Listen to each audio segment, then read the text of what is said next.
Licensing reimagined.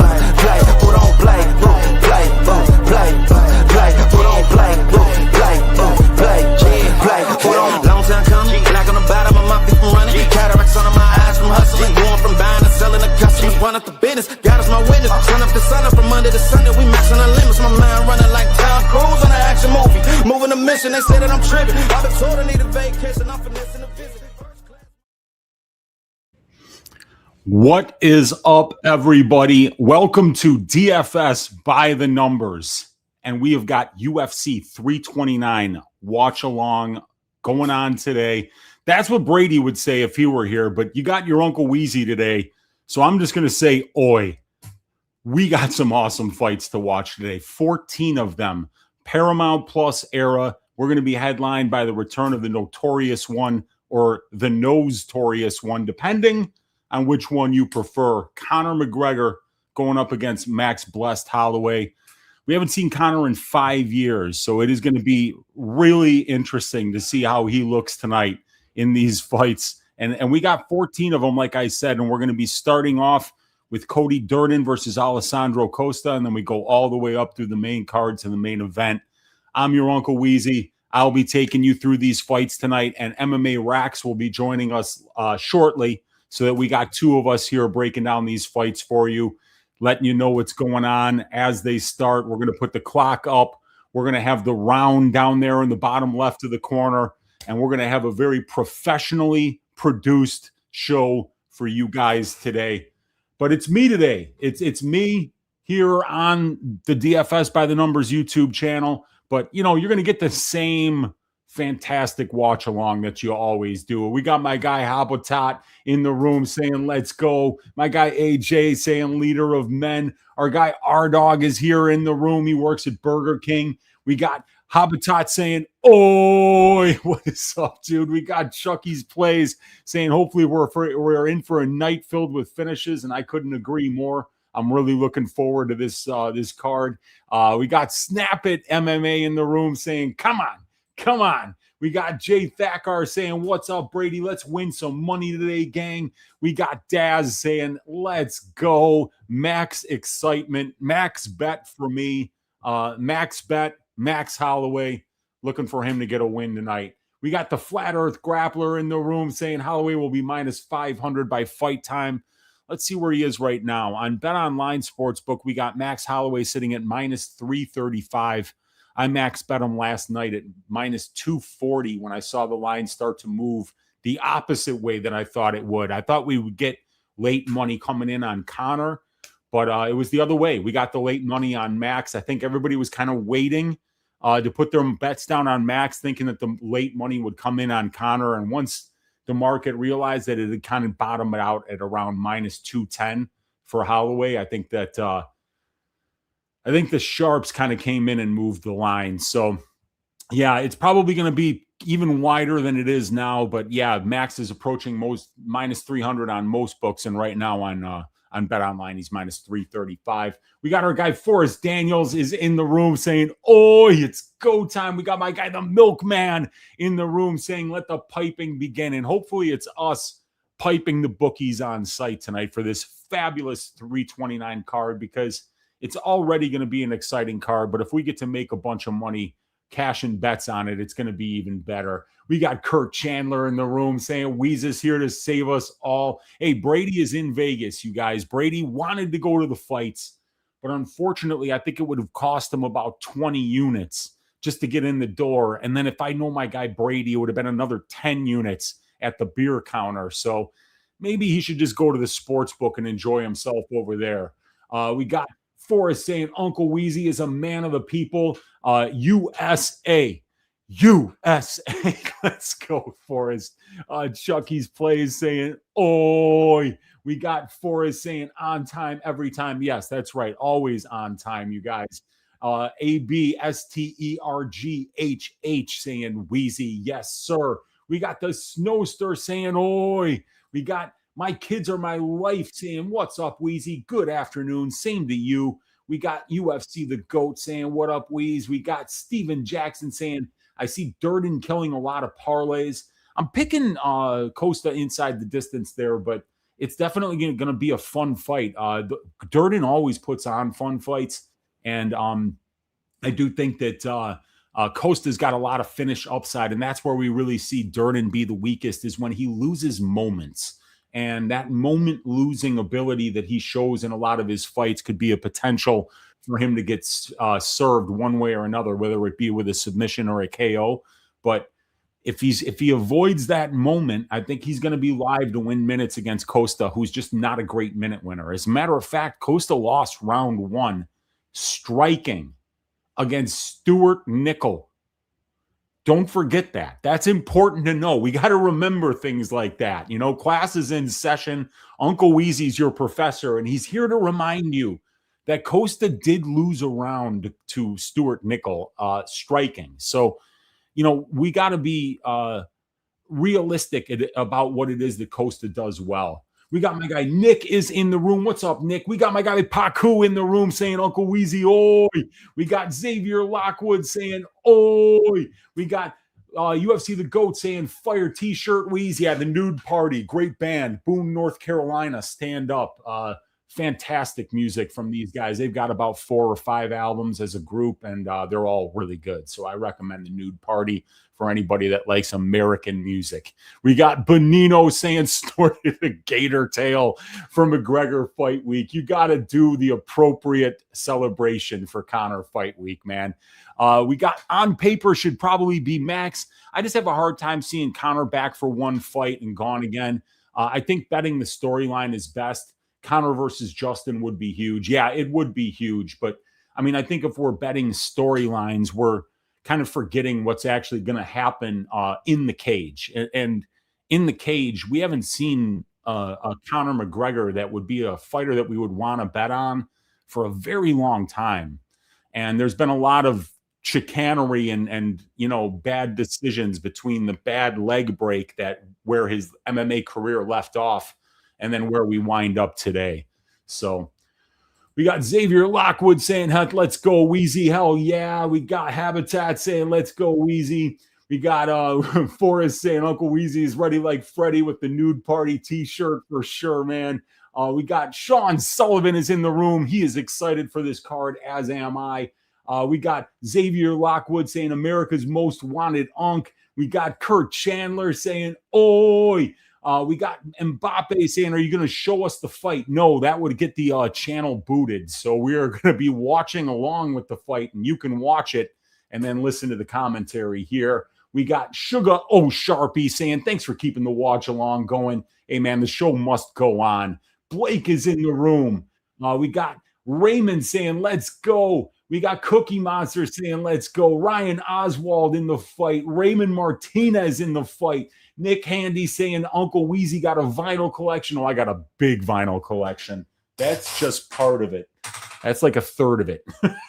We got let's go, says Raymond. We got Mr. Wipeout saying ship has sailed on any Holloway bets. There might still be some value there. Let's go for a sleepless night, says Oxy. We got Weezy the Mac is about to take down McGregor and unleash hellacious ground and pound on Max.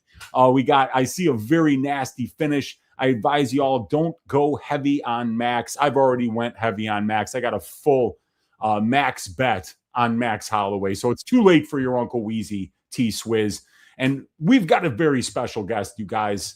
It is our guy, George, MMA Racks in the house. What's happening, my man? Not much. Thank you for having me, Weezy. It's a shame that our dear friend Brady couldn't be here, but I'm hoping he scalps a ticket. Could not be here, but dude, you gotta get the camera so we're not showing the soccer game in the background. Yeah. So, like, I'm gonna remove you for just a second here while we get that off the screen, because like that would be copyright infringement, and as much as I want to watch that too, we just got to turn the camera a little bit so that's not visible to the people watching, my man.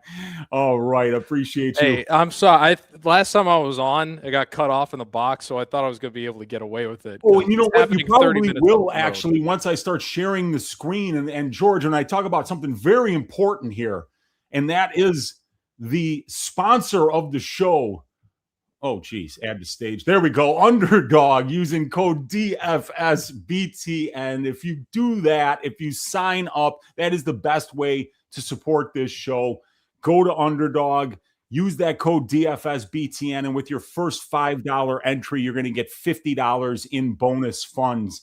And yeah, George, this is going to be a phenomenal card. Why don't you take us through what you think the best fights are on this card? Any strong leans you got going one way or another here? Yeah, it's hard to pick, honest. I mean, this is a very deep card. It's International Fight Week, so yeah. We would hope that they would bring out all the stops. That being said, prelims are uncharacteristically deep.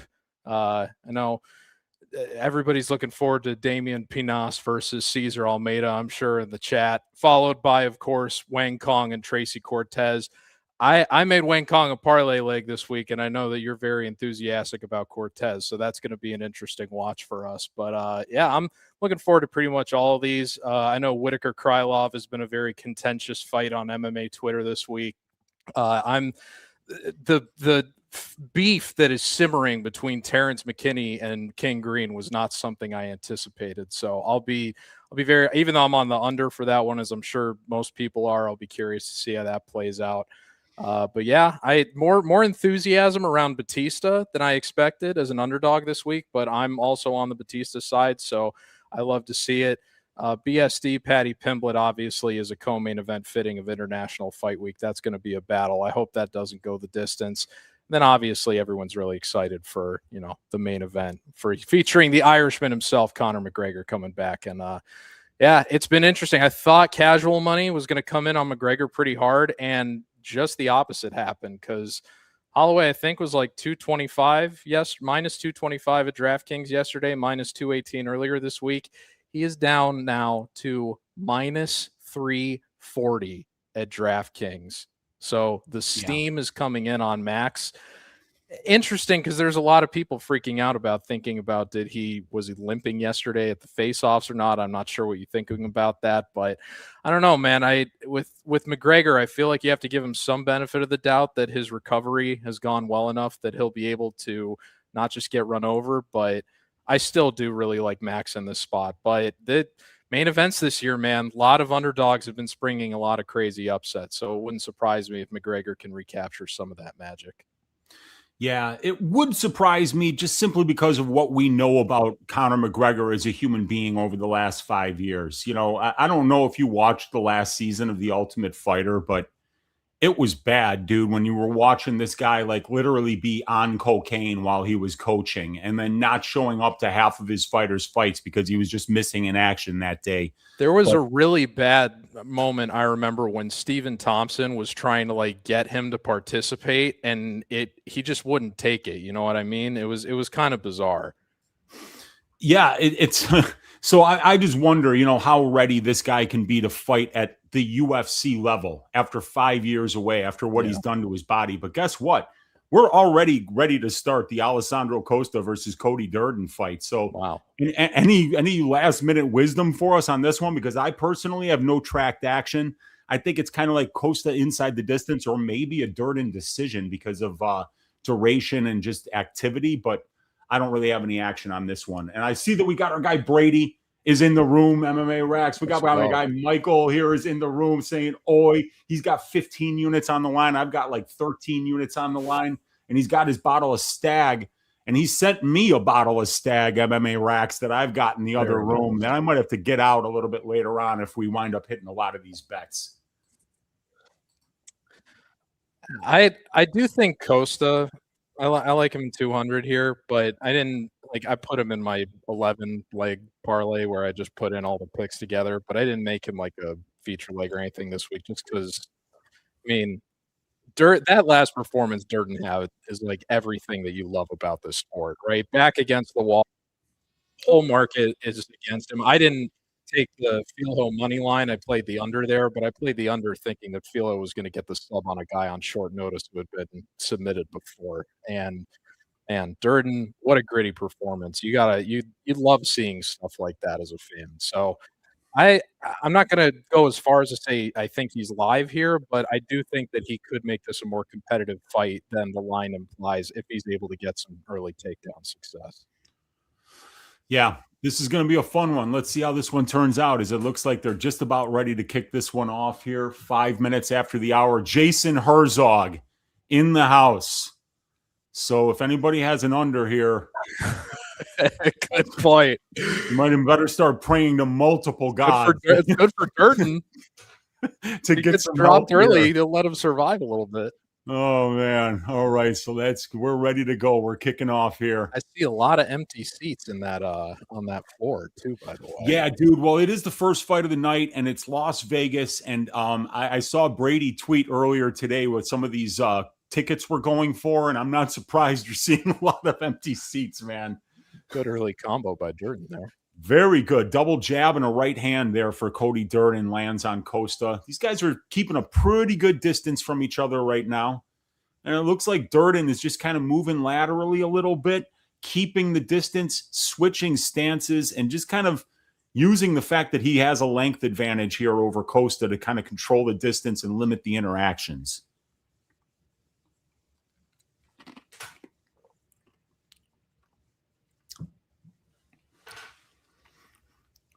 Costa is the one on the front foot, but it is Durden that's just kind of moving laterally here. And like I say, he's not looking too keen to engage early. Being very defensively sound. And like I said, limiting interactions is what Cody is doing right here, you guys.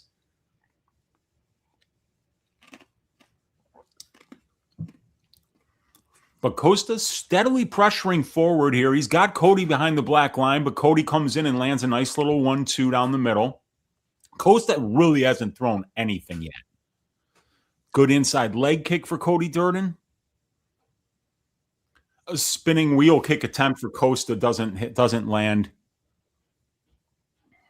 You know, Costa's last two fights, I think, were both at the Apex. So with a smaller octagon, so I'll be curious to see how he cuts off the cage here against a vet like Durden. Agreed. Yeah, because that's a tricky thing to try to do. Oh, and a good right hand there for Costa, but actually while they're separating, Durden lands a nice little knee up the middle. Inside leg kick for Cody. It looks like Costa's really kind of loading up, and Cody's just not letting him be in the pocket here. A big spinning wheel kick attempt again for Costa misses.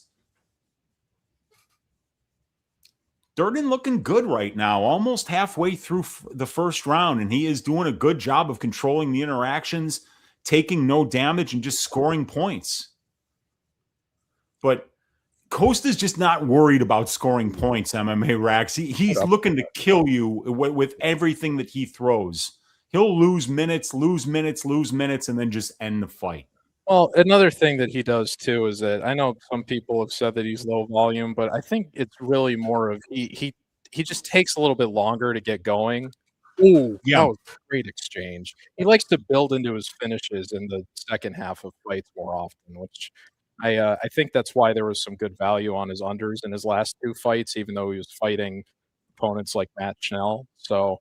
Yeah, there was a little bit of that risk of is he gonna let it build too long into the second half of the fight? But that obviously wasn't the case against Schnell. But it'll be interesting to see how he tries to ramp it up if this goes into round 2 and round 3.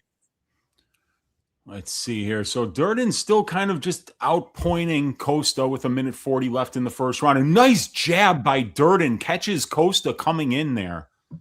Durden looking very good so far.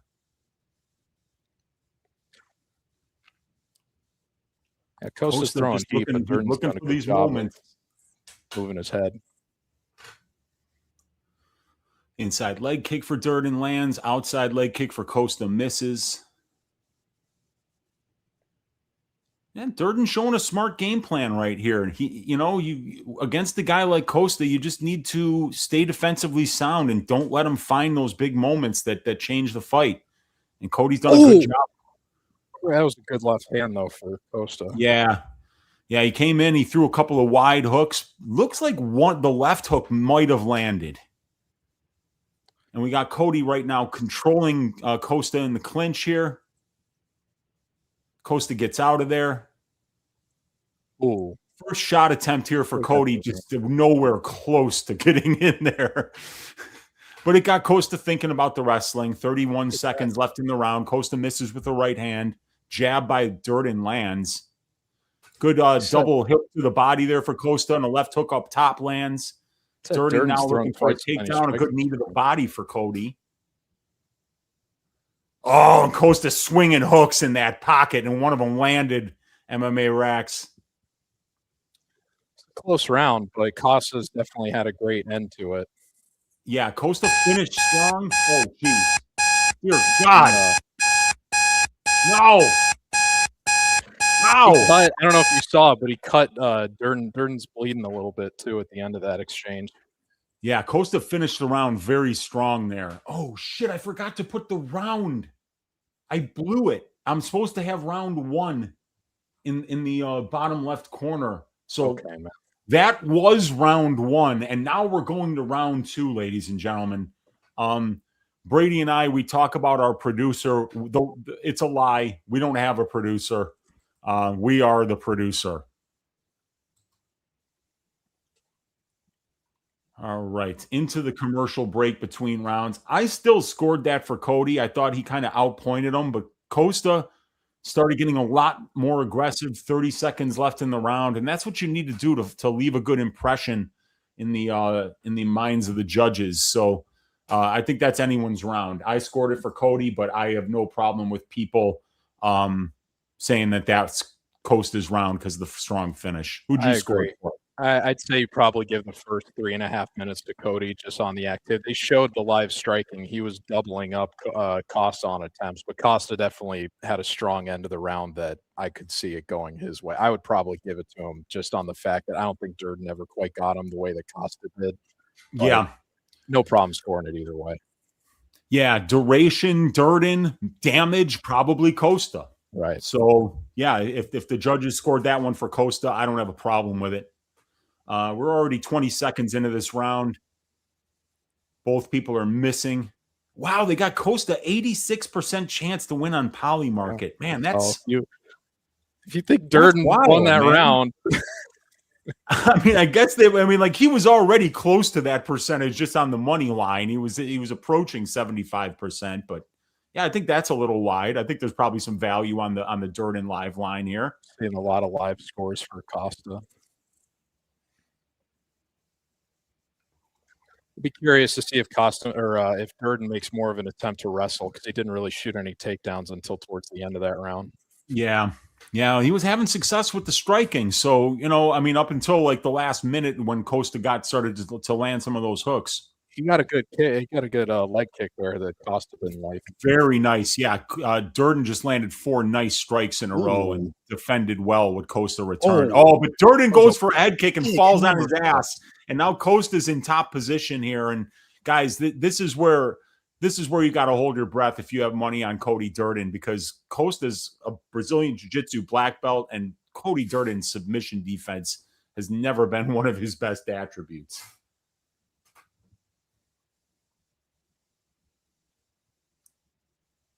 I think Cody got cut again, too. I'm not sure if that was the same cut from the end of the first round, but he's definitely bleeding. He's definitely cut. Looks like over his left eye, and Alessandro Costa's got the hooks in, you guys. He's got Cody's back, and he's got the body triangle in. So this is going to be trouble. 3 minutes for Costa to work here and find a submission or a ground and pound finish. Oh, and he's already kind of locking up. He's got a Gable grip here on a rear naked choke, and Cody looks like he's in pain. That hurts. That hurts. It's getting slowly underneath the chin there. Oh, now it's underneath. Now it's underneath, and now he's locking it in. It's over. It's over. Herzog let him tap for like 5 seconds. Yeah. Second round submission for Alessandro Costa there. Solid win for Costa there. And that was Durden's mistake. He fell throwing a head kick, and that's what got him put into the bottom position. And then Costa goes out there and finds that finish. So good job there. Anybody that had Costa inside the distance at around plus 110, you cashed it. What was was the under on that line at 1 or 2.5? I don't know, but I can tell you what the under 1.5 was priced at, George. It was the under 1.5 was plus 165. So my model had that as a very fairly priced bet. Like that's what you should expect to pay with VIG is about plus 165 and cash it. Or wait, did that cash? Yeah, I think it did. That's why I was wondering. I never stopped the clock because my producer stinks. But yeah, so I don't know. Take it Where easy on your that one producer, man. finished. Seems like a nice guy to me. I don't know, man. Like it's me. It's me. I And I'm know, an that's why I amateur. I'm a said it. rank amateur. So you guys are gonna have to bear with me today. Let's see what Sugar Old Sharpie's saying. Herzog's the only ref who double checks when someone is Honestly, that was crazy. Cody was literally tapping for like 5 seconds or something. Okay, so Michael did say that the under cashed. So there we go. 11 seconds, it looks like. 5 seconds? 11 seconds. Yeah, so no wonder Herzog was waiting for the 17th tap. He had the over. Oh, God. Oh, God, help us, man. Another second round finish for Costa, that's for sure. Costa gets the sub. Costa by ass shaving, says AJ Worse. So, yeah, I think I got the round there correct. But what I picked Costa second round KO, I believe, not the submission. Yeah. I would imagine that's what most people had, even though Durden's got a few submission losses. I really hope the UFC does right. I mean, I know in this case it was Costa taking the short notice appearance, but I mean, Durden's been an anytime, any place guy, and I hope that he gets rewarded for that, especially after that Filo win. Yeah, and it kind of sucks for when you're the one that's left after your opponent drops out, and then you get a short notice opponent change, and you've been training 6 weeks for a camp for one opponent, and then you get a new opponent. So, this is a rough game, man. You got to forgive people for the losses every once in a while, and I think it's not a bad idea to keep certain people on the roster, whether they win or lose, knowing that they're going to put on fun fights. Yeah. I think he'd be a good guy for, I don't know how many flyweights are scheduled to appear on Contender Series this season, but I think he'd be a good guy to test some of their talented prospects, whatever comes out of Contender Series. So I hope they keep him around. Yeah. And Milkman was saying that Dan on Half the Battle said he just signed a new deal before this fight, and Dan would know. I mean, he's friends with Cody. He's got his number in his phone. So, yeah, that's good, man. Cody Durden, these are the kind of guys, who cares if they win or lose? You keep them on the roster. They're a good test for young fighters. They can step in on short notice when you need a short notice opponent. So, yeah, good thing that Cody's on the roster. I like that. Man, we are not wasting time, though. They're already getting into Gandra and Reese. This is no filler today. I thought we were going to have to fill some time today, and they're just keeping it rolling. I love it. I love it because, that's the great thing, is that if the fights finish early, but you don't have these television contracts where cards have to start at a certain time, it's nice. So, and for Gandra Reese, what I noticed today, which is very interesting, I was saying to my subscribers on Odd Shopper that I like the over 1.5 rounds for this fight at plus 153 earlier in the week. And it was actually plus 161 when I first was looking at it and liked it. It's plus 105 now. Yeah. So a ton of money is coming in on the over for this fight. And I just found that really interesting. So we got Ryan Gandra versus Zach Reese. And Zach Reese was a pretty big underdog earlier in the week. But the money's steadily been coming in on the Reese side, bringing this fairly close to a pick'em, where I think now we've got Gandra sitting at around minus 130, minus 135. Zach Reese at plus 115. And yeah, the over 1.5 rounds, which was a stout plus 150, 160 earlier in the week, is now a plus 117 on BetOnline Sportsbook. Nice.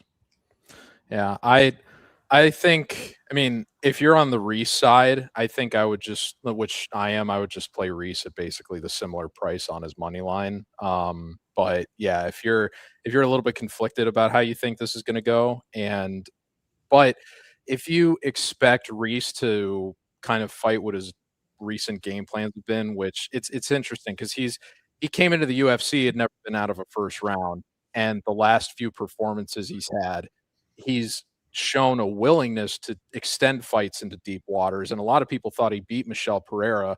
A big part of the strength of that was his strongest round was the final round that he had. So he's proven that he's not really much of a front runner anymore, that he has that 3-round cardio, but he maybe, he probably needs to do a bit of a better job in terms of just not letting his opponent get out to a lead in the first round as he kind of did with Jackson McVeigh.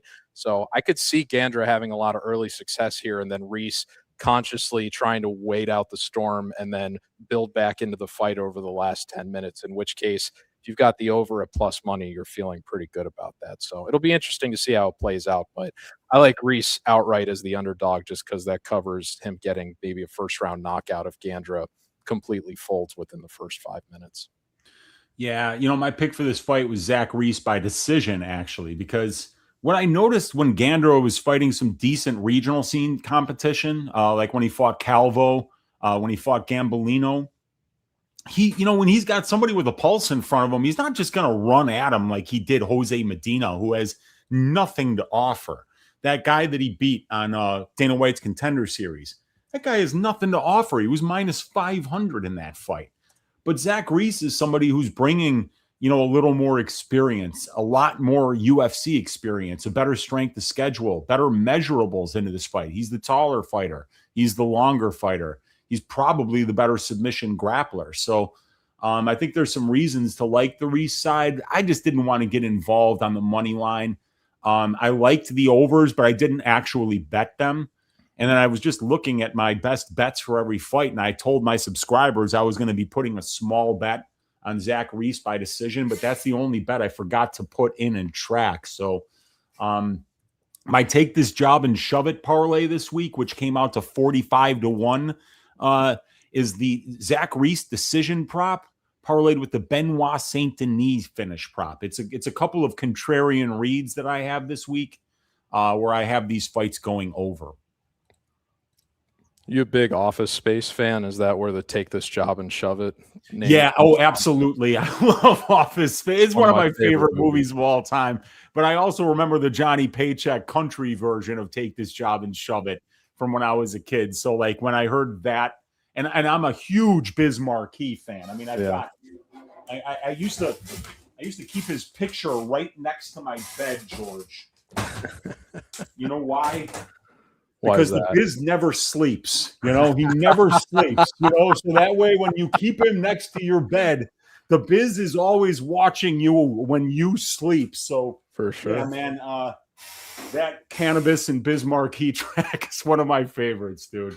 Nice. I love that movie. That's one of I think I watched it last time, maybe it was like 2 Christmases ago, but I think I've seen that movie like 15 or 20 times. One of my all-time favorites. It's such a classic, man. But now we get to kick it off with some Ryan Gandra versus Zach Reese, as these guys are about to get it on here. So I'm fired up for this one. This should be fun. Let's see if Gandra just goes out there reckless again and just starts swinging meat hooks and looking to finish this, or if we get a little bit more of a reserved version of him that I remember from his LFA fights before Dana White's Contender Series. I actually didn't even realize until after I ran my grade for this that Gandra used to fight at heavyweight, and now he's down at middleweight. Dude, you don't want to watch those fights, because if you do, you would never bet on this guy. Well, I'm gonna be curious to see how his chin holds up against, power punchers like Reese. Yeah. Agreed. So this is going to be a fun one here as they're just tipping off now.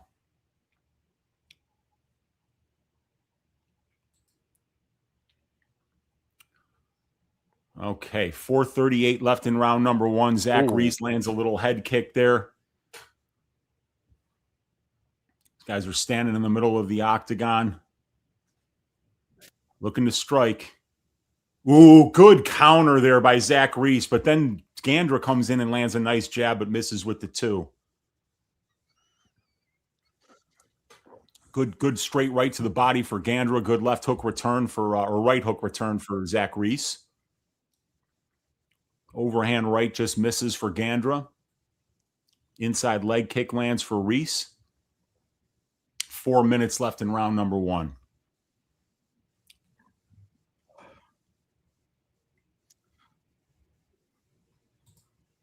Oh, big hook for Gandra, drops Reese. He's in big trouble and it's over. Ryan Gandra, first round KO. He did it again. Damn. He did it again. He's standing on top of the cage, MMA racks. He did it again. This kid's got power, man. This kid's got power. That's what happens when you drop down from heavyweight like Jared Cannonier did to middleweight. Yep. You know, I mean, I thought it was not a bad look on the over, but like when you land with that kind of power, it's so what was it? It was a big left hook. Oh, and it was just right on the chin. It was a big lead left hook from the orthodox stance.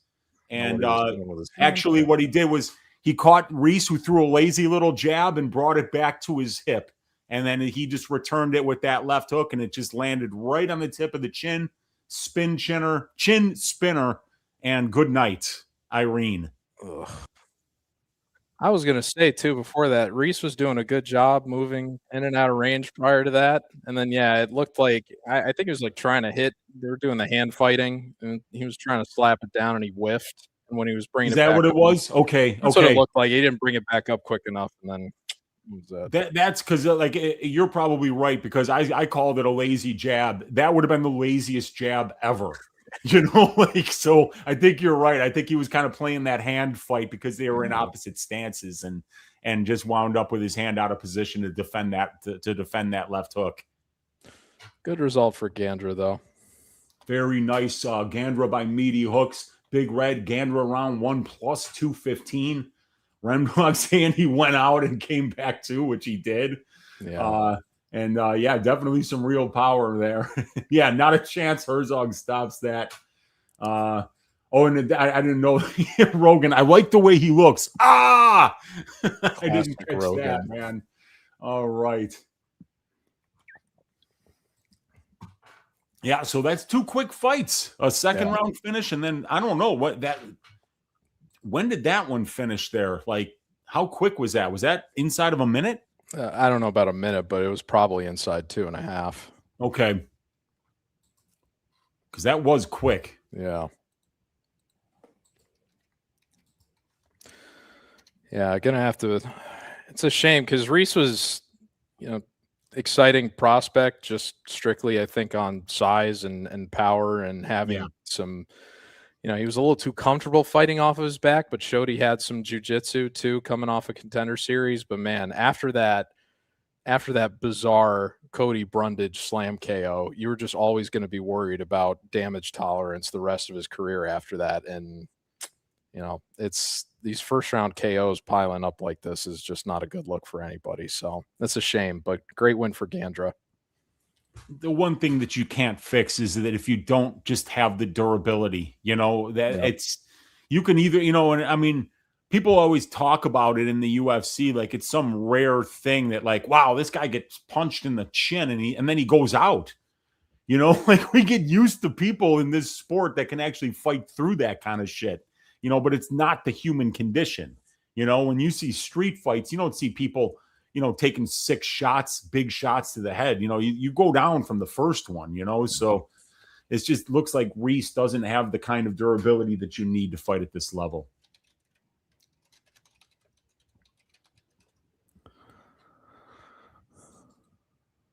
And Gandra is 2 fights, about 3 minutes. And then he finished his Contender Series fight quick. So this guy's really kind of announcing himself to the division here. Yeah, it's interesting because I don't think I've seen this with almost any other prospect. I think he, in his MMA debut, he had a 5-round title fight in his MMA debut, and he's only gone the distance one other time since then. So it's, even for a guy who lately has been getting all these early finishes, I know there's still a lot of open questions about strength of schedule in those fights on the way up, but if he's got cardio and him fighting at a lower weight, you would think it's easier for him to fight into deeper rounds, not carrying as much weight as he did at heavyweight. Between that and the power that he's showing here, this could be an exciting guy for the UFC going forward. And he is a national judo champion in his native Brazil as well. So he does have a traditional martial arts grappling background as well. So that's, a good base. He's got a good base, and he's clearly got the kind of power that you need to have in order to be scary in this division. So, yeah, it's a good start for Ryan Gandra, that's for sure. Oh, he's doing the Death Note celebration, taking a page out of Adesanya's book. Oh, no. I've never saw Death Note, but I know that movie. It's with Willem Dafoe, right? I didn't either. I think it's an anime. But I haven't seen it either. But that's why Izzy's a fan of it, is because it's an anime. Yeah. And both of his cornermen have eye patches on, so I'm not exactly sure what the significance is. That is probably something from Death Note, though. Maybe it is, but you know what's funny? I remember he wore one of those to the face-offs, or maybe it was the weigh-ins yesterday. And I remember thinking, well, he's fighting a middleweight. I wonder if I bet Shara Bullet doesn't appreciate that. So maybe that's a fight for the future to make there. Yeah, that would be interesting because, I think you could hit Shara in the face with a shovel and he wouldn't go down. But if Gandra has that grappling you were talking about with the judo, that's an easy path, you would think, for him. So it'd be interesting to see how that would get lined. Yeah, the thing is about judo is that those guys don't know how to wrestle the legs. You can't wrestle the legs or lock hands in judo competitions. So, you can't lock hands on the feet. You can't lock your own hands. Yeah. You can't. So it takes away, if you're just competing within the rules of that sport and not really translating it to MMA, a lot of judo actually doesn't really translate well. But where it really is nice is when you're in that clinch with people, because it brings you this incredible sense of balance that other martial artists don't necessarily have, like judo players have. And then you start messing with your opponent's feet with the sweeps, the trips, the reaps, the throws, even all that stuff is really useful there. But they can't wrestle, though. That's the thing. Those guys don't know how to shoot a damn single leg. That's the problem. So, and we got Yanni the Greek here. He's got Nikita Krylov to win at plus 105. Good. I like that call. Good goatee on Yanni. The jet black hair, jet black goatee. That smile lights up the room. He had to, he had to show out for the Vegas card. Of course he did. Yeah, if you're not getting fired up and dressed up for this card. Now, I just put on my nude party shirt, but this is, dressing up for me. So I got this shirt at the Guinness Factory in Dublin in 2013. See, now that you're going hard. Yeah. Nobody's going to say that you're not going hard there, man. That's a flex. I thought about getting some Kona Island Brewery beers for this too, to kind of show the dual message for, hey, I may be repping Ireland, but I'm on Max tonight. Yeah, I'm on Hawaii, baby. Team Hawaii, with Kona Brewery in the house. Yes. I haven't had their beer in a while, but when I was in Hawaii a long time ago, it was some good stuff. Oh, I'm sure it is. I've never been to Hawaii, man. I've just heard it's amazing, though. I would definitely recommend getting out there at some point. It looks like I'll have to do it. There are so many places that are on the list, Well, the problem with this now is that we got 2 fights finished in 27 minutes. So, and you got to believe that they knew that there was a good chance that Gandra Reese was going to end early. The over-under was set at 1.5, but dude, those people that steamed the over from plus 160 to plus 105 earlier today, boy, did they get rinsed. Tough. Yeah, man. I'm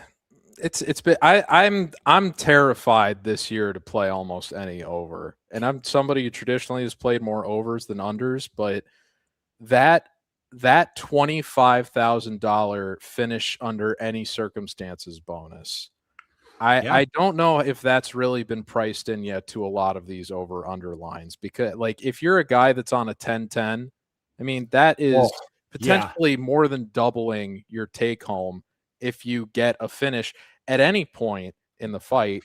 But if you've done this long enough, then you know that most of the finishes that take place happen in the first round. So in that case, you would think that if there's more of an incentive to get a finish, there's going to be more finishes happening earlier on in the first round. And so I've been very aggressive targeting unders, especially unders at plus money this year. I've got a couple unders at plus money on this card too.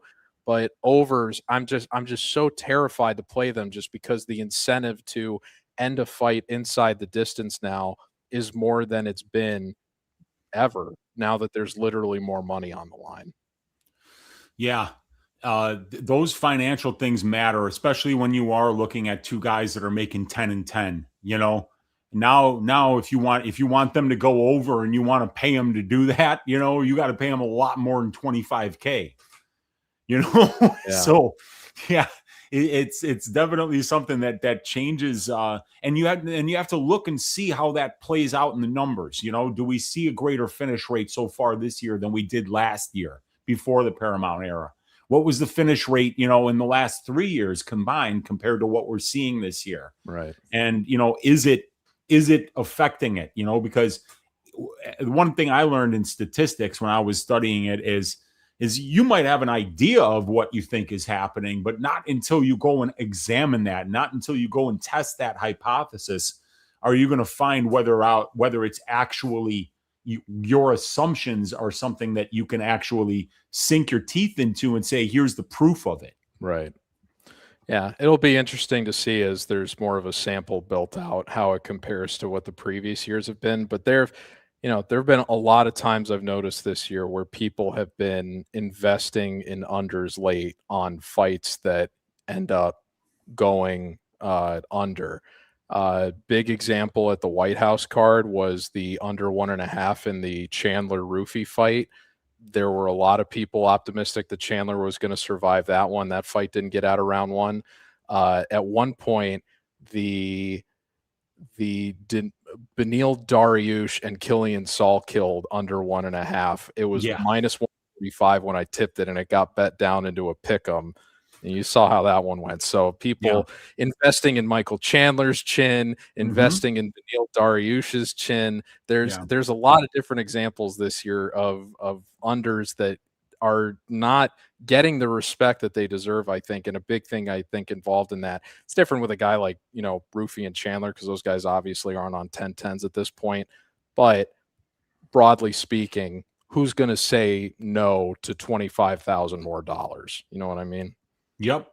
And I think that's why, and to a certain extent, the reaction from the UFC could be like, hey, you're telling your refs, hey, don't stop it until it's over. Because like if you work 3 times tonight and you wind up doing 3 like really bad stoppages, you just cost us $75K. What do you think the chances are we're going to hire you for our next event, or that we're going to talk to the commissioner, and say like, look, this guy's costing us money. Yeah. I'm sure there's discussions behind closed doors that, the UFC knows what they're doing with this. All right. John Garza and Farid Basharat. Somebody was asking me what my read was on this earlier today. I don't pick fights with debutantes as a rule, but I've been interested to see this week that a lot of guys that are more dialed into regional MMA have expressed optimism in Garza. I know Basharat has slowly become the more popular of the Basharat brothers, but man, I know he was out to like minus 700 at one point today. Looks like minus 725 at Bet Online. Oh, it's coming down on 650. So he's been bouncing around that 600, 700 range. But I don't know. I don't really have a read here. I just hope it's a competitive fight. Hopefully we get 15 minutes so that we don't get more filler as we're not going to get to the prelims until 7 o'clock Eastern. But what's your read on this one, Weezy? I don't even have one, because this fight got made late Sunday night, and it's already a 13 fight card, and there are so many things that I do behind the scenes for my subscribers that that make it so where if a fight is made on Sunday and I know that already brings massive variance, it's usually something that I don't even research or break down. And I'll just say, I'm going to get some information now on Garza now that I see him at the UFC level. But what I do know about him is he's a flashy striker and he could be a really fun fighter. But this guy that he's facing is somebody that's really good everywhere and has really proven that against a solid level of competition at the UFC level. So I think that it's going to be Farid however he wants to win this one. But it's probably going to be a decision, but we will see. I sure hope so. Yeah, and I hope too, that we get 15 minutes of standing so we can see the most of what I've heard Garza is best at, which is his hands, as opposed to Basharat doing I know somebody in the comments said Basharat to milk. I hope it isn't a milking, because if this is a milking from a minus 650 favorite, we're looking at 10 minutes of control at a very boring fight. And we've not like we haven't seen that before from Farid when he's fighting like a striker like the Canadian guy or the French guy. I mean Lapalus. Yeah. The Lapalus fight was Farid Basharat shooting 17 takedowns. Basharat brothers, not known as the most exciting pair. No. And my girlfriend just yelled goal. And by the way, your TV is no longer visible. Yeah. So who scored? Well, I left it off. I felt bad. So you can turn it back on now. You can turn it back on. I could, but it's okay. I'm dialed into this now. It's not that's great. We're both dialed in here. Yeah, absolutely. Exactly. I would assume it was Holland, but I'm gonna no. It was Andreas Shelder up. But either way, as a red-blooded American, how can you not love seeing England fail? Maybe Basharat will follow their example and fall behind Garza on points early. Yeah, see, they got Basharat's flag as like the generic, like, hey, we're not printing your flag because it's Afghanistan, right? So like because that's where he and his brother are from originally, but they live in the UK now, and I think they train in Vegas, right? I did think Javid was at Extreme Couture. Okay, there, but he's not on the UFC roster anymore, is he? Javid got cut. Yeah. But I would assume Farid probably followed his brother to Extreme Couture. No, it's interesting. On ESPN it says he's at American Top Team, which is in South Florida around here. So I see his brother there, but I don't recognize, or is that Mike Brown? I think that is Mike Brown in his corner. So yeah, American Top Team. And Yavid's in his corner too, right there. Who's that? Yeah, his brother Yavid. Yes. You would think so, but our guy Niverin is getting his shirt as well. Farid to win, but no money on this. Garza's got his mom holding pads for him. Bet the plus 150 Farid sub. I bought my best cocaine for the counter card. Gotta love it. Gandra round one got steamed down to plus 180. Colin likes the hair. And Alec Oxy says, Norway, don't invest in chins. It's bad business. Basharat to milk. Like Garza hoping Basharat got the talk. Slick hand, says my guy Gam, who watches a lot of regional scene.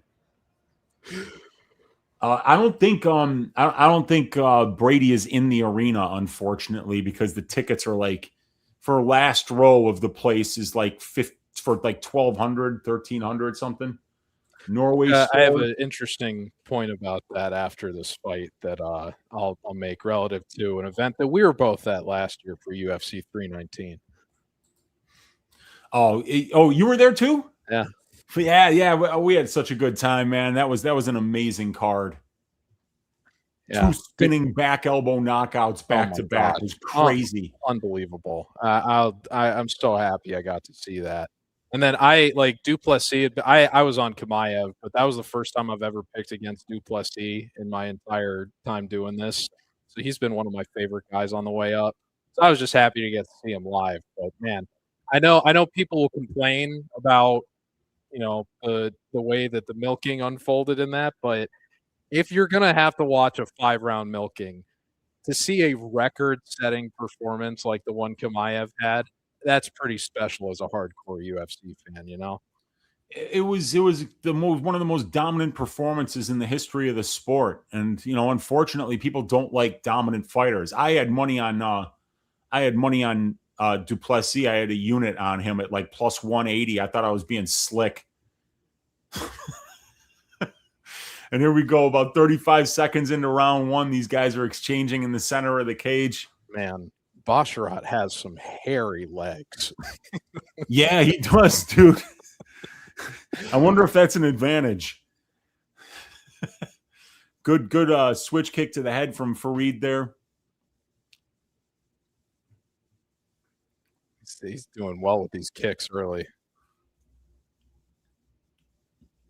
Good calf kick for Farid. Yeah. Takedown for Farid. Easily gets it. He's already in side control. 3:46 left in round 1. I gotta refresh my stream, man. You're pretty far ahead of me, I think. That's the first time that's going to happen all night. My guy MMA Husky Hustler in the room here as Farid Basharat looks to take the back of Garza and has one hook in. Bad spot to be with 3:27 left in the round. Let's go, says my guy Bunk Hoots. Have fun, Brady. Yeah, that was a well-timed takedown for Farid there. So he's got one hook in here. And he's kind of looking to get – there's the second hook, and there's the body triangle. Oh. Garza's trying to turn into him, and he gets into him. Oh, my God. Farid let him get on top here. All right. So 3:02 left, and Garza gets back up, but Farid's still on that single leg. Looks to kick out the leg. He's got him treetopped. Great job. Good double leg. Even though he gave up position. So Farid just kind of stayed on the wrestling there. He just chained it together once Garza got the position and got back to his feet. So we know what Farid's going to be looking to do here. You know, the one thing I'll say, too, about judo, even though I know you said a lot of it doesn't translate well, I said that any time that you're getting those takedowns, you always want to do it with as little effort as possible. And it didn't work for Farid there. But that little trip that he tried when he had the leg extended on Garza and tried to get him off the other foot, those are always my favorite, just because those are low effort takedowns that get you right into the position that you want to be in. I think that's like the one probably advantage that judo skill set gives you, is that sense of when you can sweep and with much little effort than you would traditionally need for a single double. You know what I mean? Low energy, high amplitude takedowns that can get you to dominant positions almost immediately, but Basharat lost that dominant position. Garza able to get back to his feet here. Very impressive. I mean, UFC debut against a solid wrestler like Basharat, and he's gotten up twice, but Basharat just landed a nice head kick. 1:35 left in round number 1 here. Shot from Garza there, though. It's good straight right there for sure, right to the gut. Great. Oh, good straight left by Farid. Basharat lands, pops the head back of Garza. So he's showing that he can. Oh, and a good head kick by Farid as well. That head kick with the left leg, he's throwing it from the orthodox and from the southpaw stance, and it's landing. Garza's gotten some respect back, though. He's a good striker. Oh, good step in knee for Farid. Looked like it landed. Both guys landing knees to the body in the clinch here in the center of the cage. Garza not afraid at all here. Putting some pressure on Farid right now as Farid moves back and forth. Another great body shot from Garza. Yeah, that left hook to the body is landing, and the straight right to the body is landing for Garza as well. Mixing up his targets pretty well here. But Garza bleeding out of the nose right now. The takedowns aren't coming as easy for Basharat now anymore. Yep.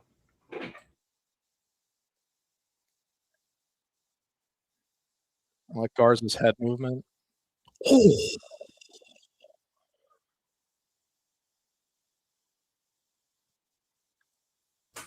Nice step-in knee for Farid again. He missed with a step-in elbow there, and Garza lands a counter. 4 seconds, 3.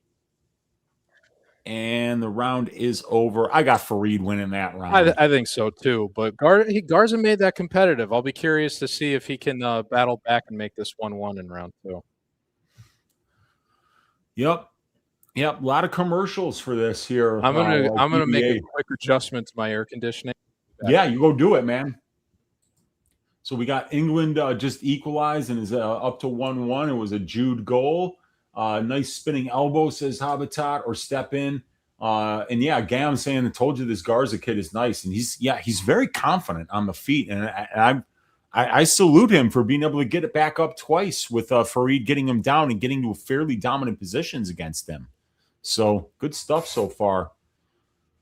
Good stuff so far from John Garza, making this not an easy fight for Farid Basharat here. The rear naked is plus 1,000 on Polymarket. That's not bad. Garza is doing some really nice body work for sure. Well, I don't know. I don't know about that, Gam, because I still think like Farid might have gotten the better of the distance striking exchanges, but you might be right, because if Garza is able to keep this standing. Oh, another goal? Holy shit. Another goal for Norway? I don't know. I just heard my girlfriend yell goal, and it was, I think she said it was already almost halftime. So, England equalized. Oh, is it just, okay. Jude Bellingham. Bellingham's a good player. That game is 30 minutes up the road from me in Miami right now. Oh, no kidding. Yeah. Nice. I live next to the Intercontinental Hotel, and there was a nice Nordic presence in there yesterday. Oh, cool. The Norwegian's out. I love it. Good takedown for Farid Basharat. 30 seconds into the round. He's got him tree-topped here, but Garza keeps it standing, but now it looks like Farid's got his hands locked. They're clinched up here. Garza doing a good job, man. Hey, man. This is not a performance to price for Basharat. I'll say that much. Yeah, well, this kid looks like he's ready to go, man. Yeah. When you're a good striker, you need to be working on that takedown defense. Farid looks like he was not expecting this much of a battle. I'm going to be honest. And Garza was just landing some nice shots in the pocket. He's pressuring forward here, MMA Racks. He's getting into that pocket, and when he does, he's landing combinations. But Basharat is still throwing some crisp shots down the middle that are landing on Garza. Good head kick again by Farid. Good straight left from Farid. Farid looks good right now, but Garza's continuing the pressure. He's got him backed up behind that black line. Oh, man, Farid tried to land a big uppercut there and just missed. Good calf kick for Farid, but a good counter from Garza there. Takedown attempt for Farid. He gets it, but Garza flips out of it. Nice little Granby roll. And he's pushing down Farid's head here, but Farid back in on the double leg. That was an interesting camera angle. Yeah, very interesting camera angle there. For ball enthusiasts. Oh. He's doing a good job, not only with the rolls, but then making sure that when he rolls through, he's not in a position to be controlled afterwards. Yeah, Garza is doing a great job of limiting Farid's ability to control him on the mat. Excellent takedown defense, excellent urgency from Garza in those positions. But the striking exchanges are still very close here, and I'm still thinking that Farid might be getting the better of them. And he just landed a really nice straight left there again. Yeah, Garza's doing a lot of great body work in this fight, but we know head strikes are king, and I still feel like Farid has probably landed most of the better ones. But Garza's doing a lot of great work this round. Yeah, the judges just don't seem to land or score body shots and leg shots unless they obviously debilitate the opponent.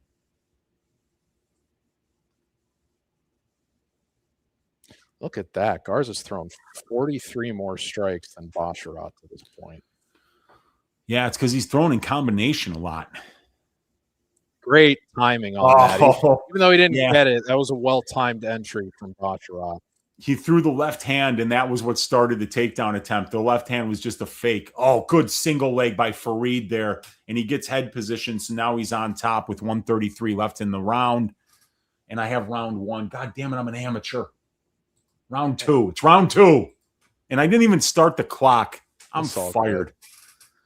121 left in the round. You know what? Screw the clock. Makes me have to switch screens.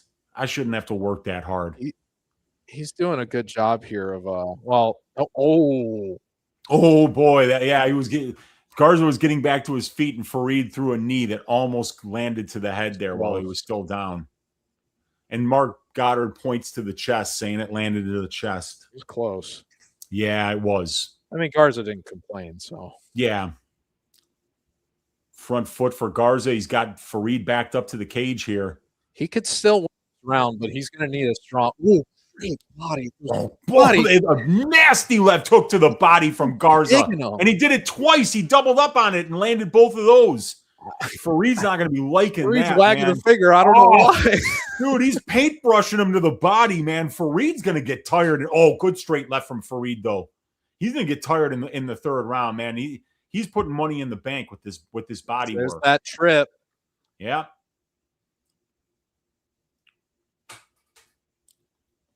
Oh. All right, back to top position for Farid. But, Garza's just not happy there, man. He gets taken down. He's not settling there. This kid's showing a lot. Not accepting the position against a guy like Basharat is really impressive. Basharat taking some big breaths. He's eating some nasty body shots from Garza. This is a good scrap. Even if you've got Basharat up 2-0, which I think is probably what it still is,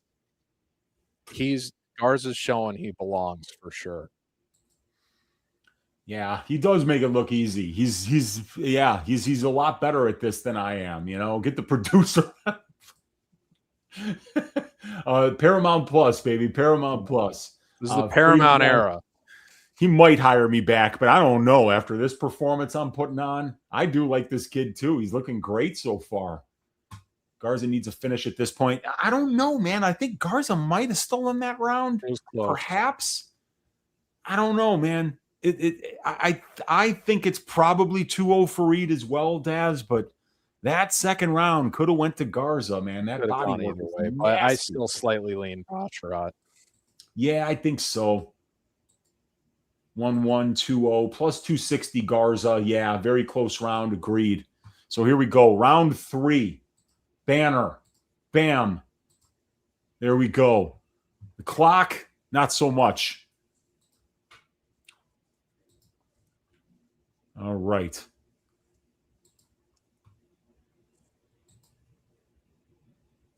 Hopefully I got the clock somewhat close to where we are at. Did I screw that up, George? You're, not a perfect science. No, damn it. It is not close. All right. That's good enough. All right. Yeah. So here we go. About 35 seconds into the round. Garza back on the front foot again.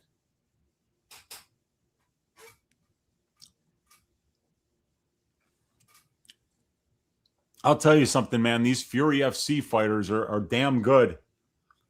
I think it's probably the best regional scene organization in terms of bringing talent to the UFC in the country right now. I think it's even better than LFA at this point. Just because LFA does like half their work in Brazil. So they're doing amazing work getting the good Brazilian prospects to the UFC. And obviously they're fantastic for all other prospects as well. But Basharat just tried that trip again that he got at the end of the second round, but Garza was hip to it that time. That's great. I love when the same takedown doesn't work twice, Not like watching William Knight against Da Un Jung get thrown with the Polish throw 8 consecutive times. It's like, come on, dude. Yeah. He keeps tripping you to the overhook side, and you don't get it. I think probably the worst underdog bet I ever made was William Knight against Marcin Prachnio. Oh, dude, I added him into my greasy 4-leg parlay at the last minute, just thinking there's no way he doesn't beat Prachnio. Oh my God, was that horrific? That's one of the worst fights I've ever seen. I'll be curious to see if Basharat tries to stamp this or if he just coasts thinking that he won the first 2 rounds already. Yeah, because like Garza is the one showing more urgency right now. Definitely.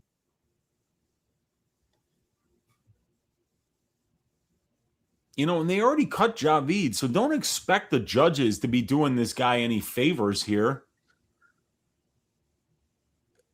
This has been a good fight, though, in fairness. It's not been a bad fight. Basharat has not made this a boring fight. No, I agree 100%. Absolutely. Good knee there for Basharat. 2:17 left in round 3. Takedown attempt for Basharat. And, boy, great hips from Garza. Stuffs it completely, and he's back on that pressure. Man, if he can land a left hook to the liver, he can win this fight. Good body kick for Garza. Another takedown attempt for Basharat is really not even close, George. Uppercut for Garza lands. Another takedown attempt for Basharat. Garza shows great hips again. Gets an underhook with his right arm. Fighting the hands with the left and gets out of there again. Basharat can't get his wrestling going. And Garza's putting the pressure on him. This young man's starting to roll downhill. Good calf kick from Basharat. Drops Garza. And then as he gets back up, Basharat lands a clean right hand. Another single leg attempt for Farid here, and it's just not working. Oh, it does. This one he gets. And now he's in Garza's guard with 1:12. So Garza's got to get back up here. He cannot finish this round on bottom. Otherwise, he's going to lose this fight. I really like how Farid has, every time he's been catching these kicks, he's been looking to turn them into takedowns. I wish more fighters would look to do that, honestly. Especially if that's what your game plan is, you should be looking to catch those kicks. Clearly, his game plan is to wrestle in the first fight. And Javid is passed now to almost the side control here.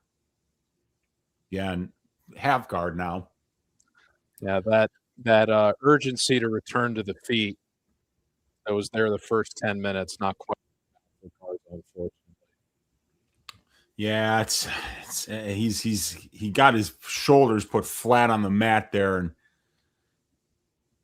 listen, Basharat all things trying to land some ground and pound here, but Garza doing a decent job of limiting the damage, but very strong finish to the round for Farid Basharat. Pretty short notice opponent, known for having regional scene striking success, kind of a tricky read maybe for some guys on a few days' notice. I think that's a pretty good performance for Farid given the circumstances. Certainly not a -650 caliber performance, but I still like Farid a lot as a UFC talent. I wonder if Sean was saying that Garza was -140 on the live line.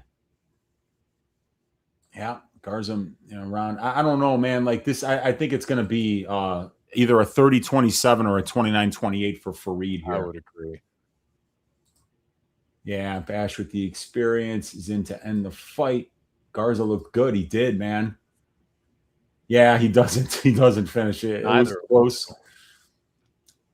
Yeah, a little bit overrated, maybe. Wish he TKO 3 was 34-1. Jeez.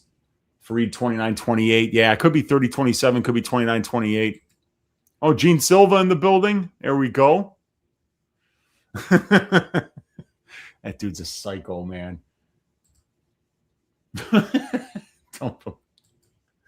He was at one point on the live line. Okay.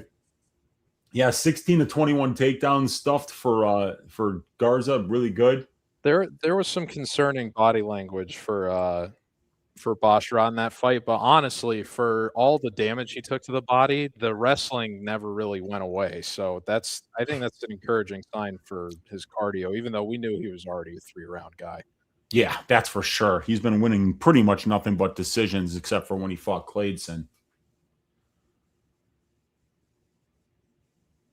So 230-27s, one judge gave it 29-28. So I'll be curious to see when the scorecards come out if they gave round 2 or round 3 to Garza. But yeah, I mean, a great performance there by Garza. That, because sometimes they sign these guys and they look like trash. You were like, man, you shouldn't have even given this guy a short notice replacement if they're gonna fight like that. But that was the opposite. John Garza looked fantastic. I mean, absolutely. For against a relentless wrestler like Basharat, to stuff as many takedowns as he did, to get up as many times as he did, and to land as many good strikes against the guy who was landing clean on him and during certain stretches. Great performance there by John Garza on short notice. Thank goodness we did get a 15-minute scraps. That was an entertaining fight, and that means we don't get any more filler than we need to. Yeah, I agree 100%, man. That is something we definitely don't need any more of these, 20-minute breaks between fights. So let me tell you what happened last year at 319 in Chicago. So I got a seat in the front row of the stands, and I bought my ticket in like pretty shortly after the public sales started. But like I told you when I was on for the Vegas 118 stream, I'm a Chicago native. That's part of the reason that I went to the card last year, was because it was the first time I had been back in a little while. And so I had friends that were still in town. And one of my friends, who's a professional poker player, who doesn't really have like, I wouldn't even call him a UFC casual. He's one of these guys that like Vegas is trying to attract with these ticket prices. It's like you've got a lot of money, you happen to be in town, and so you want to go, but you want to, have a seat that communicates some status or gives you a good view.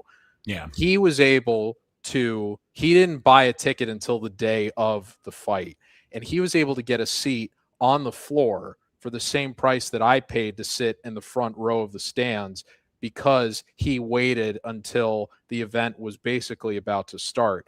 So there's definitely, with these seats, if you wait long enough, the market crashes if the inventory is there, to the point where if you're left holding inventory, I mean, you got to move it before the event. Every fight that leaves off of that ticket after it starts, you're losing value on that. So at some point you got to move it. I wonder how many of those seats are still unsold because they're overbilled due to McGregor being on there. So I don't know if our friend Brady is still looking, but if he does hold out a little bit longer, I bet he can probably find a reasonably priced way to get in that building if he wants to. Without having to, just bum rush the guards, which he could do. That's another strategy. We're not encouraging anybody to do that on the stream, but hypothetically. Yes, hypothetically is right. Yeah. And now we're going to be moving on to, and these guys should be coming out fairly close, fairly quickly here. Damian Pinas versus Cesar Almeida, a good striker versus striker matchup. A young, explosive, powerful, exciting striker, and Damian going up against a very experienced and technical and tested and durable kickboxer in Cesar Almeida. We got Cesar sitting around plus 210, Pinas sitting around minus 240, 250. Who do you got for this one? I do like, man, it's so funny. You were worried when I accidentally left the soccer game on at the beginning, what that was going to do for the channel. I wonder how many Pinas jokes are going to risk this channel getting demonetized next. I'm just kidding. But the puns write themselves with this one. But yeah, I do think Damian Pinas is the rightful favorite here. That being said, what we were talking about earlier with the unders, when I was looking at the lines last week, the under 1.5 here was plus money. And it kind of makes sense given Almeida has been a guy that has traditionally liked to extend things out as a traditional kickboxer. But when you look at, the market definitely prefers Pinas here as a, 200 range priced favorite. Yeah. And you would think that if he fights to that price, he's probably going to fulfill his most likely win condition, which has overwhelmingly been a knockout that happens in the first half. I would think Almeida is going to oblige those striking exchanges. And given that it was at plus money, I think now it's gotten closer to a pick 'em. I decided to go with the under here because not only does it give you the most likely win condition for what the favorite here is, but it also gives you a nice little hedge if in those chaotic early exchanges, Almeida is able to get the chin of Pinas. So I'm just hoping for violence. At plus money, I felt good about it. At a pick 'em, I still feel good about it. I do think it's going to be Pinas by KO here, but I'll be happy to see an Almeida early KO either way. Yeah, I want to just play in the Cesar Almeida money line. I'm impressed by Damian. I think he's a very good prospect because there's certain things that you just can't teach, and that's power, athleticism, explosiveness, precision. These are things that he has, and he's knocking everybody out. But Cesar Almeida is, a very durable fighter who is very technical on the feet, and I see this as a kickboxer versus kickboxer matchup here. And Damian's very predictable. I mean, if you watch what he knocks everybody out with, it's the 1-2, and every time he's throwing that jab, it's not the jab that's going to hurt you, but it's a signal that the punch that is going to hurt you is coming. And somebody like Cesar Almeida, who's 38 years old and who's been out there against the best kickboxers in the world, I promise you, the first time that 1-2 comes, he's going to have something for Damian. It's not going to catch him by surprise. Every time he sees the jab, he knows that the 2 is the punch that he needs to worry about. So we'll see if Cesar can find a way to counter him, if he can find a way to hurt the legs, if he can just give him, the vet lesson here, the tour of the octagon, as our guy Dan Levy says, So I decided to take a shot. I'm playing the number, not the fighter, because I am picking Pinas to win the fight. But if you're going to give me Cesar Almeida's money line at plus 210, I got to take the shot. Yeah, I mean, I especially as the line has gotten even wider this week, I think if you're on the Almeida side, you're probably feeling good about your position. The one thing that concerns me, other than, age is probably the biggest variable I take into account here. That 14-year age gap jumps out, but there's obviously a little bit of context in the fact that Almeida hasn't had a big, attrition building MMA career. Obviously had that big kickboxing career, but didn't really get knocked out while he was fighting in that circuit either. So he's a guy that's proven to be durable, but even with that, he is getting up there in age, and he suffered a knockdown in 2 of his previous 4 UFC bouts. So if a guy like Pinas is going to come out strong and aggressive, as you would expect a young, wild fighter that has been running through all his opponents, that is fighting on a lot of confidence to continue to do so, I would hope that one of those guys is going to oblige the other in an exchange that ends this fight early. I'd be a little bit worried about Almeida's attrition in that sense, given the recent knockdowns. But if he gets knocked down and he can get out of that first round and get this into more uncharted territory than Pinas is used to, it's possible that he comes back and wins a 29-28 as well. Yeah, I actually picked Pinas by decision just because I thought he might grapple here a little bit. I thought he might clinch up here a little bit. And Almeida's extremely durable, too. So, I don't think that I just want to be like, okay, yeah, this guy, he knocked out Wes Schultz, and now he's going to knock out a guy that's never been knocked out in 15 years of combat sports experience. So if he does it, though, hey, that just gives us, because then now, for his next fight, you're going, hey, man, he didn't just beat Wes Schultz and then whoever he beat on Dana White's Contender Series and the bums that he beat on the regional scene or in Aruba. But now it's like, oh, this guy, he knocked out a guy in Cesar Almeida that spent 9 rounds in the ring with Alex Pereira and was never knocked down or knocked out. So that would be impressive.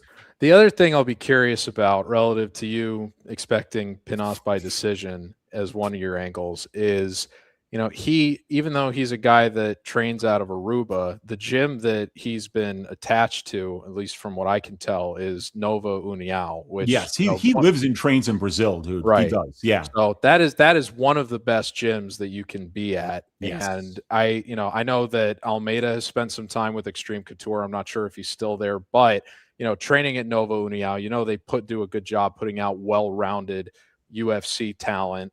Yeah. I'm curious that given the grappling exploitation that happened in Almeida's last performance against Mikhailo Aleksejic's brother, Cesare, I believe was his name. Cesare, yeah. Yeah, I'll be curious to see if Pinas, we haven't really seen a lot of grappling out of him, but if that is something he's been working on at Nova União, this would be as good an opponent as any to show a skill set that you haven't gotten to demonstrate yet.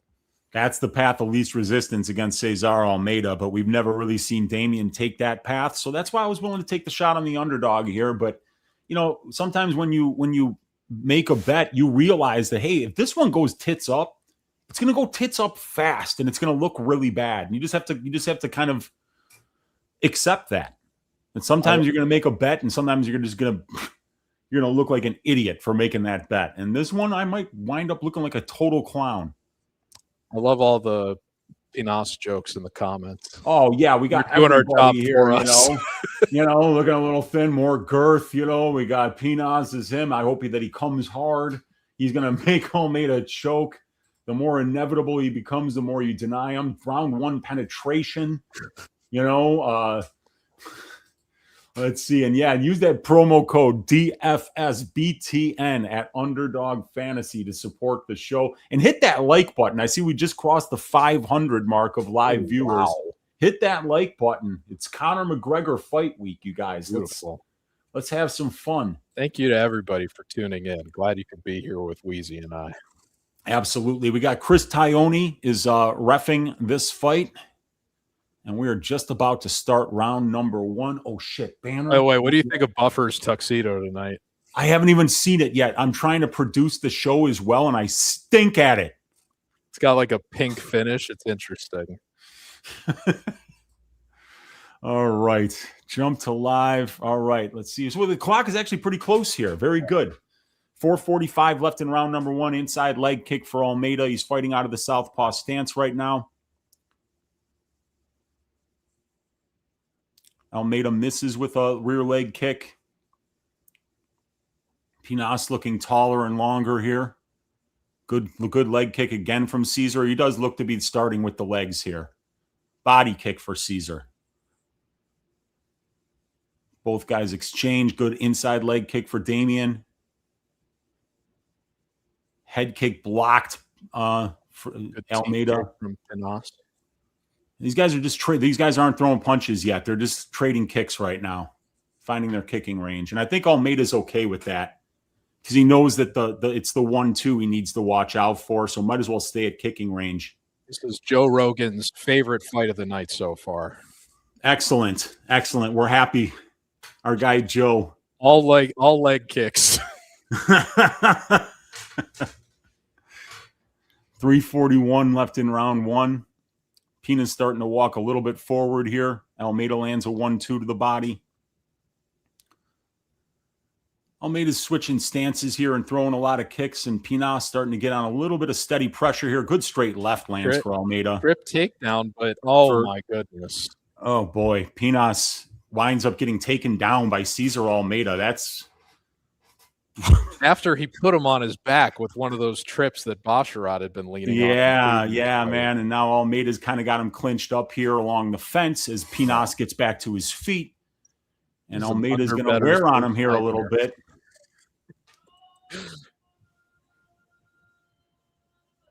I'm hearing goal from the other room.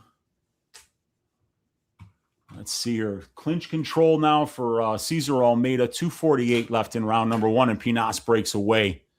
Back to the center of the octagon. Good calf kick from Cesar.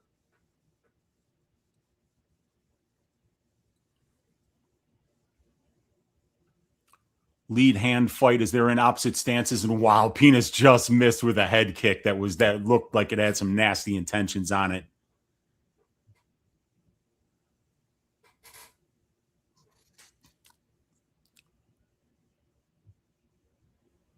Pinas just landing, or I'm sorry, Almeida just landed some really nice calf kicks here. Another one returned by Pinas.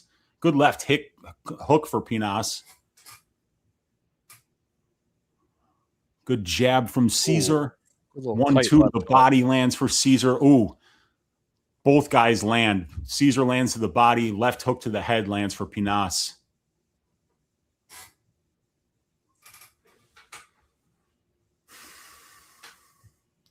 Ooh, Cesar lands a nice straight right. Cesar's outworking him here at range.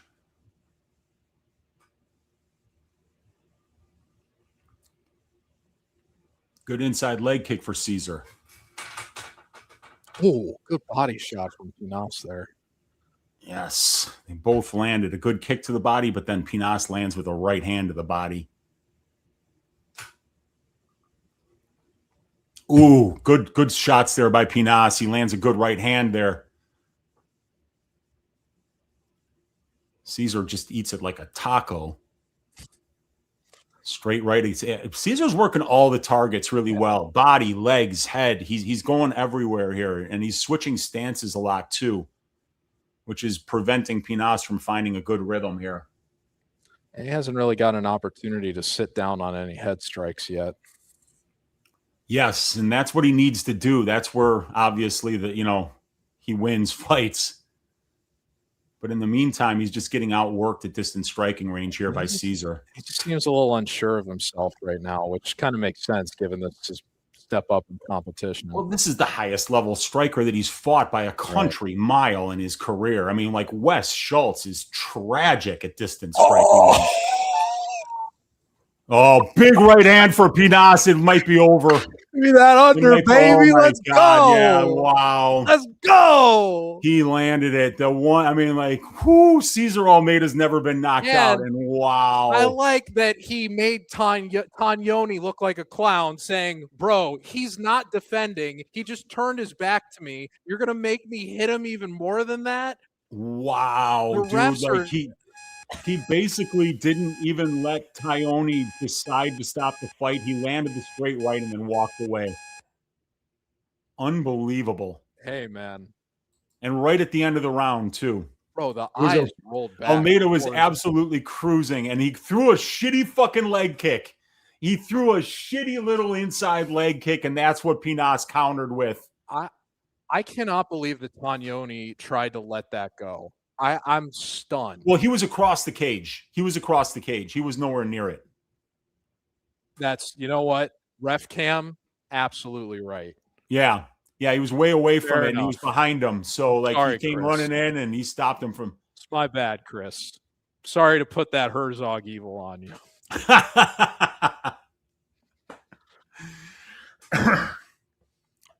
Great shot there. And yeah, and he just, that was the kind of mistake that Cesar couldn't make, was to throw a little shitty naked leg kick in the pocket like that with his hands down.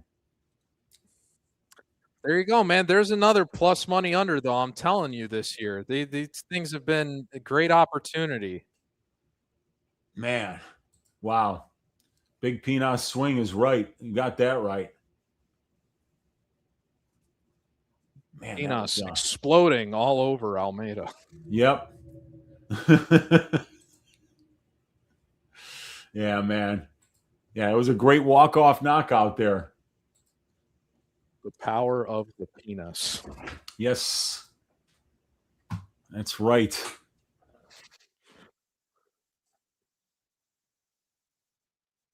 Now we'll transfer from Pinas jokes into Wang Cong jokes. Yeah, man. I got a Tracy Cortez bet. I know that you're on the Cong side here, so it's going to be an interesting fight. Striker versus grappler. You know, pre-flop, we're both right. Did you see? Yeah. Did you see what happened at the face-offs last night? I did. Diabolical. Oh, diabolical. Does that make you nervous about your position at all? I mean, not really. You know, I mean, I just, the thing is when I see these Chinese prospects facing off against an American wrestler for the first time, and I'm worried about their ground game, I don't overthink it. You know, this is a Chinese kickboxer facing somebody who's been wrestling with the Cejudo brothers for the last 10 years of her life. I don't see Wang being able to stuff the takedowns, but obviously if I'm wrong about that, I'm going to lose this bet because Wang is obviously the better striker, obviously. Yeah. So it's one of those fights where the money line is very close. Both fighters are pretty close to a pick 'em. Everybody agrees that Cong is the better striker. Everybody agrees that Tracy is the better wrestler. And then it just comes down to which fighter gets their game plan going. Yeah. I mean, Tracy definitely has the cardio to support the wrestling path. And her entries are pretty good. I'd say above average for, what the average UFC fighter has. So it's definitely, the path is definitely there for both. And I think the traditional way of looking at it, as you kind of described, relative to not just the American wrestler versus, international kickboxers, but, anytime that you've got the underdog in a women's MMA fight that has the grappling advantage, or at least the advantage on the ground, that's usually a pretty good side. I just think the one thing the market is overlooking here, and I'd be curious for your perspective, because you've been capping women's MMA longer than I have. Wang Cong has 3 knockdowns in her first 5 UFC fights. Yeah. I mean, how often do you see that kind of power in women's MMA at this level? You know what I mean? Oh, you simply don't. If I were to look at my stats models here, and so we're going to look at the women's featherweight division or flyweight division, right? Right. And when I look at those stats, you got Cong Wang, who's averaging 0.82 knockdowns per 15 minute. The average for the division is 0.1. Yeah. So I mean, like, it 0.82 knockdowns per 15 minutes. It doesn't sound impressive, but it's literally 800% better than the divisional average, So, I mean, like, it's unusual power for the division. Absolutely. And that's what I think hasn't quite been priced in yet with Wang Cong, and why I'm optimistic about her here. But if Tracy breaks that takedown defense, I think she'll be in a great position to win. Yeah, I think if Tracy gets on top and gets the half guard, and then just puts Kong's shoulders on the mat, I think she's going to be there for a long time. And, the thing about Tracy that I've noticed when I watched the tape was when she has a grappling advantage, when she's the better wrestler, when she should be wrestling, what does she do? Well, she wrestles, man. Yeah. And if you just throw out the Rose Namajunas fight, which was taken on less than 2 weeks' notice at Elevation for a 5-round main event, I think you're going to see that Tracy's wrestling always translates when it needs to. And that means defensive wrestling as well, because in the Jasmine Jasudavicius fight, it was Jasmine who was trying to take Tracy down. Yeah. We saw Tracy just kind of keep the fight standing most of the time and piece her up on the feet. So, yeah, it's obviously whoever's on Kong Wang is making a pretty good bet here, because if she keeps the fight standing, she's going to look way better than -110. And it's the same thing with Tracy. If she's out there shooting a takedown in the first 30 seconds of each round and chaining together attempts and getting Kong Wang to the ground regularly, I think you're going to find that she can even potentially find a finish here, because what Kong looked like on the mat against Eduardo Mora was a really bad look. It looks like Tracy has her natural eyelashes as she's warming up for this, so that's an encouraging sign. Yeah, I think maybe getting clowned by somebody with Joker face paint might have gotten to her a little bit. Well, I gotta fill up my water and make a bathroom break, so you got to entertain everybody. I will. And when you come back, I got to get another beer. So okay, yeah, perfect. You go for it. I got you. All right. Thanks again, everybody, for tuning into the stream. I have a lot of fun here when I've gotten to fill in, and Wheezy and Brady are obviously a great bunch. So let's see what other comments we got here. I don't know if I'm able to highlight them as a guest, but I can at least read them out loud for you.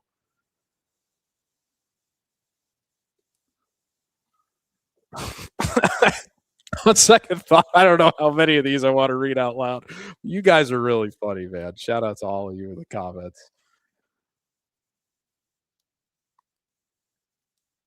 Man, Cortez does not fear Wang. Cortez ITD is plus 900. We should ask about who's in that Tracy picture. I agree. Not for it. I was wondering about that. Sounds like the soccer game is still 1-1. Rem Dog 520. That's pretty funny. Hey, and then again, in fairness, I thought it looked bad too, but when they went to that ref cam, which is a great, I like that. I don't think we've seen that in a lot of years previously, but I like that it showed where Tognoni was, because I think it gave him a little bit of grace in terms of he was coming across the cage. I don't know if there was the urgency to stop it, but I credit Pinas for recognizing that his opponent was not intelligently defending himself. Like, could Almeida have turtled on, or I don't know about turtle, but gotten onto his back and maybe stood in? Yeah, but he rolled over, was kind of waiting for it to end, didn't have the head, any arms up defending the head. So Pinas had to come in with one more hammer fist that was probably not necessary, but he at least recognized that fight should have been stopped. So awesome win for Pinas. Jamal Murray is in the house.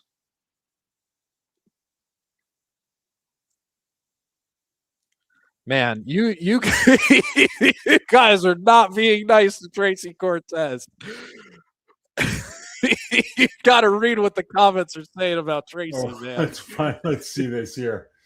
We got Rude Boy. I like Cortez ass not sold on her fighting. Ouch. Ouch.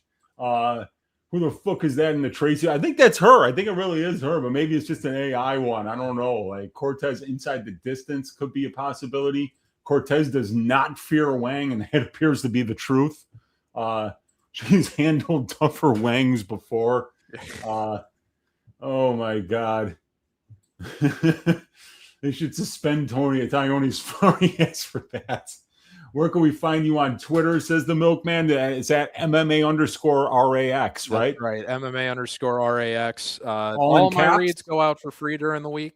And I publish a column every Monday morning as well on NJ.com. You can get my main event, co-main event, and I usually try to tip one underdog on the main card, but I give at least one other, usually featured bout, sometimes the main opener. But you get 3 reads on the main card, 3 write-ups for me published in my weekly column on NJ.com every week. But you will get every read that I have posted over the course of the week for every UFC event if you just follow me on X at MMA_RAX, RAX. Appreciate you. There we go, man. Oh my God. Yikes. I got Cortez by decision, but if Cong can avoid the ground, then it's going to be Kong's fight. Yep, got it. If Cortez would take fighting seriously, she would be really good. Yeah, she only shows up to fight about once a year, you guys. So she's never been an active fighter. Cortez embraces taking shots to the face. Wang will explode all over her. There's no double entendre there, everybody. Yeah, Pinas is a good man. He looked phenomenal. Well, no, he didn't look phenomenal. It was kind of getting boxed up, but all it takes is one from that dude, and he found the one, didn't he? That was an awesome walk-off. Yes, it was, man. RoboCop did the opposite of that, and it lost him a lot of fans. It's true, man. That was crazy, man. Yeah. That was like one of the most frightening knockouts of the last couple years, honestly. You're talking about the Jack Hermanson one? Yeah. Yeah, I know, dude. That was, and I remember I had Rodriguez as the ass shaving of the week that week, and he was, I was just like, this is read. Such a bad matchup. That was just such a bad matchup. That was it's honestly so funny bringing that, because that was almost exactly like the fight we just watched, where the underdog, Hermanson, was having all of the success until that one shot, and then that finishing sequence with the hammer fist from God. Same way that fight just happened. Almeida was controlling the action, and then one shot from Pinas just ended it, and you had that sequence where the unnecessary hammer fist comes in. But Pinas showed more grace than I think RoboCop did in that instance. Agreed. Yeah, that's for sure. Yeah, great judgment, massively respectful, for sure. Beat Fanatic loves Cortez. Cortez by sub is sneaky. And Santino DeFranco unretired for one fight, and it was to coach this one for Tracy. And I could just picture poor Santino at home with his wife. And he goes, she was probably saying to him, oh, you told 8 other fighters you were retired, but when Tracy Cortez asks you to show up and coach, he's a married man. I could just picture his wife doing that to him, Tracy asked you to coach and now you're coming back, I thought you had all this other stuff to do, Well, the other interesting thing too is I heard that she moved to Mexico City since her last fight. Okay, so I don't know if she was doing her camp out of there or what gym is out of there. But I'll be curious to see how different that approach results in whatever manifests in the cage. Yep. Tracy's just, Tracy just doesn't want to strike with this girl. Let's see if she can get her down to the ground. Wang Cong is really courty. She's the female Josh Hokett. Cortez to milk Wang. I hope so. Tracy eats 3 Wangs a day, so this is a normal day for her. There we go. She's going to wrestle and go for a rear naked choke. There's no replacing Brady, but Rax has been a 10 out of 10 backup. Agreed. There is no replacing Brady, though. There's no replacing Brady. His production skills and, Mike's skills come, they gel together. Like me, I'm stinking out the production angle of this, Hey, man, give yourself some credit. It's not easy to, you're spinning multiple plates in the air, It's not easy to multitask. You deserve some credit for that. Oh, who was my favorite comedian that used to do the spinning plates thing? Oh, my God, back in the day. Female comedian used to spin plates.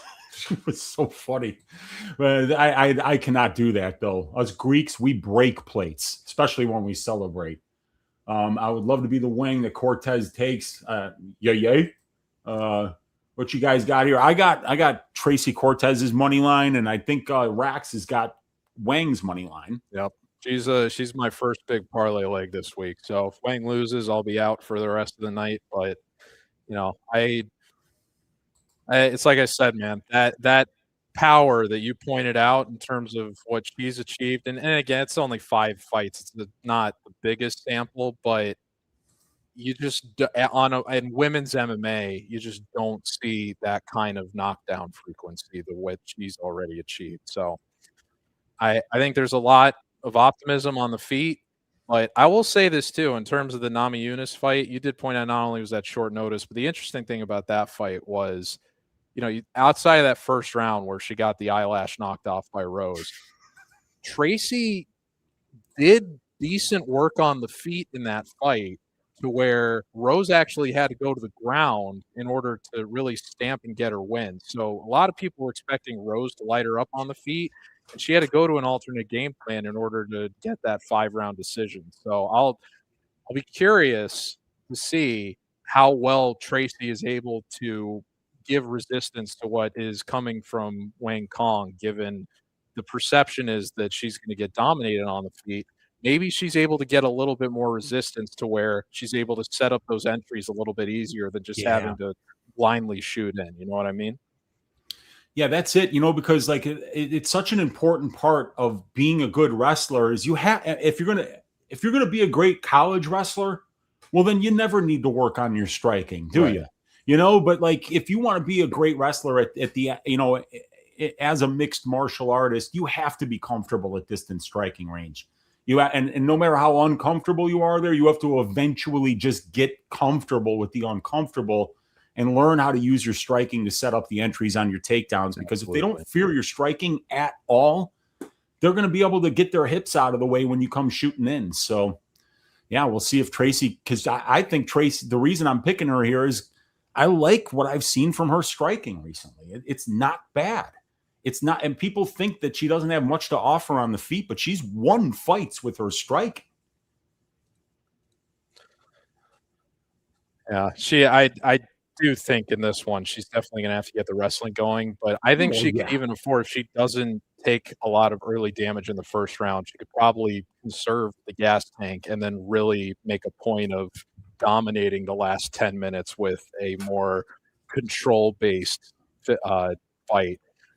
I know there are a lot of people that think that the submission is live here, but I'm not confident that Tracy, her rate of attempting is going to be there. I would think it's more likely that she probably, if this fight is going in her favor, I would think it's probably going to go the distance. But maybe Kong's submission defense hasn't been measuring up. But that's the easiest thing I think for any professional to improve at any age is their submission defense. And given Tracy isn't exactly a submission artist, I would expect Kong to be able to avoid getting choked out if the fight does end up out of her favor.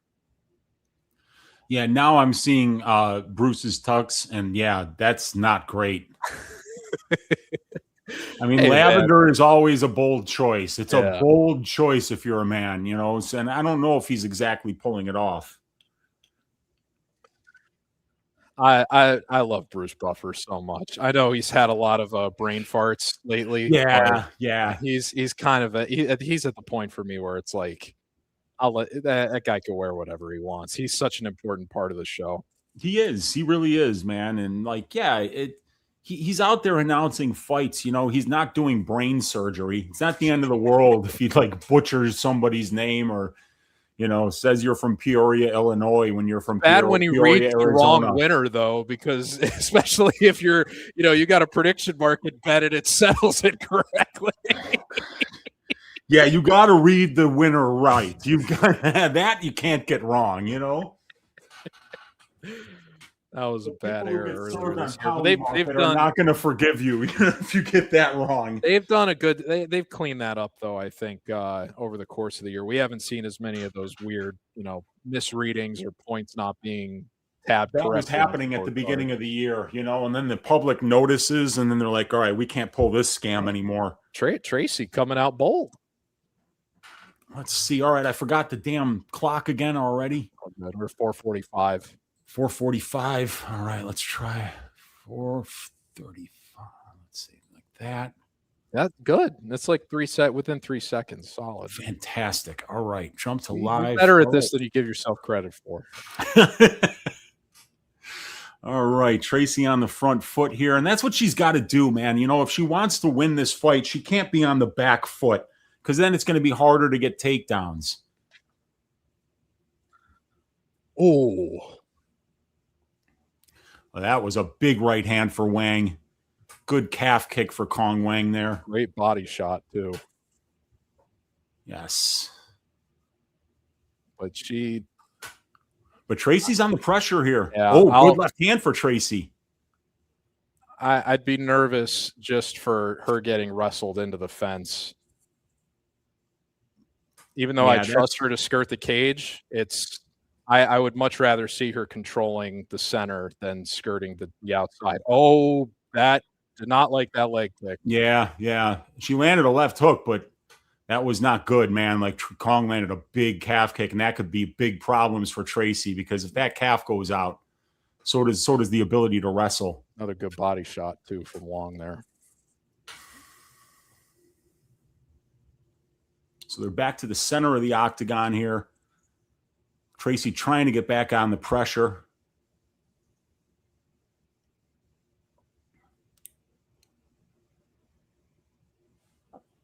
Wang's already out to 73% on poly market. Yes. Oh, good jab. Yeah. Wang's doing the much better work on the feet here. Yeah, still no takedown attempt from Tracy. She's giving her that leg, though. Yeah, she's looking to counter. You could tell Tracy's kind of looking to counter here right now. Tracy, every time Wang throws, good chin. Yeah. Tracy's durable. Now she's on the pressure. Now she's backing up Cong Wang here. So this is where she needs to look to get the wrestling going. She's in clinch, but she's looking to clinch strike instead of turn these into entries, which... Yeah, it looks like maybe the game plan was to strike for at least 3 minutes, you know, and just kind of see what her opponent has to offer there and then start mixing in the wrestling. But now here's how you know DC doesn't watch tape, because Joe Rogan just brought up the fake eyelashes thing, and DC said there's no way that she did that. Yeah, we all saw it. We know she did. We know Rogan watches tape. Yep. Well, this has been a really good round so far for Cong Wang with 143 left in round number 1. She's winning the striking exchanges. Tracy just caught a kick and didn't even really try to turn it into a takedown. Tracy's looking to strike here. And this is, as somebody that has money on Tracy, I'm not happy. As long as she doesn't get knocked out round 1, though, I wonder if she's conserving the energy to be able to wrestle effectively for the last 10 minutes. Could be, but you know, it's harder to find submissions and it's harder to get takedowns when your opponent has a lot of sweat on them. It's true. So I think if you're the grappler, you want to grapple early. You want to get it in their head that they just can't get into a rhythm at distance striking range, and that's not the plan that Tracy's fighting with right now. Oh, good knee from Cong there. Yeah. And now Tracy is clinching up. That looked like her first real takedown attempt, or at least a full-on attempt to clinch and start wrestling here. But it's Cong Wang who has the clinch control with Tracy's back up against the fence. But Tracy's got an over-under, and she gets a throw. And that over-under, she should be tripping towards that overhook side here. Engaged her with that. Yeah, she shouldn't have, because like Tracy just grabbed the whizzer and put her right on her back here. And now she's looking for a guillotine, 25 seconds. Let's see if she can get on that neck and maybe skirt around to the back here. Now Tracy's starting to wear on her a little bit with the grappling and defense from Cong. Yes, Cong puts her back to the cage. So Kong's doing all right here. Like Tracy's kind of gotten her down, but Cong gets right back up. It's supposed to be muted. Yeah, but if she gets one of those, like if she catches another kick, puts her down, I'll be curious to see away from the fence if she's able to more effectively control position. Yeah, well, she kind of waited to grapple there, so that did not work out for her. It's easily a 10-9 for Cong Wang here. Somebody said their feed is way ahead, so I'm going to refresh mine and see where it's at. But yeah, on my clock, I was in a decent spot with you. Yeah, there's still a commercial. Yeah. I'm going to pause it. And just yeah, I'll be honest, though. Like, there were a lot. Like, Cong gave her a lot of opportunities, like, with skirting the cage for her to just kind of crash and pressure into the fence. And Tracy did not take advantage of them the way I think a lot of people would have expected.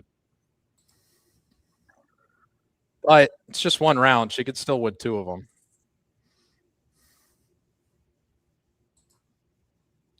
Oh, God. Right. They gave Theo Vaughn a headset. Tell me when the round is starting, dude, and I'm going to hit play, and then I'm going to refresh my Paramount. I think we're about to go. All right. Just say not now. Quite yet. Okay.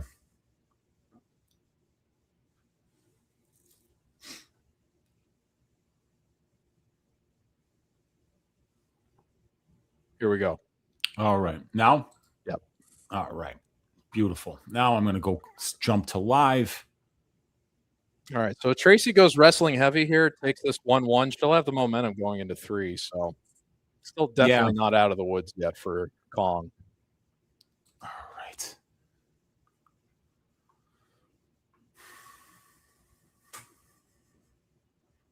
Tracy trying to get on that forward pressure that was a here. Good kick.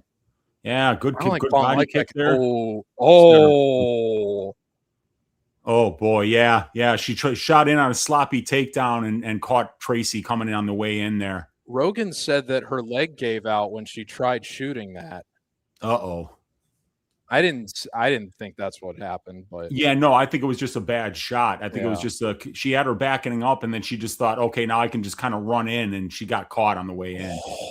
Those hammer fists from the top from Cong.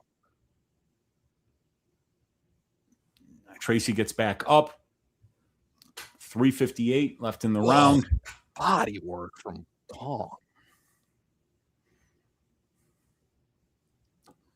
And now it's Cong that's got Tracy backed up here, and that she does not want to be there. I think Cong is investing in that leg kick. Yep. And that's going to make it more difficult for Tracy to wrestle here. Absolutely. She's definitely favoring it. Now she's hiding it a little bit, but she's still leading on it.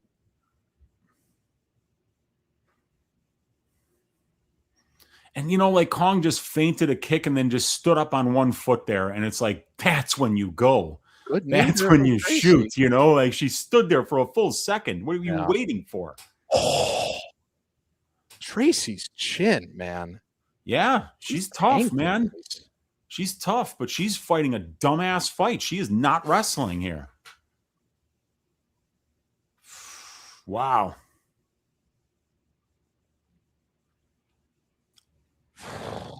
Really frustrating, man. If you have money on Tracy here, she's just not fighting to her strengths at all. God damn. It's these fights that are pick'ems that are obvious striker versus grappler matchups, one side is going to end up looking like they made a bad bet. It's inevitable, Yeah. Oof. Well, but it's frustrating. Oh my God! Full on knee to the head while Tracy was down. Okay, so that you're kidding. Yeah, that is unnecessary. That's a foul. Now, I mean, like Tracy's got a chin on her, so I don't think she's going to give up or anything. But that's like a very brutal knee to the head of a downed opponent there. So Tracy's got a way out if she wants it, and she might want it because her leg might be destroyed. And she can't wrestle. Like, I don't know why she's not wrestling. So but this is over. She's with it. This is over the second half, though. So, I mean, maybe they'll take a point. Well, I think you have to take a point. You can't just warn somebody for a clean knee to the head of a down opponent. So they took a point. So it'll be interesting to see if Tracy, that gives her a little bit of a boost now. Yeah, because Tracy's getting her ass kicked here, she's got to figure out what the fuck, right now she's got to be thinking about adjustments and just tell Jason Herzog to fuck off. I'll fight when I'm ready. Oh, she said she's ready. Okay, so they're going. It's tough, man. Yeah, there's a lot of credit for that. Forget about the clock you see on your screen. It doesn't mean anything because we had a stoppage. Yeah, Tracy's just not wrestling. It's just a fucking retarded game plan. Listen, man, nothing that she does in this fight will be as stupid as what Wang Cong just did with a dominant lead. Like that lone mistake just put Tracy back into this fight.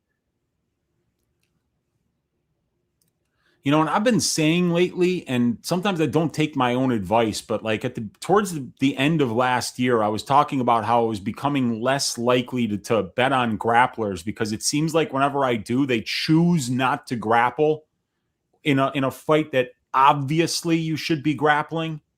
Like, I can't believe that Santino DeFranco's game plan here was to fucking strike with Kong Wang. Well, remember the last fight I was on here, or the last event I was on here with you for was Bonfim and Muhammad. Oh, and Muhammad didn't do any of the wrestling we figured he would. Yeah, I know, and it's just like, come on, you know, and that's something I got to start backing strikers and striker versus grappler matchups, because what you don't have to worry about is the striker wrestling. You know, it's like you have to worry about the grappler not wrestling, and that's exactly what Tracy chose to do here. On purpose, she was like, I'm going to outstrike this girl. And so, of course, Kong is looking minus 300 here. She's fucking destroying her. Especially with, you know, this only pretty much probably being a 9-9 after what happened. It's like Tracy not showing the urgency to go get a 10-8 is, which would have been presumably through wrestling, is tough to see if you were on her side. Yeah. This is a brutal performance. And if this was Santino's plan, then he should be fucking glad he's not coaching anymore. Wow. Tracy Cortez thinks she's a boxer. Yikes. Canelo hands, man. That's what moving to Mexico City does. Oh, man. You ain't kidding, man.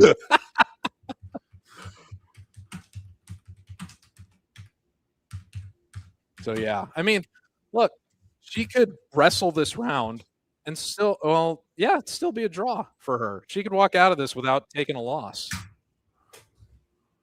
Oh, my God. Unbelievable. Just disgusting. I don't, you know, I don't like reading too much into body language, especially because a lot of times you don't really know what's going on. But I do wonder what her sense of urgency is here. You know, Yeah. She just kind of seemed like she was going through the motions there when she was on the stool. Yeah. Yeah, this is just, I mean, it's just a fucking bad game plan. And it is what it is. Yeah. Tracy's leg wouldn't have got chopped up if she was wrestling from the jump. So she had good urgency to start. She really tried to control and dictate. But when you do that and you don't threaten any entries and you just oblige a kickboxer. Yeah. Yeah, Tracy could actually win this round and just win it. You know, it'd be a draw. A draw, right? You know, so like, or maybe she just stays down and takes another illegal knee. Oh, God, and wins a Cody Garbrandt decision by getting 2 points taken. Yeah, they said they think the eye is starting to bother Cortez.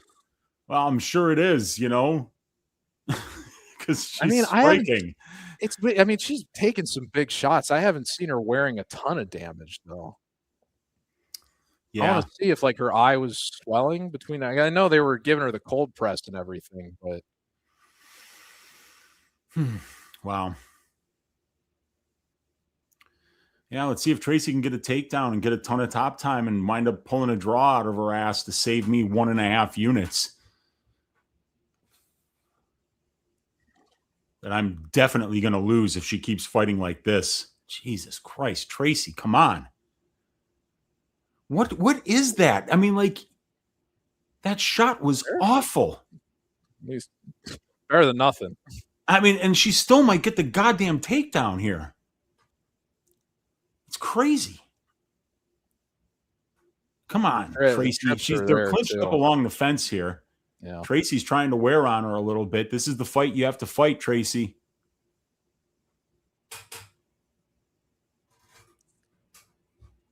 I'd love to see a clinch knee to the body from Wang here, but doesn't take it.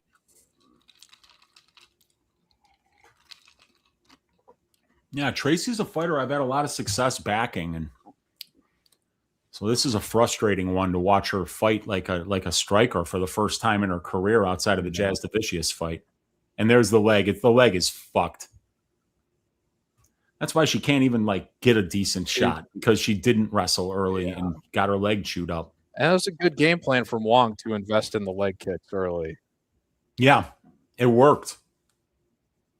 Tracy's finally trying to hide it, but I wonder how comfortable she is striking out of that stance. No, she's not comfortable striking out of it. But the thing is if you're wrestling, you can wrestle much better out of the southpaw stance when your opponent's orthodox, because their leg's right in front of you. Yeah.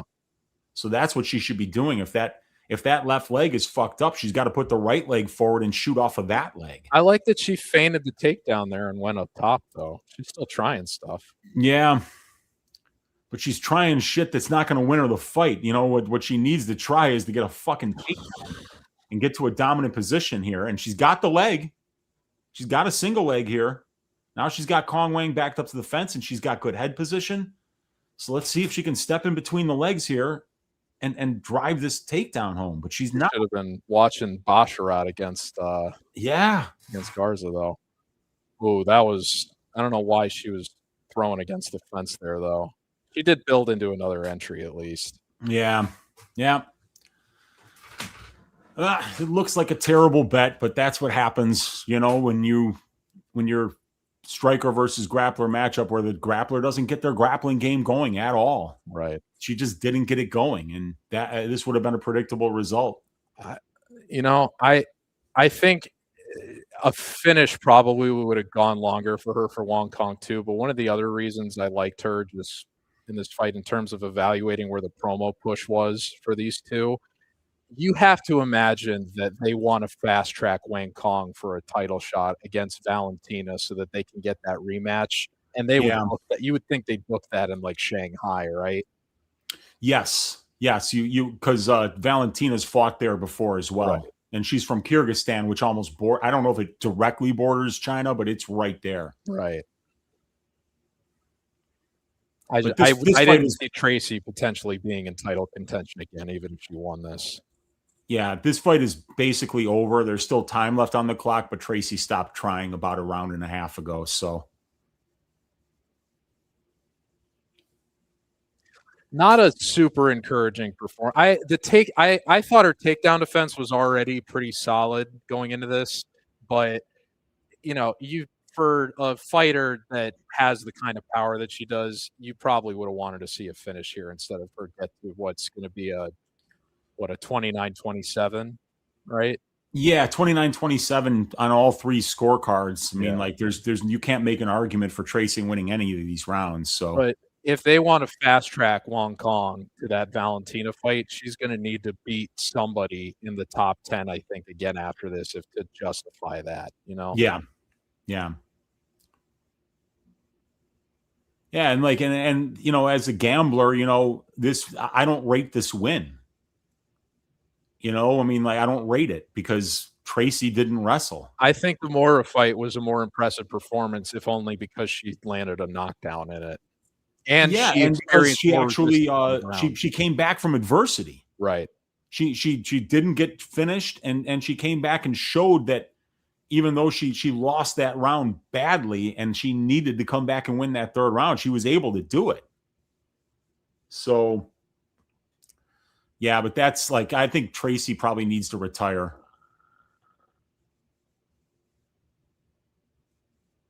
She's lost 3 of her last 4 fights now. She's on a 2-fight losing streak, and she's got nothing to offer if she's not gonna wrestle. I gotta tell you, man, when I wrote in my pick I put out on X this week, I said Cortez might get both eyelashes blown smooth off this time. And then when I saw her bring those eyelashes to the face off, and then Cortez accepted the gift without really thinking, I thought, oh man. Yeah, I know. Wang Kong already got her playing into the head games and she didn't even realize it.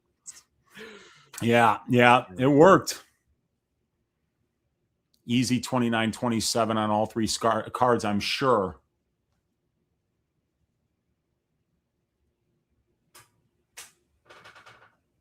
Kong Wang with the win.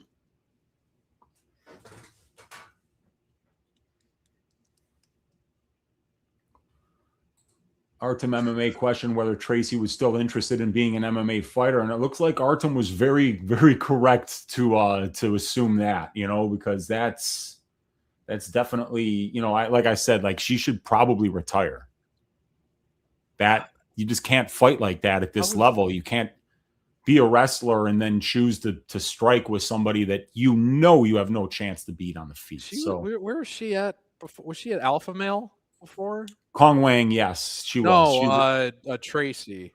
No, she was just at Fight Ready her entire career. She's been with the Cejudo brothers because her older brother, who passed away, wrestled with the Cejudo brothers. Yeah, so I thought it was curious. She's always been a Fight Ready fighter. So I don't know where she went after Santino quit. She moved to Mexico City, they said, since her last fight. I just don't know what camp is down there that she would have been, even if she was getting coached by Santino DeFranco. Yeah, I don't know. And Santino would have been in Arizona anyway, so he wouldn't have been coaching her in Mexico. Yeah. So, yeah, I mean, if you had Kong Wang, it's a sweat-free bet. Everybody have fun tonight. Everybody Wang Kong tonight.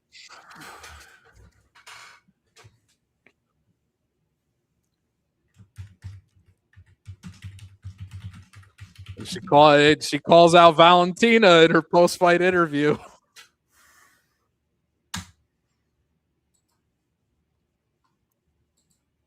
Wow. Problem here is Natalia Silva already deserves that title shot, and she's probably going to be lined as the favorite over Valentina when that fight happens. So can you really justify putting her on ice for that long while you try to fast track Wong Kong to that? I don't know, but they're going to do what they want to do from a matchmaking perspective.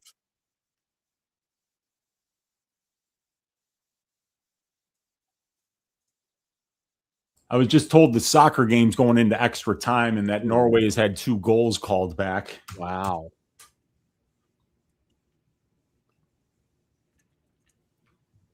Let's see here what I got to do though. Thankfully, that going the distance at least prevented us from any filler as we head into the prelims here. Yeah.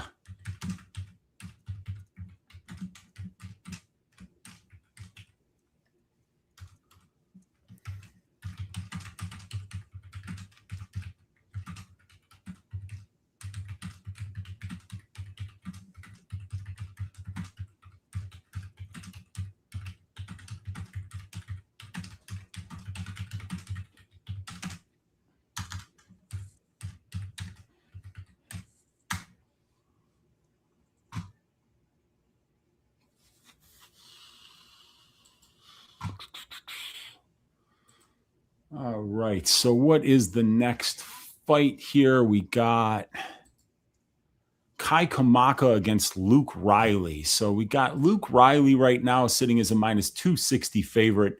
Kai Kamaka plus 220 underdog in the under 2.5 rounds, sitting at plus 190. So market saying this thing sees the scorecards about 2 out of 3 times. Kai Kamaka's in a lot of close fights, so I can see why people would get behind that money line at plus 220, knowing that it could wind up being a coin flip and he might be able to get a little bit of wrestling going in this one. But my read is that Luke's going to land the bigger shots, that Kai's traditionally pretty good durability is going to hold up, and that Luke Riley's going to win a decision. What do you guys think here, MMA Racks? Yeah, looking at this last week, I did think the line was really wide. I called it a dog or a pass when I finally put out my read this week. And then since then, the line had come down pretty considerably. So I feel good about that read. Like, if I didn't have so much I had 11 picks that I put out for this card, and 5 of them were plus money positions. So I was like, do I really want to take a 6th one that's going to be the longest odds out of all of them? Because Kamaka at that point was like, I think plus 285. I was like, I don't need to do that. So I just decided to stay off. Line comes in, so I feel vindicated with that read. Yeah. A lot of these UK prospects have been kind of underwhelming lately. Who who's that guy that Danny Silva made quick work of as a big underdog earlier this year? The guy that got the pink shorts. It was like a minus 300. Oh yeah, favorite. the Pink Panther. What the hell was series. his name? Yeah, and like that guy was coming out. He was coming out of a third-rate MMA organization out of England. He wasn't even out of Cage Warriors. Right. He was out of a what the hell was it called? It has like some, I forget what the promotion's called. Curtis Campbell. Yeah, that was him. Curtis Campbell is his name. And yeah, he's a real good grappler, but you sometimes when you see these guys' resume and you're like, oh shit, they haven't really fought anybody that's UFC level yet, and they haven't faced a lot of adversity. Those are some spots that sometimes wind up coming through. I wish I could say I was on the underdog there, but I was telling people I'd rather be on him than on the money line side, but I was still picking Curtis Campbell to win. Yeah, I had Campbell there. I felt good about a pre-fight, but obviously as that unfolded and he wasn't getting the immediate grappling success I think maybe some people thought Silva was going to offer up, it got pretty evident that was a mispriced line to say the least. There's a lot of these UK prospects, undefeated guys, get a lot of this hype that doesn't really end up delivering from a betting perspective. Luke Riley's already shown out a couple times, but some people were underwhelmed by that Aswell Jr. performance. I think it could. I thought the original line when I looked at it last weekend was wide. It's come in a little bit, so there's been some respect given to Kamaka as an underdog. I probably would have felt more comfortable playing him, but he's had so many fights that have gone to split decisions lately. I just didn't want to put myself in a position where I'm holding the Kamaka side, and I think that he won the fight. And then Luke Riley ends up getting a split decision because they want to keep that 0 intact. Yeah. And then I'm upset, and I could have just stayed off of it entirely, Yeah, I mean, you that's the thing, it's like if you want to be a dog hunter, if you want to take those good bets, you got to do them every time. Because sometimes if you just do it when you think it's going to happen, but because sometimes it's a good bet. Like, that certain bets, like I'm making the right bet here, but it could wind up looking bad. Yeah. And that's what happens when you bet on these underdogs. Like I remember when I took Pat Sabatini versus Joe Anderson Brito, right? I got Sabatini at like plus 190 or something. And I was like, okay, if Pat wins, he's going to look minus 500. But I know if he loses, it's going to look awful, Yeah. But sometimes you have to understand, look, I'm making a good bet here. And if it goes tits up, it goes tits up. But I think like if you were looking earlier this week at Kai Kamaka at plus 240, plus 250, and you made that click, you're not making the click going, Kai's going to run through this dude. You're making the click because you're like, this is a good bet. He fights close with everybody. Yeah, I think so. And you make a good point because on the UFC London card last year, I had graded Howie Fernandez to beat Guram Kutateladze when he was like a plus 300 underdog. And I liked Chris Duncan against Jordan Vucevic, I believe was his last name, who was also like plus 300 underdog. But I think I stayed off in both. I think I played the under in the Duncan fight.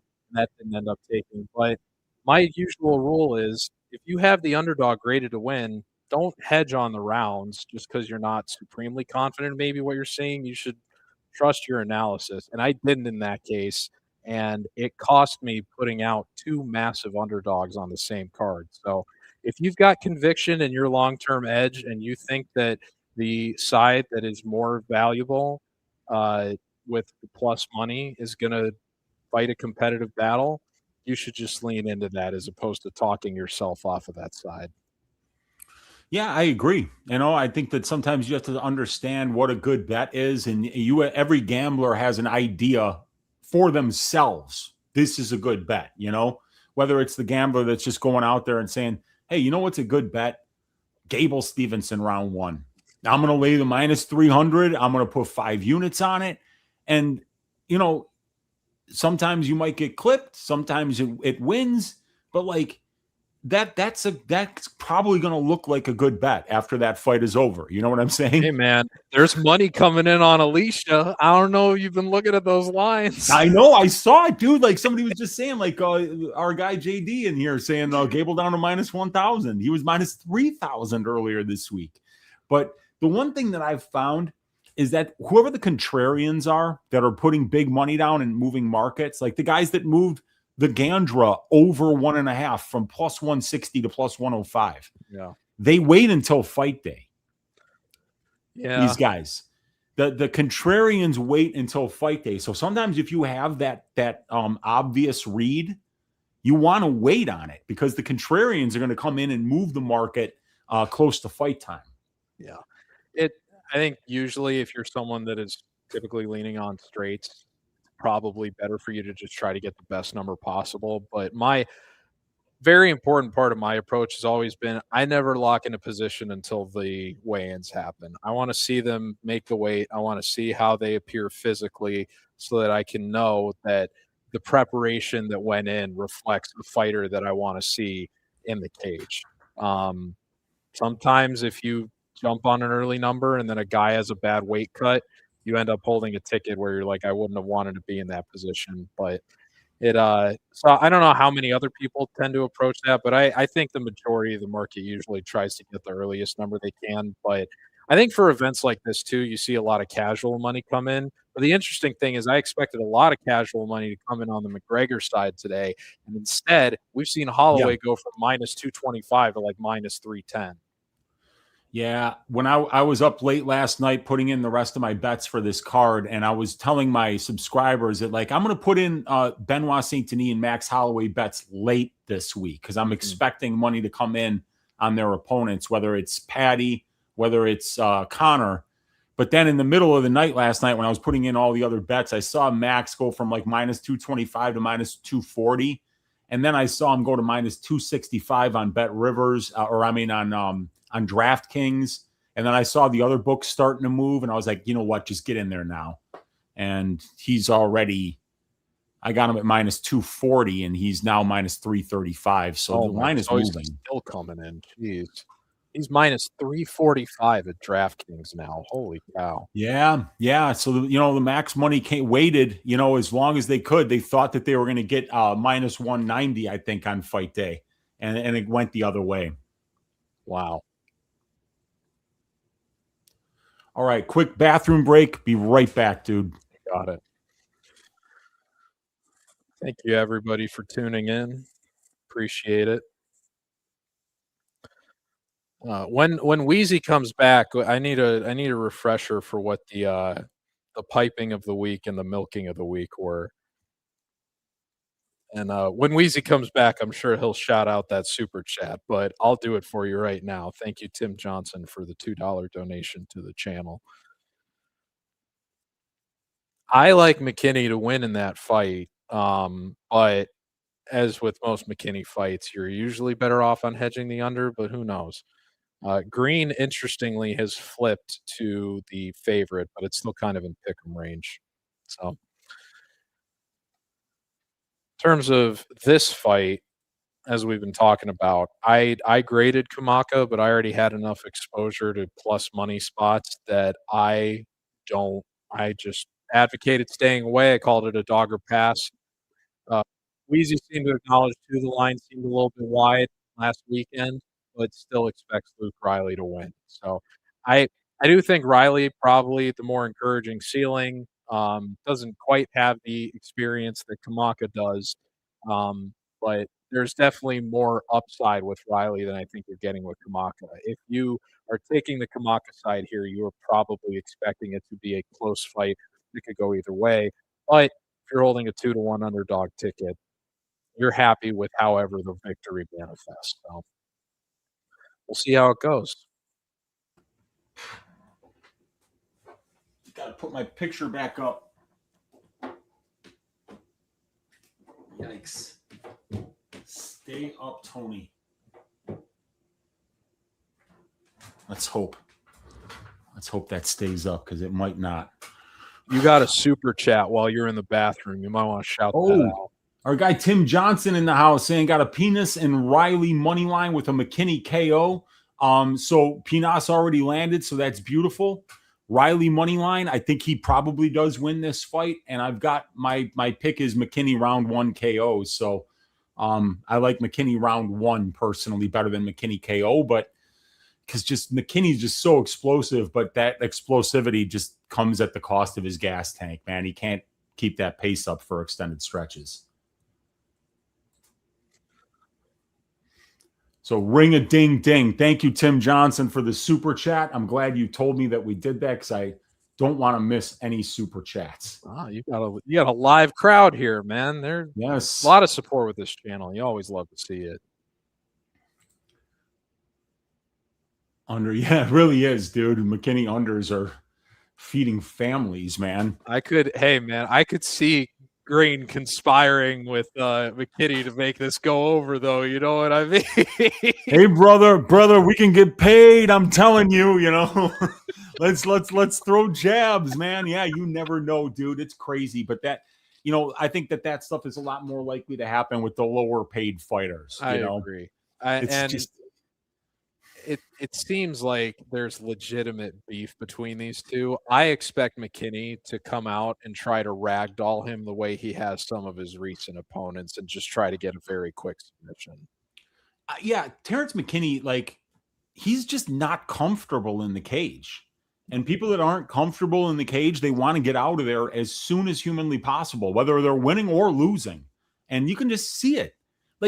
McKinney's entire career could be summed up in the Frivola fight, right? He goes out there and he finishes the dude in 8 seconds, and then he climbs the fence and blows out his own knee. Literally, he put Frivola out for 6 months, and he put himself out for 6 months. Crazy. In the stretch of 11 seconds. Crazy. Yeah. But now we got somebody in Kai Kamaka who is the absolute opposite. 20 career fights that have seen the scorecards. So this one is probably going to come down to minute winning, and we'll see if Kai Kamaka can get that wrestling game going. All right, so I got round 2, but it's really round 1. Yeah, I know. So we got round 1, and I'm going to get the clock started at the right time. So when it's time for this thing to start, I need you to go Wheezy now, and then I'm gonna hit play on that thing, and we're gonna be on point for this Riley Kamaka fight because I may have stunk up to this point, you guys, but I'm turning it around. We're circling the wagons here on this watch along. Doing a great job, man. All right, tell me when this thing starts. I'm about to hit the play on this. See me circling it? I would go to 4:45. Oh, already? It's already started? Yeah, I would go to 4:40. 4:40, okay. How about 4:35? Go for it. All right. Shit, it looks like I got to hit jump to live. All right. What did we miss in the first 30 seconds? Not much, right? But Riley's looking explosive. He's confident at distance striking range, man. Good jab by Riley. Good jab to the body by Riley. Kamaka looking to land some calf kicks. He missed with it.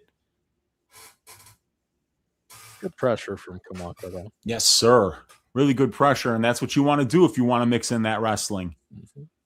Back them up to the fence so that their hips can't avoid the takedown. Trading leg kicks there. They both land.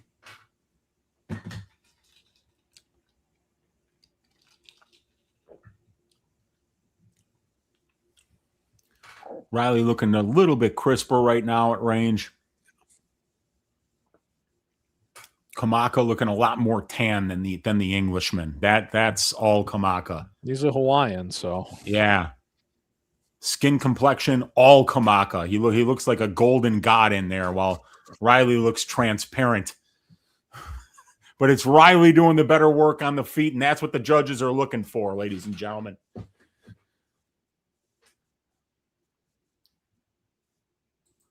A little body shot.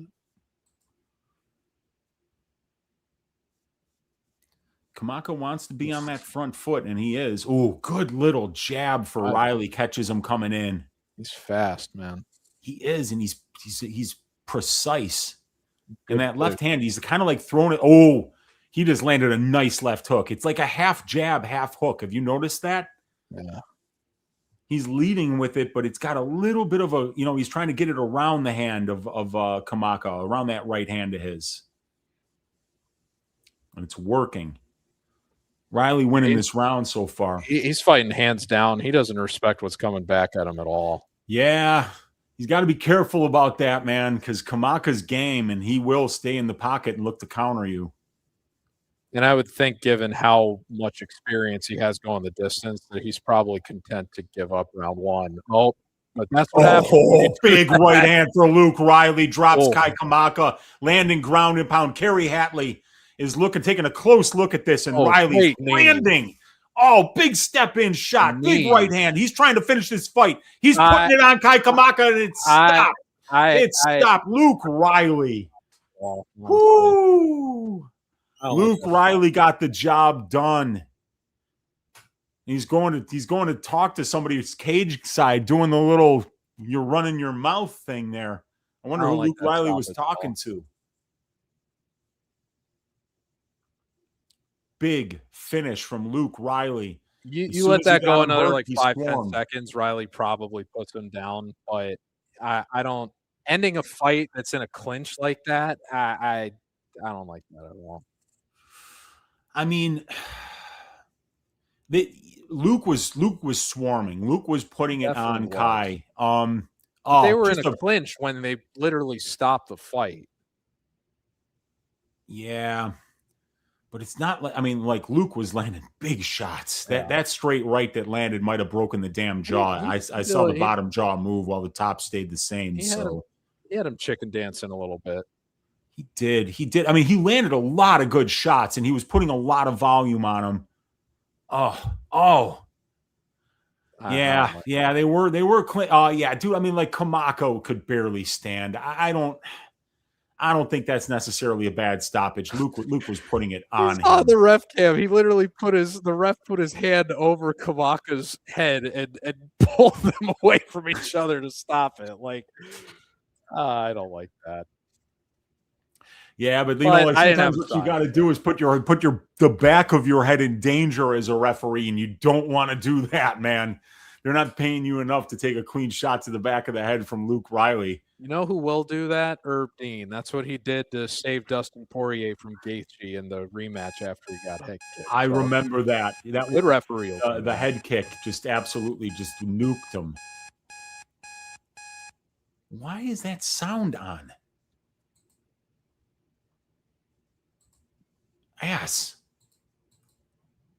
Having problems over here once again, you guys. I don't know why that thing. Anyway, why that? No, I'm not even getting the ability to. All right. Having problems with this slideshow. Anyway, it doesn't matter. We don't have to wait. We got to wait for a little bit for the next fight here.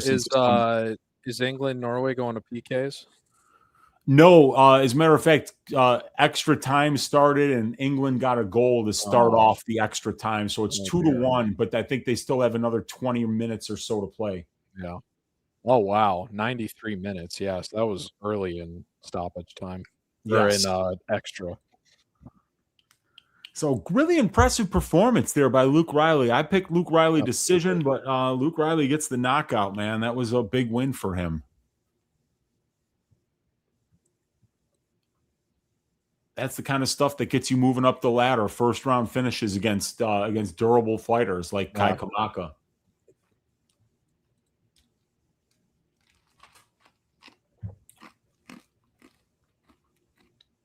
Only other time he had been knocked out in the first round before was a doctor stoppage in his third MMA fight in 2015. So that was a great performance for Ryan. I don't want to take that away from him. And he was going to win that fight. I would like to see the ref give Kamaka a little bit more grace in terms of if they're in a clinch like that and he's not actively going down, the guy's going to fall over again, then you stop that. But I don't know. I don't like that. Commentary seems like they see what I'm seeing. But again, great performance from Riley. You can't take that away from him. Hell yeah, he did what he was supposed to do. You know, the ref's job is the ref's job. Luke's job is to go out there and hit you hard in the face, and he certainly did that. Yeah, comes all the way to Vegas. That's a long trip for Luke Riley. You know, I mean, like that is a long flight. That's a good 10-hour flight at least.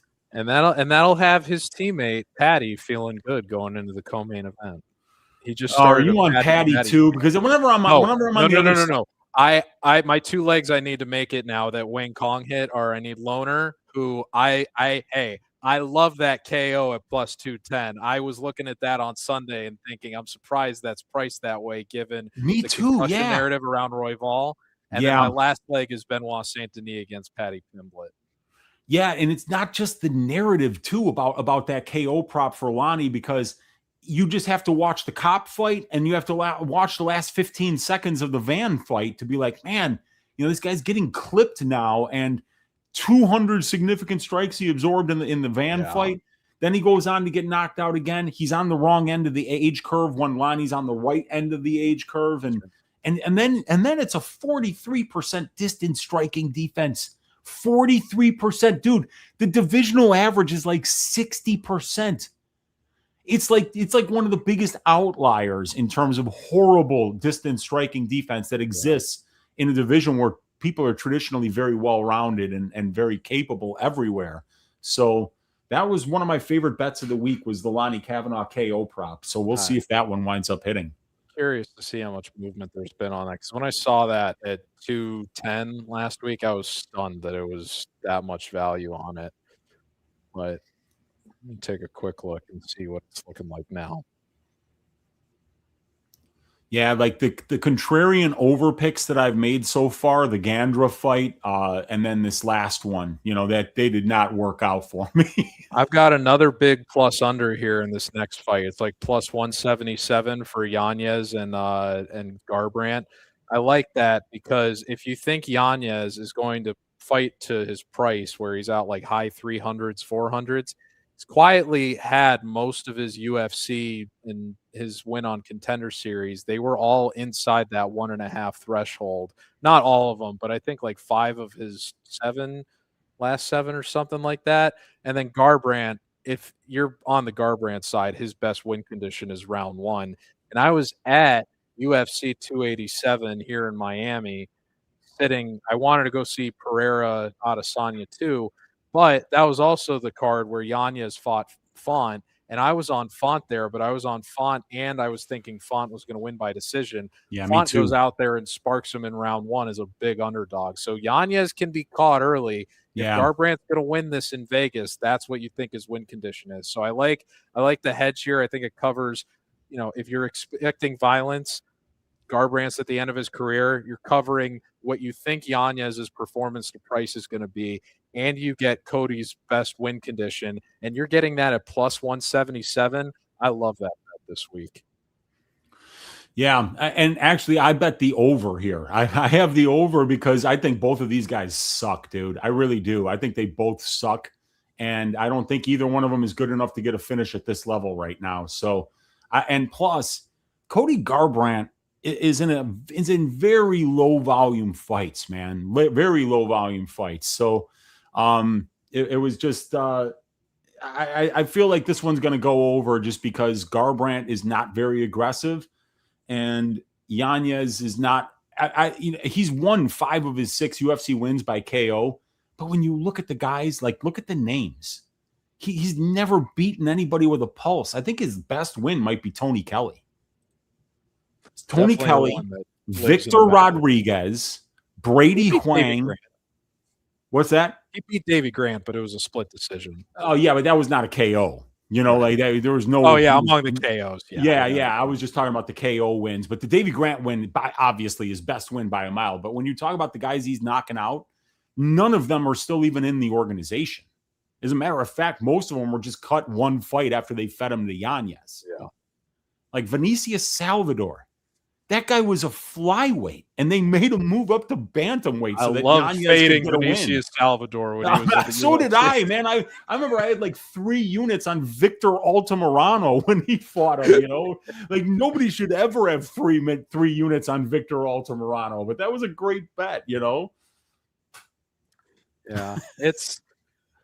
so I like giving. I'll give fighters the benefit of the doubt in terms of that one punch power when they've shown it previously. Yeah, obviously the level of competition for the wins isn't great. And I remember coming out of that Tony Kelly fight, there were a lot of people that were saying Yanez might be the best boxer in the UFC. I was like, okay, I think that might be a little bit overstated, and that was one of the reasons why I was on Font in his next fight. But yeah, he has not handled these steps up in competition well, but a lot of people do think that he won that Ricky Simone fight. I think Simone really only I think that was in Seattle, and Simone is a Washington native. I think that might have partially played into why that ended up as a draw instead of a win for him. I was on Daniel Marcos against Yanez. I did think Marcos won that fight, but I do think that he should have gotten that win over Ricky Simone, and he's probably closest to the best version of himself right now. I'll give the guy the benefit of the doubt that one punch power is there. But as somebody else pointed out in the comments, with how low volume Garbrandt is, if he doesn't oblige Yanez in these exchanges and just is going in there to survive, I think your over 1.5 is probably going to look pretty good. Yeah, we'll see. Because like when I look at Garbrandt at this point, I look at a guy that's showing up to fight because they're paying him. You know what I mean? Like, that's why all these guys are showing up, obviously. Like I think if you stop paying every one of them, like Trevor Peak would be the only one showing up to fight, But like, there are some guys that are really out there fighting to win and fighting for their legacy and fighting to climb the ladder and potentially be champion one day. And Cody Garbrandt's showing up to fight and not get hurt, and you could tell, man, like he's always kind of been this guy that's controlled the range, controlled the interactions, chosen to wrestle when he felt like he didn't want to strike. And yeah, so I mean, I'm just saying, like, I'm not expecting Cody Garbrandt to knock anybody out in the year 2026.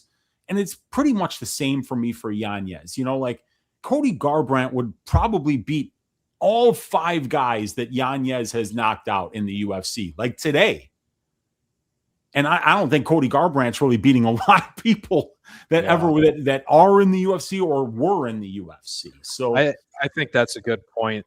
And yeah, you do make another good point that what he's been doing lately has been, he's clearly worried about his own chin. Yes. And is going out of his way to try to not invite exchanges that will encourage that. If he is fighting not to lose in this case, he's going to have to oblige Yanez at exchanges. And I guess at me with a plus money on the under 1.5, I'm optimistic that Yanez is going to force those exchanges as opposed to letting Garbrandt just run away from him. Yep. It's going to be, and I have this. It's a 2-leg parlay. It's my stop the violence parlay, because we got to stop this violence MMA rack. So it's whenever I do the stop the violence parlay, it's always 2 overs, and you'll hear your Uncle Wheezy screaming circle, like just avoiding. And it's the Yanez fight, and then it's the Bautista Sandhagen fight, which is an expensive over. But just stylistically, I don't see either one of those guys finishing the other guy. I don't, like who's going to finish Mario Bautista right now at this point in his career? And you could say the same thing about Sandhagen. Look at everybody he's fought. Yeah. And none of these guys are finishing him. So I feel like that's probably a fight that goes over as well. I do think that if that fight ends in a finish, it's more likely for Batista, which is one of the reasons I liked him as an underdog this week. And in my column, I tipped at one point Batista inside the distance this week was like plus 700, which I thought was kind of wild. So I like the value on that number, especially because I don't think Sandhagen's been knocked out, but Batista's been showing decent power lately. He did get that knockdown on Umar Nurmagomedov, and that was a nice submission that he got against Oliveira was very opportunistic. So the guy is slick, but the What I think that's a good over, because where I expect Batista to have the most success, and this was something I think you actually pointed out on Stat Diggers this week, is that Batista is quietly one of the most effective clinch strikers in the UFC, and Sandhagen has given up a lot of offense to his opponents in those clinch exchanges, despite the size that he has for the division. So I think if Batista leans on that clinch-heavy game plan, as he did against Jose Aldo, he's going to give himself a great chance to win that fight. And in that scenario, you would expect it to go over because you don't get a lot of fight-ending sequences out of the clinch. So I hope Batista wins that, but for the sake of both of us doing well, I'll hope that Batista wins by decision. Yeah, and like check out, this is my stats package here, and these are the individual fighter stats that I have for everybody. And you got Corey Sandhagen in 16 UFC fights. He's only landed 34 significant clinch strikes, but he's had 71 landed against him. So he's getting outworked 2-1 in the clinch. While if we look over here at Mario Batista, I see him landing 94 significant clinch strikes over 14 UFC fights and absorbing 77. So one guy is outworking his opponent in the clinch, and the other guy's getting outworked in the clinch. So that's where I expect Batista to win minutes, and I think that Corey has probably got the better offensive and defensive wrestler that might be a little bit more capable of winning minutes in the grappling exchanges. And then in that fight on the feet, I just think it's going to be close. So it's one of those fights where I like the over, so I threw it in a parlay with the other over in the Yanez fight. But for the most part, I'm just looking forward to what's going to be an amazing fight between two super high-level bantamweights that are well-rounded and aggressive. So I'm looking forward to that one, man. Absolutely. The other, what I'll be curious to see too with that clinch striking is, I don't know if you ever watched Jack Slack's stuff on his YouTube or anything, but he did because it is McGregor fight week, he did do a little bit of a look into shoulder striking, which obviously McGregor kind of made popular with that Cerrone fight. Yes. And one of the guys that does do a good job of deploying them, and actually it was an effective weapon for him against Jose Aldo, is Mario Batista. No so kidding. I'm wondering if we're going to see Batista as a nice little homage to McGregor tonight. If he gets Corey kind of leaning over on the fence in that clinch, it gives him a little shoulder shimmy. You know what I mean? Yeah. I would love to see that as a nice little homage to Conor, but we'll see. Yeah, if it Conor happens. would love that. I'm sure Conor would be really fired up about that. Yeah. That's going to be, I can't wait for that fight, man. It's Conor McGregor, dude. I think he's going to get absolutely dog walked, and I max bet Max Holloway, but it's one of those bets that you're kind of willing to lose as a UFC content creator, because if Conor wins, it's going to be huge for the sport. That next event is going to be mind-blowing in terms of the amount of eyes that it's going to get from the general public. It'll be great for the sport. It won't be good for my wallet, though. That's for sure. Yeah, I think you can. If you could get him in a title fight with Gaethje at MSG in November, and then you book the co-main as Hokit versus Pereira, that card sells itself. Yeah. I mean, that would be something else. There's so many. There's some good fights that are shaping up here, man.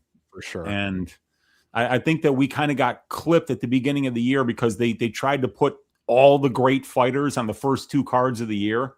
And then for the next couple of months, you could tell they were kind of holding it all together with duct tape, Well, the other thing that really killed it in the beginning of the year that took some of the wind out of the sails was Kayla Harrison's neck injury, because that was really going to put the opening Paramount event over the top, and losing that was kind of rough. But they still have that fight with Nunez waiting in the wings. So it'll be interesting to see, depending on how Harrison's recovery goes, when they're able to deploy that. But yeah, slow momentum to start, even though Gaethje's win over Patty definitely gave some enthusiasm for the hardcore fans. But yeah, for the sport being in a position where the narrative last year was the UFC has a star power problem, they have slowly built themselves into a position since March where that has been slowly starting to rectify itself a little bit, I think. And there's good potential here tonight for some more stars to be made as well. So I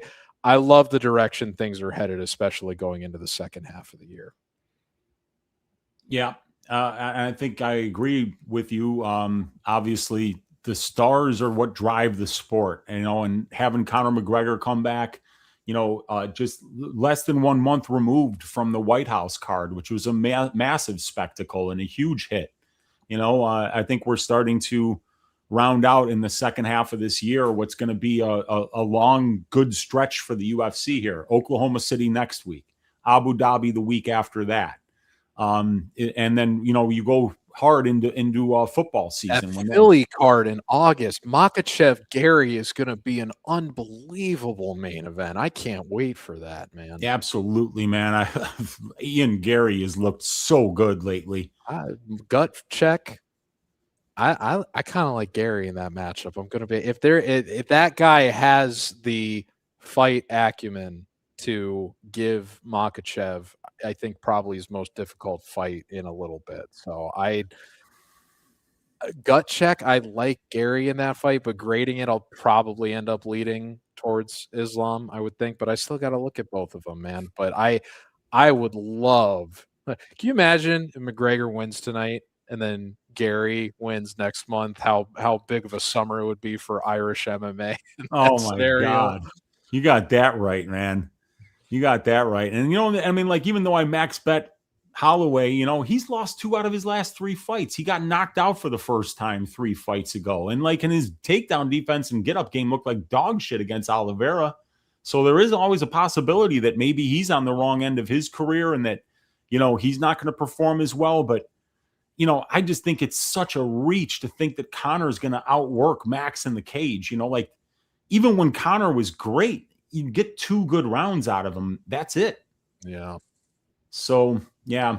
And as long as Max's durability holds up here, I think that this should be an easy win for him. But it's a Conor McGregor fight, and I think the UFC, I don't think they'd fix it, obviously, because I have an interesting theory about that. When we get after the co-main event, I noticed something when I was looking at lines last week that I want to bring up to you, but I didn't want to tip it ahead of time, but we'll get there when we get there. Yeah. Okay. What I want to ask you now, though, relative to that, is I said in my column when I was looking at props last week, I said, I like Max too a lot, but with McGregor, it's just so hard to know what version of him we're going to get, even though most of the signals are telling you it's not even going to be close to the guy that he was before. But yeah, in terms of just the way that he's, composing himself and the way that he's speaking now relative to what you were getting back when it looked like he was going to come back against Chandler in the day. You referenced how discouraging that tough season for him was with Chandler. He seems like he's mentally in a different place. Yeah. Giving that benefit of the doubt, I looked at some of the props and I saw plus 130 for fight starts round 4. I think I like that as a hedge if McGregor has a slow start and Max does his traditional building into a finish. Do you see this going into round 4, or do you think if Max wins, he's probably going to get some kind of KO or submission in round 2 or round 3? Well, I think the problem is that we're missing some information. We haven't seen Conor fight in 5 years, but right. What we already knew about him, it tells us that he just doesn't really go late into fights very often. He never really has. He did against Holloway the first time they fought, and with one of the other times he fought at welterweight against Nick Diaz in a 5-round fight. Yeah, 5-round fight. And I remember thinking to myself while I was watching that fight, I was like, wow, Nick's carrying him. Or Nate. It was Nate Diaz. Nate's carrying him here. Because Nate finished him in the second round the first time. And then I was like, man, Conor looked gassed halfway through round 2. And I was like, oh my God, Nate's just going to pour it on. But Nate didn't do anything. So I don't know if that was the best version of Nate either for that fight. That's fair. Yeah, dude, it's anything pre-flop right now is a pre-flop read, Yeah, that's a good point. It really is. Yeah. So I'm going to refresh my screen, try to get this. Yeah, they're introducing Cody right now, and it's about to get going, I believe. Yes, we got Herb Dean. So if this does, hey, that's if you got the over here, Herb is a guy that'll let it go. Herb's a death dealer. Let's go, man. But he also knows what kind of I don't know how many Cody fights he's done. He's also a guy that he will referee fights based on he knows what kind of attrition and your ability to stay in that he's had. So Cody gets I smart. think that's something you need to know about the fighters. Yeah. Like certain fighters you're going to give a longer leash to. Oh, wow. Cody's actually showing some aggression here. He's swinging. He's trying to knock him out. He hurt him with the knee. Oh, my God. No, Yanez, is he cut? Is Yanez cut already? I can't tell. I can't tell either. Oh, big leg kick for Cody. This is as aggressive as I've ever seen him. I hate this for my over. I love it. Oh, man. Oblige him, as they say in Inglourious Bastards. Yes. Now they're slowing down a little bit. Yeah, did Cody just blow his gas tank? I think he did, man. I think he landed big, and he's like, what the hell is this guy still doing here? God damn it. I better slow it down. I'm winning the round. This is a lot of pace for him. Yeah. But it looks like, Yanez is not afraid to be on the front foot and put some pressure on Cody here.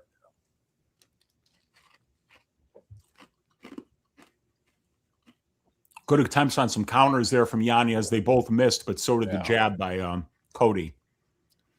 Cody needs to make that read. He's looking to come over my jab, so maybe I don't throw that as much. Those leg sleeves on Cody are crazy. Are they? I can't even see them. Oh yeah. You're talking about the tattoos. Yeah, I know, man. Sleeve. Oh, good counter in the pocket there by Yanez. Lands against Garbrandt. While Garbrandt kind of lunged in looking for a left hook to the body. He was not protected to the head, and Yanez took advantage of it.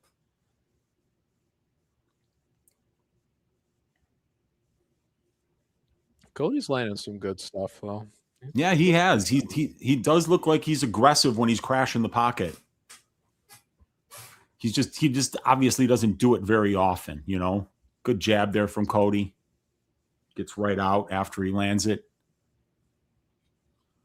And it does look like Yanez is kind of looking to counter a little bit more. Yanez just went first there, but he missed with both of them. Yeah. Oh, and there it is. He counters them. Beautiful right-hand counter for Adrian Yanez there. He caught Garbrandt exploding into range, and it looked like he hurt him.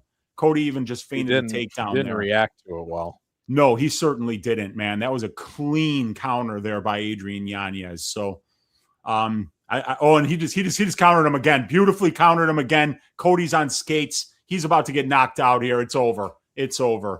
Cody Garbrandt gets knocked out in round number 1. The Stop the Violence parlay is dead. MMA Rex. Cody was a little bit more aggressive, and he definitely crashed the pocket several times. And Adrian Yanez, I called it right before he got the knockout. He was looking to counter him when he caught him coming in. I had to refresh my stream, and I thought I was going to have enough time, and then I heard the way you were describing it. I was like, that was not the right time to do it. No. Hey, man, plus 170. I'm telling, that's 2 plus money unders on these prelims that I had called. I'm telling you, it's the year of the unders, man. That extra 25K, even for guys like Yanez, you don't shake your head at 25 G's. You know what I mean? No, you don't. No. That kind of money is great money no matter how rich you are. 25K is nice, So, yeah, God, just right on the temple. Yeah, right on the temple. And you could tell the legs just went. And then Cody was like, what time is it? What day is it? Oh, and then the left hook lands it probably broke his jaw. Jeez. Not even looking at those when they're coming in. Yeah. Oh. Great. That was great placement on the finishing sequence from Yanez, too. It's actually been a while since we've seen Garbrandt actually knocked out. Because of the way he had been fighting. He was exactly. So conscious about not getting hit like that. That might be. I think Cody's taking his gloves off. Cody's retiring. Yeah, it's time. It's fucking time. It was time a long time ago. But he was fighting a very non-aggressive style, and he actually and that probably is why he was willing to take more risk early here, is knowing that this was probably going to be his last fight in Las Vegas.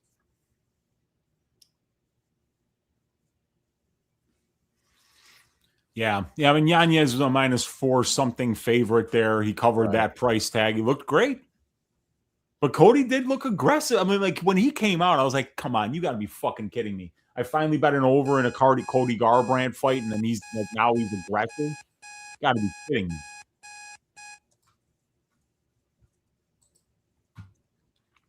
All right. Oh boy. Next up, Gable Steveson, Elishah, Ellison. Oh, goodness. I mean, it's kind of cruel for the UFC to throw Gable Steveson to this killer in his first fight with only 3 pro fights. I mean, but, you know, it's sink or swim in the UFC MMA racks, and we're going to find out if Gable Stevenson's going to sink or if he's going to swim. I saw Bet Online said that their biggest liability this week by far is Elishah, Ellison. So it'll be interesting to see if he can do the impossible and cost the books quite a bit of money this week. Yeah, man. Boy, you know, and it's one of those things that I think that this is, if we're talking about, you know, just on a purely statistical basis, you know, not reading what's going to happen in the cage. You got a guy with 3 MMA fights who's never been out of the first round going up against the Snack Panther, who really doesn't have that much more experience than he does. But yeah, man, you know, minus 3,000 is a crazy number in MMA.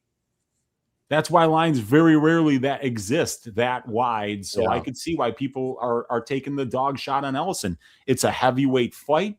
These are the kind of fights where if you land clean, anything can happen. So, but I am thinking Gable Steveson. I have him in a parlay. Gable Steveson first round KO parlayed with Terrence McKinney round 1. You know, it would be great if we got a. Has there ever been a heavyweight slam KO? Heavyweight, huh? Yeah. I know light heavyweight. I think that was when Rampage Jackson did it in Pride. Yeah, against Ricardo Arona. Yeah. But that was light. I think that was 205. Yeah. I remember that one. But heavyweight? I'm wondering if we've ever gotten a 265-pound Batista bomb. You know what I mean? Jeez, I would love that. Would really be something. Yeah.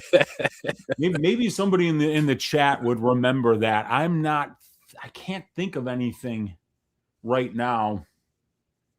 But here, check it out. You gotta talk to these people. I've been drinking these waters, dude. You know. I got you. Breaks are real for somebody my age, so I'll be right back. Go for it. When you get back, I gotta get another beer. So. Beautiful. All right. I wish I had some beers, but I know that my guy Michael gave me a bottle of Stag whiskey, so maybe like for the main event, I'll bust that out. You gotta get some White Russians and really lean into the Big exactly. Lebowski. I got the dude sweater on and everything. Right. Yeah, so let's go. All right, be right back, man. Sounds good.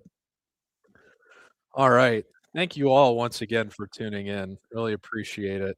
I like John Mason's comment about Cormier because I don't particularly care for his commentary either, but you at least get some. He's usually good at providing some insight on wrestling exchanges, and I'll take anybody over Bisping, you know. But condolences to all the Cody No Love fans. He did go out swinging, as Rude Boy 8X pointed out. Yeah, the Cody fall off has been insane, beat Fanatic. But you feel bad given the damage that he took when Elishah was getting popped for PEDs. Yeah, that was a bad chicken dance. And it's, even though Wheezy pointed out that this is the first time in a little bit that Cody's been knocked out, anytime that you're talking about a fighter that's been dealing with those kind of really bad optic knockouts and is carrying that kind of attrition late into their career. It was one of the reasons I was worried about Garbrandt in this spot in terms of holding up for an over. So I really like that under a plus money, and I'm glad to see those continue to cash.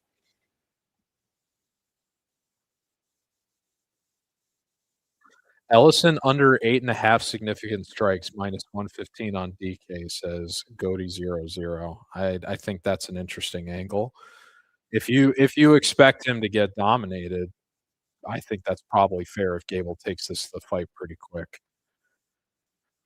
Swingman 30, did Garbrandt retire? I mean, we weren't paying attention to the interviews, really. I know that they interviewed Yanez, but I did see Cody taking the gloves off. But it would be crazy if they didn't oblige Cody with a retirement interview as a former champ. I don't know if Cody actually retired or not, because you would think that they would give him an interview, and they didn't. Yeah, and you know what? Sometimes just because somebody's taking their gloves off after they lost, it doesn't mean that they're leaving them in the octagon. Like you'll see, just sometimes guys are just like frustratingly playing, like, get these fucking gloves off. That's probably fair. Yeah, so I mean, but you got that's one of those things. Like this guy, I would say that he doesn't have a chin, but you can't blame him for that. Yanez was clocking his ass. Right. I mean, I don't know how many bantamweights are taking those shots. But you pointed out he had not been knocked out for a little bit, but those knockouts that he did take previously were bad. That's why he's moving down to 125 too, which was just ridiculous. No, not a good move. But hey, man, he'll always have that Dominic Cruz fight. I mean, a lot of people say that that's one of the greatest performances in any UFC title fight ever. It blew me away. Yeah. I remember watching that live and being like, my God, Cody Garbrandt looks incredible tonight. The swagger he had in that. He was like channeling Anderson Silva in that. He really was. Yeah. No doubt about it, man. That was an impressive performance. And he never, ever came close to that again. Ever. You only got to be the best in the world for one night sometimes. Yep. And that's enough just to get a little bit of glory, Yeah. All right. I'm going to go grab my third beer. I'll be right back. Do it. Oh, dude. Yeah. John Mason asking if I remember when Randleman suplexed Fedor. Oh, yes, I remember that. And then Fedor came back to win, which was even crazier because it looked like he got power bombed onto his skull. It was absolutely brutal. So that was an amazing. Yeah, he did. I think the scale took his soul and then TJ took his chin. Yeah, it was brutal for him. Yeah, flow state is right, man. Under 0.5 rounds is only plus 130 for this fight, says my guy Mike. And I don't know if he did or not. I don't know if he did, but we got Nick in the room here. Stochastic stand up. Brady's not here, man. Brady is in Vegas, not watching the fights at the fights, but probably in a sports book somewhere enjoying the fights. So he is not going to be with us today. It's myself and MMA Racks in the house. We got Ben saying TJ was on the shit when he beat Cody. Yeah, I mean, like, I'm sure he probably was, man. Nick saying so far all the fights were easy picks. Yeah, what am I on my picks so far? Oh, they weren't easy for me because I got Cortez wrong and I got Reese wrong. So a couple of the closely lined fights, I wound up picking those wrong. But all the big favorites I picked right. So, yeah, we got Gable Steveson coming up next, and I'm looking for a first round knockout in that fight. So let's see. It's 3 minutes to the hour here. And I guess Gable's the first prelim here, like, because they'll have the 4 prelims prior to the main card. Yeah, 5 fights on the main card. We got 2 fights to fill an hour. One of them is Gable Steveson as a minus 1,000 favorite, and then it's a Krylov fight. Yeah, that was one bet that I was going to make, but I didn't, and it was going to be the under 2.5 rounds.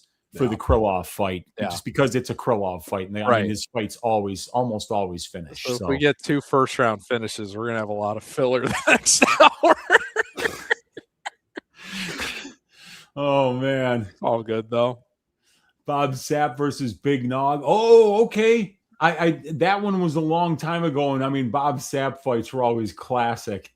Nick saying that he's still waiting for a dog to win. Yeah, good point, man. Great job tonight, says our guy Jake C. Appreciate you. Appreciate everybody out there watching. I see we got 658 live viewers between Twitter and YouTube. Hit that thumbs up. Hit that subscribe button if you haven't already. And check out our sponsor, Underdog Fantasy. When you use the code DFSBTN, you're going to get a $50 free entry with your first $5 bet at Underdog. So check that out. That's the best way to support the show. Thank you, MMA Racks, for joining me so that I'm not out here by myself talking for 8 consecutive hours to the ether here on YouTube. 3 down, 5 to go. You know what I mean? Yes, we're getting there, man. Nick saying, I hope Saint-Denis gets it tonight. I'm definitely on him. Me too.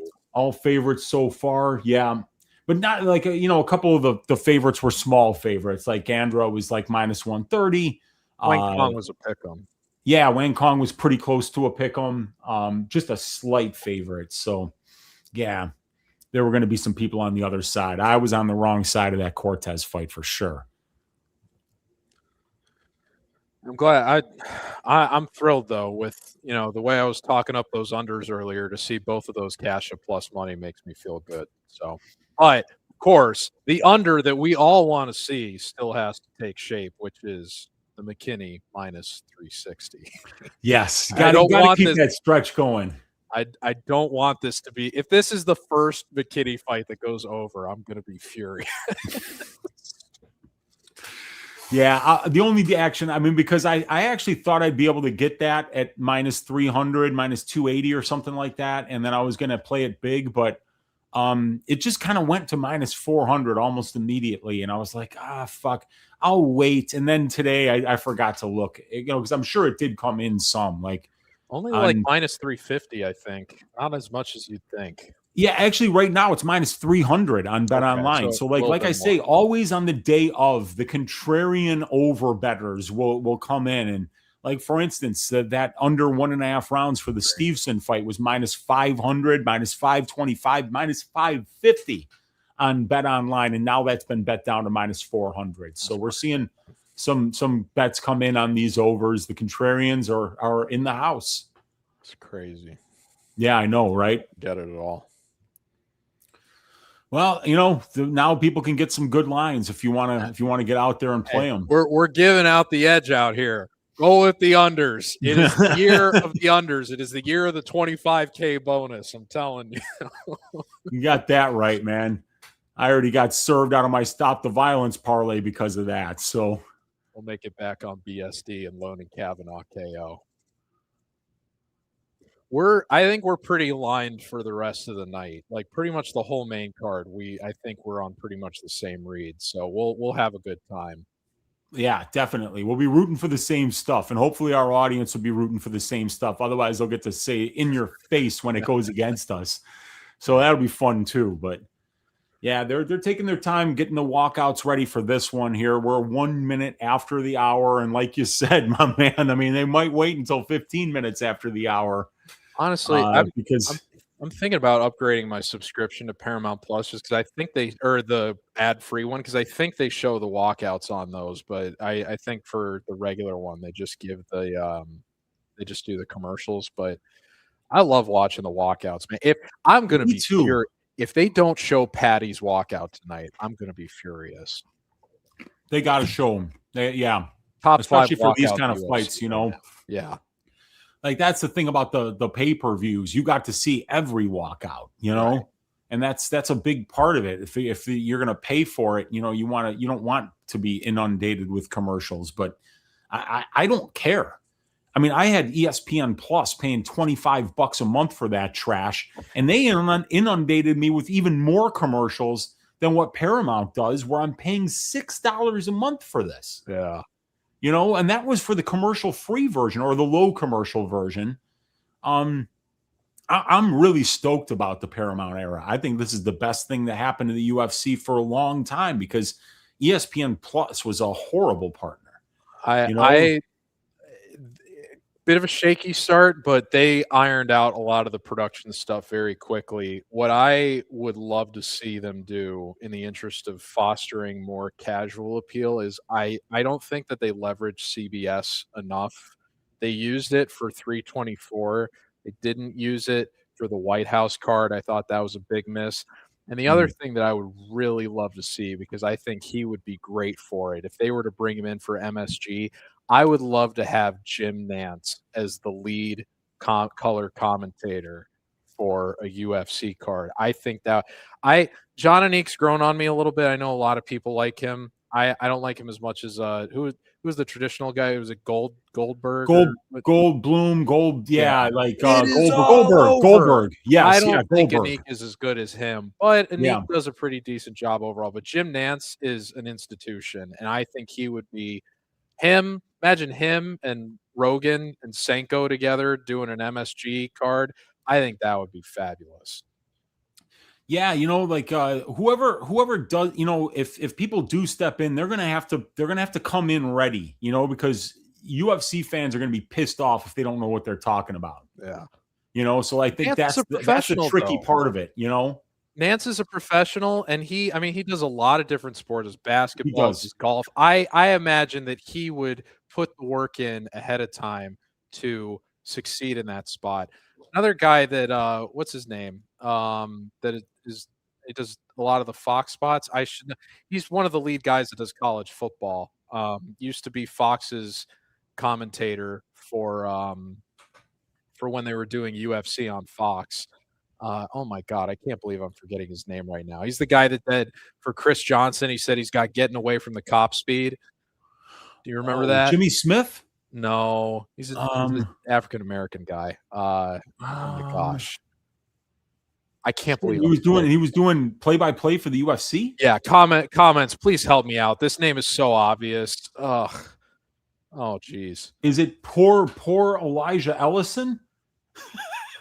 It is not. As soon as I say the name, you'll know who I'm talking about.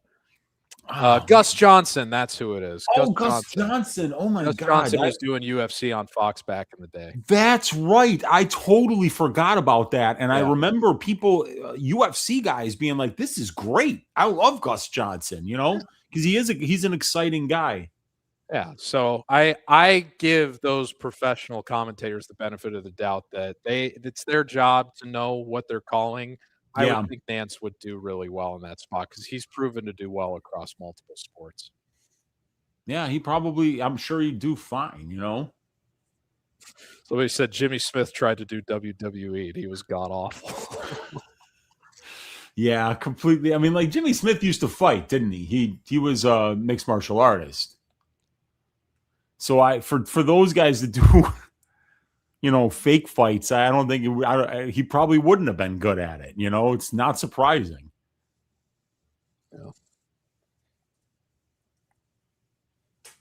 Yeah, and this card has been pretty good, man. I mean, like, it's when the bad fight IQ costs you 1.5 units, that hurts, and that's what it cost me. I'm down 3.5 units right now, partially because of that.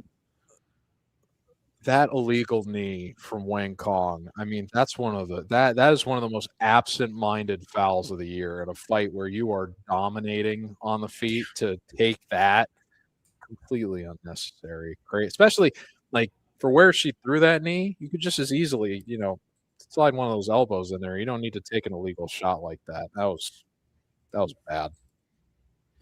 Yeah, absolutely. But it is what it is, man. It's a fight game. Sometimes people don't do what you think they're going to do. Absolutely. Oh, I thought Zach Reese was going to try to drag Gandra into deep waters, and it didn't exactly work out.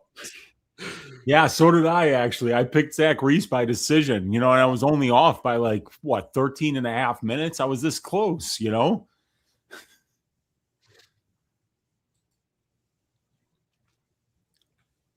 Okay, so now we get the Gable Steveson's got the "World Is Yours" tattoo there, the Scarface. Yeah, got a gorilla and a lion. I've been down in Miami for around 5 years. I still haven't seen that "World Is Yours" blimp anywhere out there. Well, that's because it was in the house of Tony Montana, Yeah. And that poor house got shot up at the end of things. It didn't have the same splendor that it had before, Sosa's men came out there and killed everybody. That was the first. I moved down here in 2021, and the first thing I did after I got all my furniture set up and everything was I watched Scarface for the third time, I think.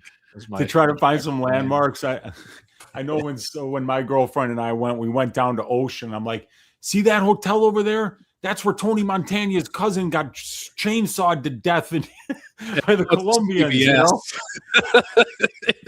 I pointed that when my family came down here last month, and when we went down to Ocean Avenue, I pointed that out to them too. It's so funny. I'm like, that's where poor Chi-Chi got. It wasn't Chi-Chi, it was Angel. Poor Angel. Chainsawed to Angel. pieces in the shower, man. It was brutal. Absolutely. All right, time for the Gable fable to unfold in the UFC. I just need it to be a first-round KO. Looks like they're saying he's going to close around 1,600. Let's see what some of the other books have it at right now. Seeing 1,100, 1,000 at Bovada, 1,100 DraftKings, 1,200 FanDuel. Looks like the only book that still has him in 2,000 range, is Circa. Yeah.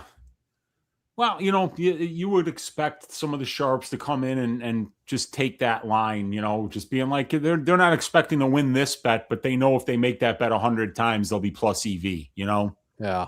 I'll be curious to see how quickly Gable to dump here. Yeah, from what I've seen from Ellison when he's on bottom, I just don't think I don't think he's going to get up, and I don't think he's going to be able to survive for long at all. Gable slips, throwing a head kick. Sloppy kick. Yeah, Gable's engaging in the striking right now. Nice little oblique kick, though, taking a page out of Khalil Roundtree's book. Yes. He's switching stances too, man. Oh, Gable, big lead right hook. Oh, Elishah throwing some heat, though, too. Yeah, man. Like, he might want to there's the takedown attempt. Yeah. Oh, and Elijah Ellison gets on the neck, man, and stuffs the takedown attempt. Wow. Oh, Steveson lands a big shot. He hurt him. Oh, and he lands a left hook. He's got him hurt. He's out of the, and he just misses with a big right hand. But he's got him clinched up here, and he's landing knees. Oh, but a nice elbow by Elijah Ellison. Gable got him clinched up here along the fence. If you took that under 8 significant strikes for Ellison, I'd be like, I did, man. Right he's already over that, dude. He's already over that. It's probably close. Well, rough and shot. Ellison feinted a takedown, and Gable was like, I will sprawl on your ass. Oh, nice kick to the gut there by Gable. Under half a round, looking a little nervous right now, too. Yeah. Oh, big left hand. Oh, and wait, what happened? Oh, he kicked him in the nuts. My stream just got glitched out. Yeah. Okay, so I think Gable landed a nut shot, and then he threw a straight left that looked like it landed clean, and then it looked like Mark Goddard came in and stopped the fight. It looked like it was going to be a stoppage. Yeah. Yeah, dude, it looked like he stopped the fight way too early, but it was the nut shot that he came running in. And that's what happened. Elijah got kicked in the nuts, and then he turns to Goddard and goes like this, and then Gable comes in with a straight right, and it lands. Goddard said he could hear the cup get hit. Oh, okay, because it was to the little to the left of the side of the cup. Oh, wow, that didn't look like it hit the cup, actually. Yeah. Yeah, he said he heard the cup, though, so I'm sure it did. Goddard just won UFC Ref of the Year at the annual MMA Awards, so you got to give him the benefit of the doubt. And they don't give that to just anybody. That like Herb Dean has won that. I wonder how many of those Herzog has. It's funny because Herzog actually had a rep as one of the best officials up until a couple of years ago, which I think it's interesting how quickly the narrative has flipped on that guy. Yeah, well, I mean, that Muhammad Yahya fight was a spectacle. Oh my God, that was goofy. All right, 3:28 left in round number 1. Oh, good shot, short shot there by Gable. What a Gable. shot! Oh my God, good step in knee by Gable, and he lands a big left hand that drops Ellison, but Ellison gets back up. Ellison's looking to land those big elbows in the clinch.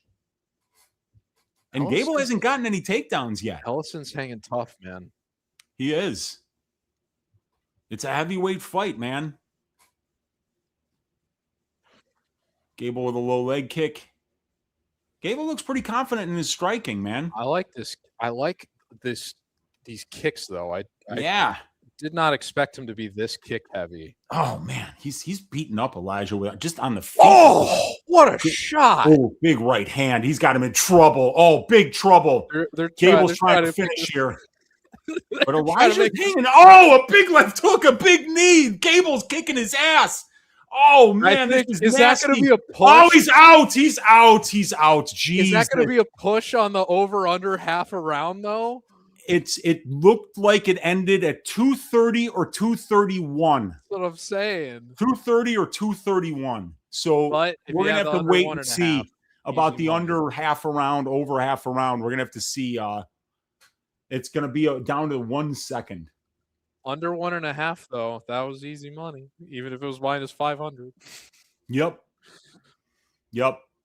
And this was a bet that I was considering, just like going 3 units on the first round KO for Steveson, but that wasn't how I expected it. I expected him to take him down and then finish him. But he beat him on the feet. Hey man, if he's got multi-round cardio to have that wrestling with that kick-heavy game plan, that's a dangerous dude at heavyweight. Yeah, well, he's already a very, very dangerous dude, because if you can live through 4 years in a college wrestling room, D1, you can do anything. You can literally do anything. So any of these guys that have the high-level wrestling background that Gable Steveson has, the elite wrestling pedigree, are going to have a chance to really make a lot of noise in the UFC. I saw a lot of people saying they think that he can already beat Hokit. I'm not sure about that based on what we just saw. Yeah, man. Hokit is somebody that can match his wrestling. Well, not match it, but can give him, in MMA, you never know. That's right. The thing. Like, just because you're doing good on the mat with shoes and knee pads and that kind of shit, like, it doesn't mean it's gonna translate to the cage, and it didn't here. No, but he's still obviously still developing, gonna have a long way to go. He's huffing and puffing a little bit though. He's leaning on the cage. Oh, he's tired. Yeah. I think that was definitely more resistance than he probably anticipated, but I'm not gonna say that was, that certainly wasn't a performance. He just jumped out of the cage and Cormier tried to corral him and he couldn't get to him in time. He did. He just jumped out of the cage, man. And like you saw, like the security guard be like, "No!" He was rope-a-doping them. He wanted to get out of the cage, so he pretended to be tired, so they'd get complacent and think he wouldn't do a lot of movement. Then he exploded. He put his hands up in the cage, and then he put his head down. He's like, "Boy, am I tired? I'm tired. Just get away from me. I'm tired." And then he jumped. Great stuff. Oh, the poor Snack Panther. It just, he got hit really hard many times. Honestly, I'm more impressed with Ellison out of that than Steveson, but Ellison has had a brutal strength of schedule. I mean, 2 fights, Brando Perisic, who's a killer. In Australia, he had to fight Perisic. And then now he gets Gable Steveson in his UFC debut. I hope they give him a more reasonable, maybe somebody coming off of Contender Series after this upcoming season as a heavyweight. I hope that they oblige him with something like that after these 2 tough spots. Yeah, I mean, like, if I'm picking up the phone and they're offering me Hokit, if I'm Ellison, I'm being like, "Hey, listen up, assholes." There's 40 other people in this division that I have an actual chance to beat. So you're going to give me somebody on the bottom end. I've done you guys 2 favors. Time for you to do me 1. I feel like it would be crazy to have Hokit fight down twice after that fight against Blades. It would be matchmaking malpractice to not have Hokit Pereira as the next fight for both of those guys. I mean, that is a layup. That fight sells itself at MSG. Yes. I don't see why you wouldn't lean all the way into that for a co-main. You put a solid title fight on that. Like, if somehow McGregor wins tonight, even if Matt, well, I guess it'd be different with Max because this is technically a 170 fight. But that's the other thing, too, is that I've seen people talking about, like, oh, if McGregor wins, you have to have him fight Gaethje. But are we even sure McGregor's going to make 155 for that fight again? Oh, yeah, dude. I mean, let's not get ahead of ourselves. Right. Like, this might be it for Conor tonight. Right. So let's not get ahead of ourselves here. But, yeah, I mean, like, it's a good question, because what's going to become of the matchmaking that comes after this card is over is going to be super interesting, because now you got fights to make for BSD and Patty. You got fights to make for potentially Conor McGregor again. Maybe not, though. See, the problem is, George, that this guy, Conor, was only fighting like once every 2 years before the 5-year layoff. Yeah. Like he fought twice in a year, I think maybe once over a 5-year stretch. And those are all the years prior to the 5-year layoff. So, and I think it was just the Dustin fights. Like he took 2 years off after the Alvarez fight, I think. Yeah. Well, he fought because he wanted to get the payday against Floyd. But yeah, there's so much what might have been with McGregor between the injuries and the inactivity that it's disappointing. That's why, honestly, to the point of view, like, let's not get ahead of ourselves. With the way the tickets were priced for this event, it feels like one last score. You know what I mean? Dude, no kidding, right? Because like I say, Brady was on Twitter earlier today being like, here are the ticket prices, and the cheapest one that he found was $1,100. And some of those seats on those floor seats were $9K. Yeah. Usually the front row is $9K for those floor seats. But to be honest, I told you my friend that got one on the cheap because he waited for $319 last year. I've heard from him, and I'm sure friend of the community, Marcus Williams of the Nubian Bookstore. He's sat on the floor before too, and he told me that's a scam, that the view is just not worth it for the price that you pay. I believe it. My friend last year too said the same thing. So I think you're much better off if you want to sit as close as possible, just trying to get the front row of the stands. And there's no way that paying multiple thousands of dollars to sit on the floor is worth it. It's really just more of a flex for everybody else. You're hoping to be on camera, but you're still looking up at the screen above the cage. Yeah. Because there's so many fat posts in that octagon that are going to block your view at some points of the fight, no matter where you're sitting. I had the door obstructing my view when I was at 327 a couple months ago, when previously I had sat position behind the commentary booth, so I had just a straight shot into the fence. I wasn't thinking about that when I bought tickets, but I'm going to keep that in mind for future events I go to, as I don't want to be obstructed by the octagon door. Yeah, but isn't that tricky to know, like, whether that's going to happen? No, because they have it positioned the same way every time, I've noticed. Oh, all right. So you would have to know the arena, though, wouldn't you?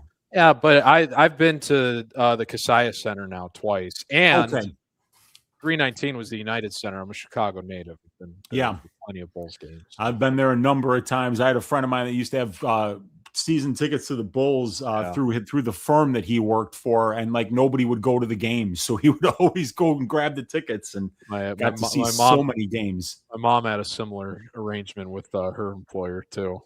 They were underutilized for entertaining clients.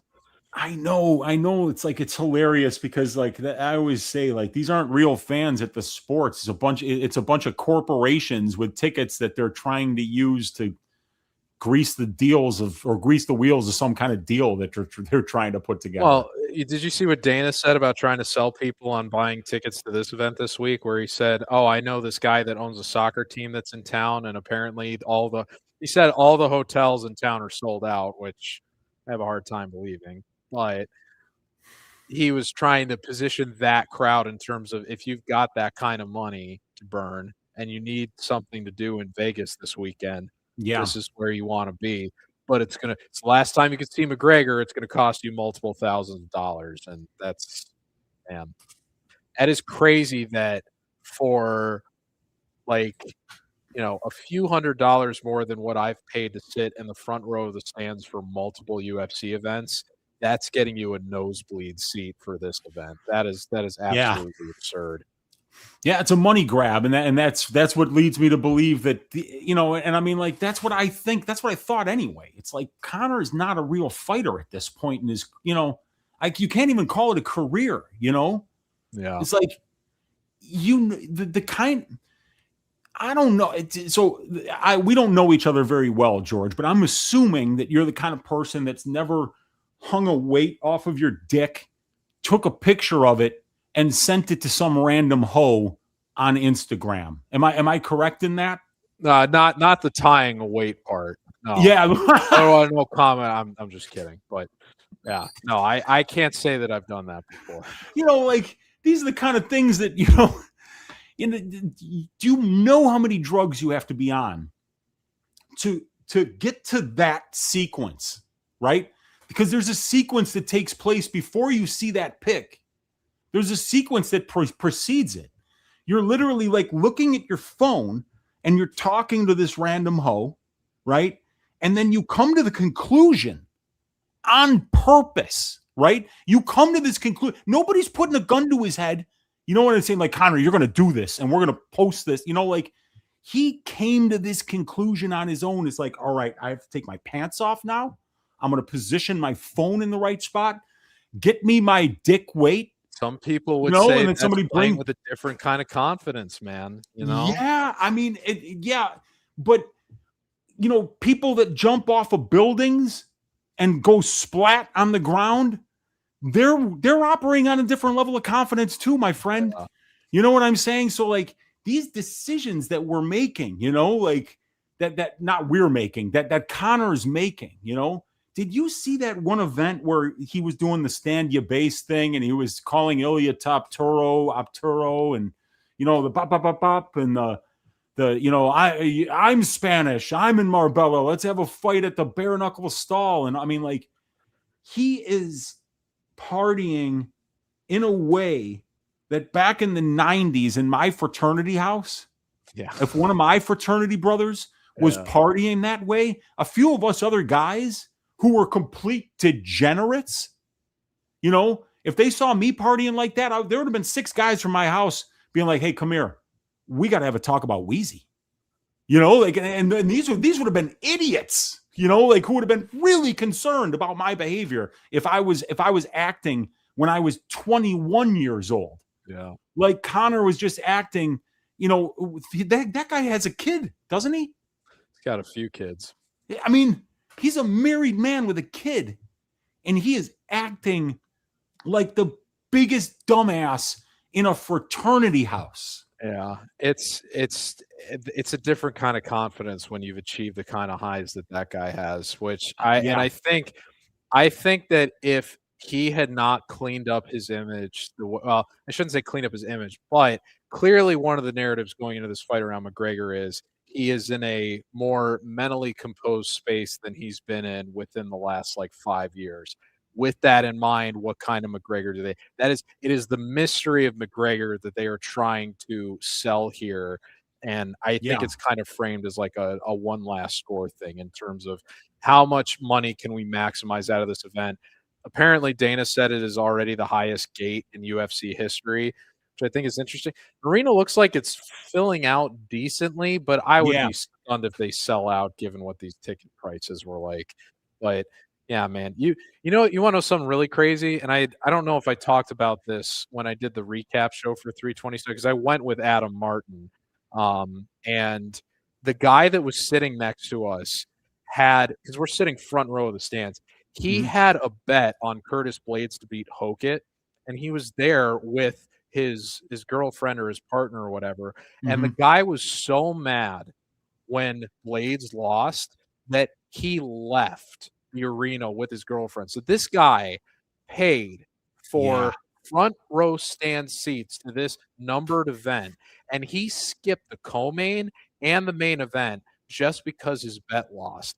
I couldn't believe. And I was sitting with somebody, Adam Martin, who was so grateful to be at this event, wasn't going to miss a single fight. We were there for the first prelim to the last one. And you got people that will pay the same amount that we did for those tickets, that if one thing doesn't go their way, they'll skip the most important part of why they paid for it to begin with.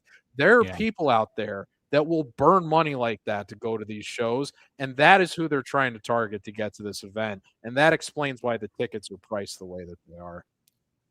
Yeah, and it doesn't look like the upper deck is what fills out first. Those are the working folks. Those are the people who saved up for a couple of weeks. Told the wife, "Hey, we're not going out to dinner this month," and me and the guys are going to the UFC, and they get there on time. When I was in Chicago, We got in like 30 seconds into the first round of the Morales fight. And the only reason we missed 30 seconds because we waited in line outside the place for like 20 minutes just to get in the door. So you could tell that the upper deck was full, man. And like it was a sellout in Chicago. So I was glad to see that Chicago, they hadn't had a UFC event in something like 5 years. Yeah, it was a while. So it was good to see everybody show up and show out, and the crowd was loud. The action was great. So I hope we get more Chicago cards. Yeah, and they did a similar thing this year with Philly because Philly hasn't had an event in a long time, and they gave the August card with a big main event to Philly this year. So I'm encouraged by the fact that, you know, a lot of people were clamoring for them to get out of the Apex after the last few years. Mm-hmm. They have definitely put more of an emphasis on road shows this year with the start of the Paramount era. And I feel like that kind of reflects the fact that with the ESPN deal, they weren't thrilled with the kind of coverage and promotion they were getting. And it kind of feels like they were just trying to run out the clock until they got to where they were in a more encouraging spot to foster growth for the sport, which is what we've gotten this year. Yeah, absolutely, man. And we got to talk about this next fight. We got 780 live viewers right now, my man.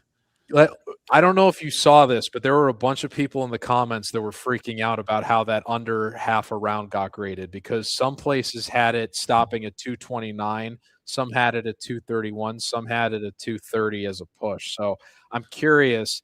A lot of people are saying Goddard was waving his arms at 229. Some people are saying they unfairly graded it at 231 on ESPN. I as soon as I saw the time that this fight was ending, I thought about how is this going to affect the betting public? And it looks like people are freaking out right now. I hope justice prevails, but it looks like on ESPN, they said 231. So the under half a round, at least based on what ESPN said, did not cash. I'll be curious to see what books graded that as a win and which ones graded it as a push or a loss. Well, they should all be grading it the same way because there's supposed to only be one official source, and I believe it's UFC stats. But the thing about this is that different books can choose to use different sources if they want. And that's just how they can do it sometimes. And they can be like, well, you know, sorry, we graded it at 229. You know, I don't know what to tell you. And I think it probably depends on where their liability was. It says 231 on UFC stats. And I bet that they did that because of how much handle was on the under. Yeah. Yeah, it was a big casual bet. And I thought it would end in under 2.5 as well. It's just, I just went with the first round KO. And if Gable would have subbed them, I would have looked like an idiot, you know? Yeah. But nobody looks like an idiot for that bet. You were right there. You know, whether you won it or you lost it, it was just fortune that it happened in that second, you know? Yeah. Before we get on, you know what I was really disappointed with the Chicago card last year? What's that? The Kasaya Center, if you're sitting front row, they have beverage service. So they have waiters and waitresses come to you, and you don't have to go to the concession stand to get drinks. That's nice. They just bring it to you. I assumed that they would do that at every UFC pay-per-view, but I knew from going to Bulls games they didn't do that at the Bulls games. I got to the UC last year, and I was like, oh man, I got to go to the concession stand every time I want to get a beer. But that is a nice perk they have. If you ever go to the pay-per-views in Miami, and sit front row of the stands or on the floor. They have wait staff that'll just take your order right there, a little credit card reader. And first, when I went to UFC 287 for Pereira Adesanya 2, I had a beer every single fight. So I was like 10 beers deep by the time we got to the main event. And I was feeling pretty good when I was watching Izzy fire those arrows into Pereira. Dude, one time, I was at the United Center once for a Bulls game with my buddy Al and my buddy Oliver, right? And so we were courtside. We were one row behind the courtside, seats that are in the chairs, we were in seats one row behind them, and they had a waiter right there, taking all the orders, dude. And because the guy that I went with that had the tickets, it was on his boss. He just kept ordering rounds and rounds and rounds. Dude, I blacked out. I was drinking beers, but then they kept feeding me shots of tequila, and I love tequila. So like it was beer, tequila, and the Bulls were getting rinsed. There was like after the Jordan years, they weren't a very good team, and we're sitting there courtside watching it, and I literally blacked out. And then I had to hear the next day about all the shit that I did after we left the Bulls game. And it was epic. I was a complete asshole. Yeah. And yeah, like when it's so dangerous when they bring you your drinks, when you don't have to get up and walk and then stand in line at the concession stand. Oh, yeah. You know, like when you don't have to do that, when you're not getting up and feeling how drunk you are. Because all of a sudden you just stand up at some point and you're like, oh, fuck, I think I just had 4 beers and 6 shots, you know, and then you realize it's already too late, you know? Yeah. I'm not that if I start with beer, I got to stay with beer. If I start with, when I blend the streams like that, even when I was in college, it would be bad news. But yeah, I've learned that lesson, man. That's something that I've done it. I did a couple times in my 30s, but after that, it was like, never again. That's cool though that you were that close for a basketball game. I never got to sit that close. I don't remember any of it after the first half, but it was fun while it lasted, man. I'm gonna take my blinds up real quick while we're in commercial. All right. Yeah, so I mean, obviously after a first round finish, you know, we're waiting for the next fight here. We got 25 minutes until the top of the hour, which is when the pay-per-view portion is gonna start. So yeah, we got one more fight here, and it is the Nikita Krylov versus Robert Whittaker fight. And this is a fight that I think that an under is probably the right play here, but it's also, I think it was easily my least confident I was on a pick this week, because I think there's big questions about both of these guys. Nikita Krylov has not looked good since coming back from his 2-year layoff to rehab a severely injured shoulder. He looked horrible against Dominic Reyes. He looked horrible against Bogdan Guskov, and he wound up getting like a knockout in the last 10 seconds of round 3 in what was really a bad fight against Modestas Bukauskas. It was just a low volume, very little interaction fight, and if anybody had goes to decision or Krylov decision there, that had to be one of the worst beats that you're ever going to find, man, because there was no indication that anything like that was going to happen, and then bang, less than 10 seconds left, he just flatlines him. So, I don't think that I'm not confident with Whittaker taking a year off and moving up to 205, with Krylov looking like crap ever since returning from the shoulder injury, and the fact that this guy is 34 years old and has been a pro since he was 19. He's got something in the 40s of professional fights. So. Let me make a quick bathroom break here before these guys start, because they're just about to start. Hurry back. I love Krylov here. I had him as an underdog against Bukauskas. I thought that was a disrespectful line. I'm glad to see that it came in as a pick 'em. The other thing I'll say too is Whittaker has tended to not do well when he's on long layoffs. He was on a long layoff for the RDR fight, which he lost. He was on a long layoff for the DDP fight, which he got dominated in despite being a minus 400 favorite.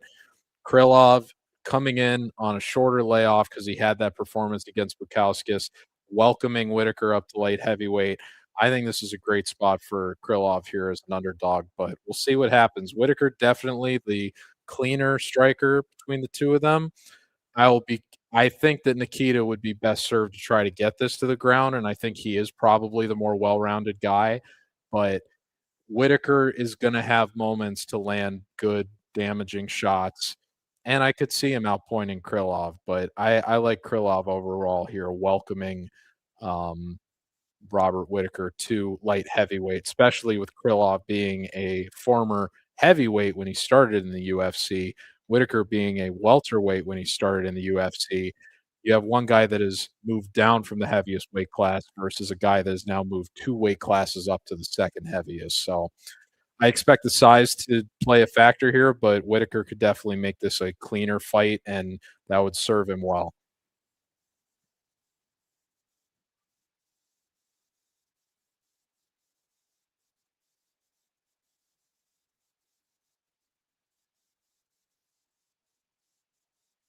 Oh, great shot from Whittaker there.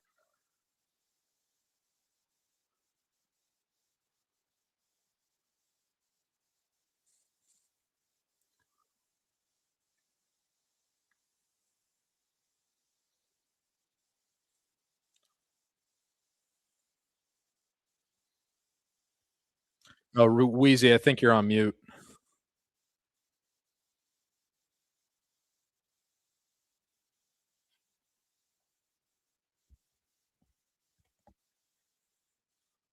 Is Wheezy on mute for you guys in the chat? God damn it. There you go. I didn't realize it, man. Okay. I was sitting there doing play-by-play, too. Jesus. Yeah. We got Krylov in clinch control here. Looking for a single leg on Whittaker. And, you know, this is what I was worried about on the Whittaker side was, you know, like, how is he going to deal with the physicality of 205-pounders? Oh, not good. Oh, big shot from Krylov, and he's looking for this rear naked choke already. He's not even close, though. He's not close. Whittaker did a good job getting the hook out, though, when he tried to start putting him in. Yeah, he caught him off balance, and Krylov just charged at him and landed a big shot and just nuked him into the fence.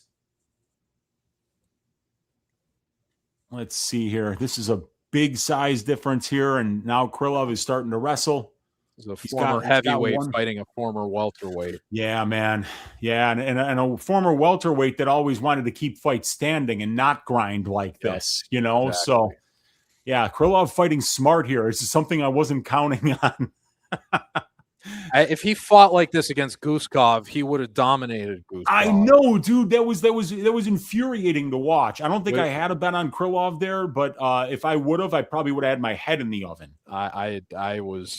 I think I had it as a parlay like that day. I was not pleased. Yeah, that's brutal. You know, you just can't, and that's why it's like sometimes you think someone's going to grapple, so you bet them, and it's like you better hope they grapple. Especially the fight before that. It was Rob did a good job getting up there. But yeah, Span dominated the first round against Guskov with grappling, and then abandoned the grappling and got knocked out. I was like, "There's no way Nikita's going to do the same thing, right?" Nope.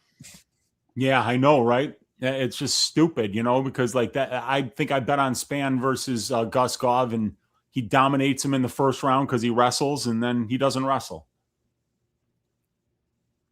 But good little left hook there from Whittaker. He got away from the grappling, but dude, he looks tired. There's some weird discoloration on the back of Rob's shoulder. I don't know why that is like so red. Well, he did get nuked into that fence by that shot from Krylov, who was clearly winning this round right now. That is true. Well, good 1-2 there for Whittaker. Good right hand for Krylov. Krylov's got great kicks, man. Yeah, he's got that karate background. I think Rob is landing the more effective offense. Oh, Rob just landed a nice 1-2 there. Yeah. Popped his head back. Oh, good 1-2 again from Whittaker. Now Whittaker's starting to find his range and his rhythm here. No, I don't like that Krylov isn't showing more urgency to get this to the floor. Yeah, well, he's not a very smart fighter. It's a problem. He can be, but sometimes he's his own worst enemy.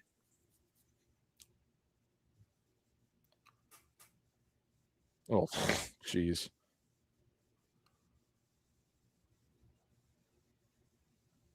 Krylov's just got to put a pace on this guy. He looks fat and slow right now, Whittaker.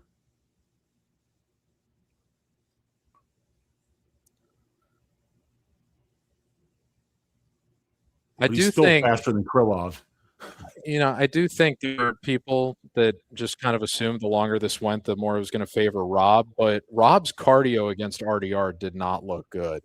No, it didn't. And that's part of it is like he was carrying around a gigantic human being who was clinching him up and kneeing him in the gut, you know? So like with that physicality, it absolutely matters. That's why we have weight classes. So Krylov's got to use that advantage if he wants to win this fight. Oh, yeah, there's a good little shot there by Whittaker. He started throwing that, I think, before the bell, so I think that kick was legit, even though it landed well afterwards.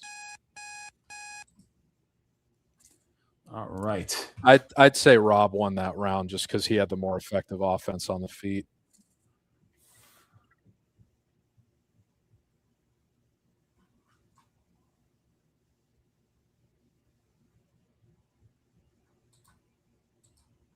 right. Looking good for him with that path to taking the back early, but yeah, he was kind of close there, but Whittaker did the right thing. Didn't, use the fence correctly. But now, I think that Whittaker looks gassed, by the way, you guys. Like, he is breathing heavy in the rounds here. He's between rounds carrying 1 a and lot 2. more extra weight than he used to. I know, man. And that, like, I would ordinarily think that this would be the time we would see Bobby kind of come alive and start to put some volume on him. But I'm not sure about that, man. Especially if Nikita tries to make him grapple here. Krylov looks spry. He does. But Rob was looking tired early in the RDR fight, and then he landed that knockdown in round 3 that got him right back into it. So, yeah. So let's see what these guys got for each other here in round number 2. I forgot to start the goddamn clock. Okay. All right, so 4:50. All right. Oh.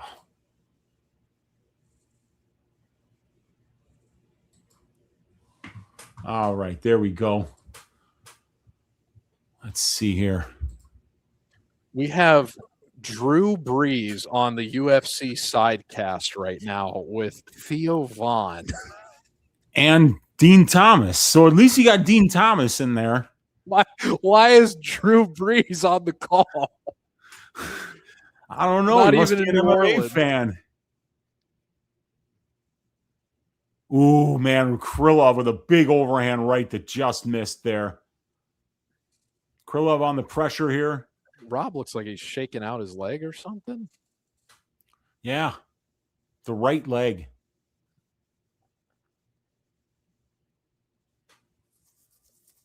I wonder if he landed a kick that just didn't in the wrong spot, Maybe. Good low kick by Krylov there.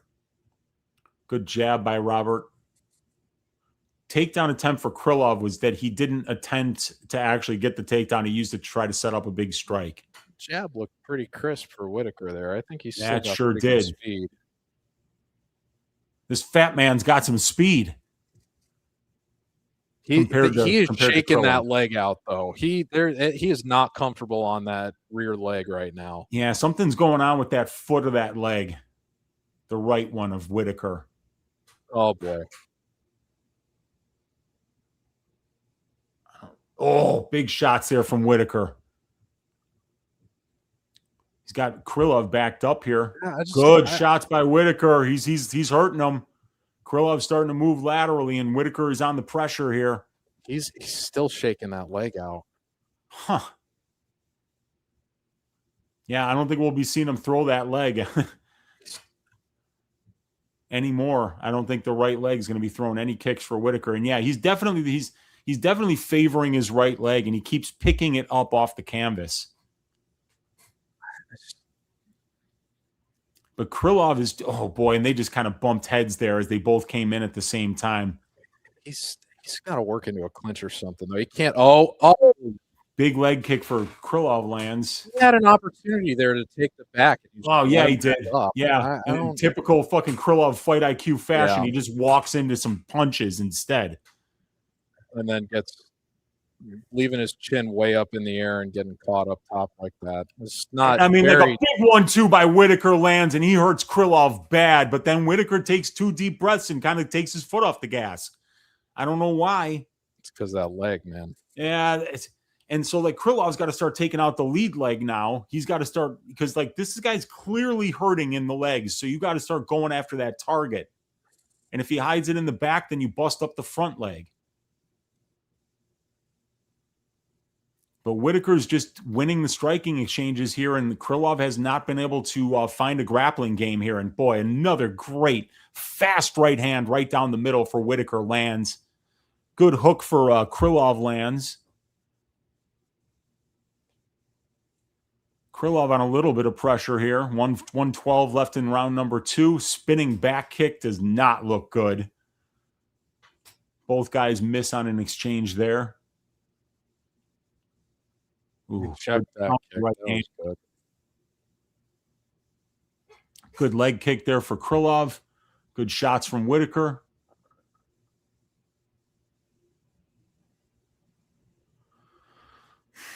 Yeah, Rogan is insisting that there is moisture on the bottom of Whittaker's foot that he is trying to get off, and that's why he keeps picking it up. But that canvas is dry as a bone. I don't buy that. I don't know what he's talking about. Ooh, big shots again from Whittaker. Boy, he is boxing up Nikita Krylov here. And Krylov's not making any adjustments, really. No. He's going to have to sell out for a finish in round 3. But yeah. He's done it before, but he's more of an early finisher than a late finisher, that's for sure. See, this another close fight to a pick'em range. This is how you felt about Tracy Cortez earlier. That's how I'm feeling on the Nikita Krylov side right now. Oh, man. Oh, Nikita.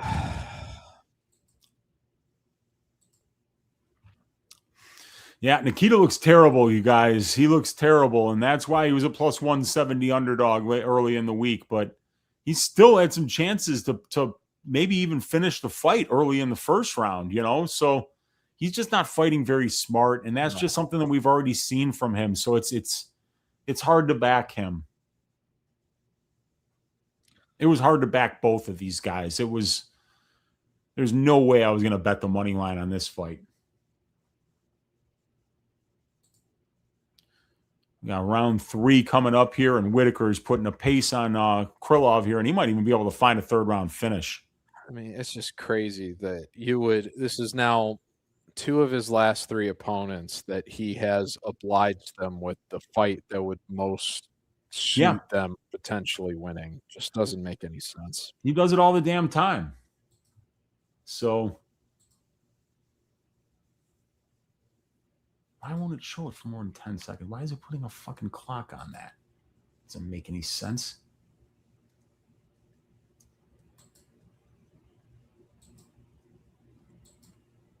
There we go. All right, now we got to get the clock down to 4:40. All right. The commentary is acting like Krylov won round 1. Yeah, I don't know about that, man. I mean, like Krylov ticket, and I don't know about that. Yeah, Robbie was boxing him up, but like he did win the first half of the round, I think. Yeah, he did. I mean, if you think that he got hurt in that sequence where he stumbled into the fence as opposed to just kind of losing his balance. Yeah, exactly. But I think that was more a loss of balance than anything. Oh, it looks like Krylov on. Did he get hurt? He looked like he was drunk there for a second.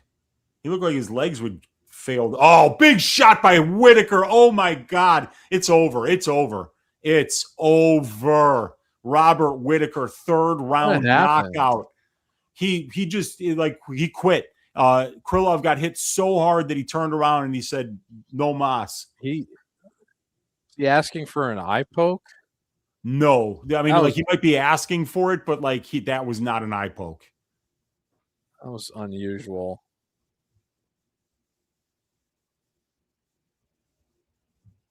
Wow. Whittaker kicked his ass. Bad performance from Krylov. Yeah. Yeah, I had no read on that fight. None.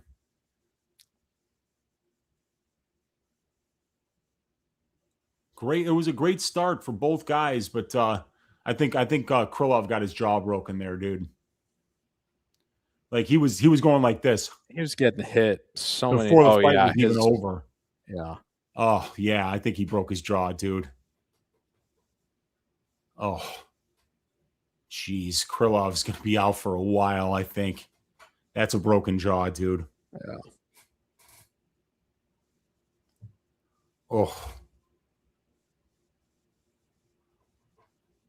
Oh yeah, no, he said he gave him the thumbs up like, yeah, I'm good, Chief. yeah, exactly. Oh, he said, nah, no more. No, that wasn't no more, man. No that more. Wasn't no mas. Jeez. Yeah, and he went right to his mouth. He's holding his mouth. So that's a bad day in the office for Nikita Good Krylov. for Whittaker. I just don't know how many other. I mean, hey, to his credit, this is like they say, light heavyweight is the low IQ division, and Whittaker is a high IQ fighter. Mm-hmm. If the cardio holds up, maybe he can do some. Yep. Yeah, and that was a low IQ opponent that he was facing who didn't take the path that would have given him the best chance to win. And Whittaker went out there and really made him pay for it. So that was a great performance there. Him versus Yuri would be an interesting fight, I think. Yeah. Yeah. Another giant light heavyweight who's its own worst enemy versus a guy that fights smart. Yeah. Yeah. I mean, like, it was just, you could tell his jaw is shattered. We still don't have a dog winning here. That is crazy. End of the career could be for Krylov. He's had a lot of fights, man. He's not old for a light heavyweight, but he's old in fight years and fight minutes. King Green, it's time. Somebody's going to get served early here, man. Yeah. Favorites are 9-0. Wow. Oh, I hope Krylov isn't eating all of his meals through a straw for the next couple of months.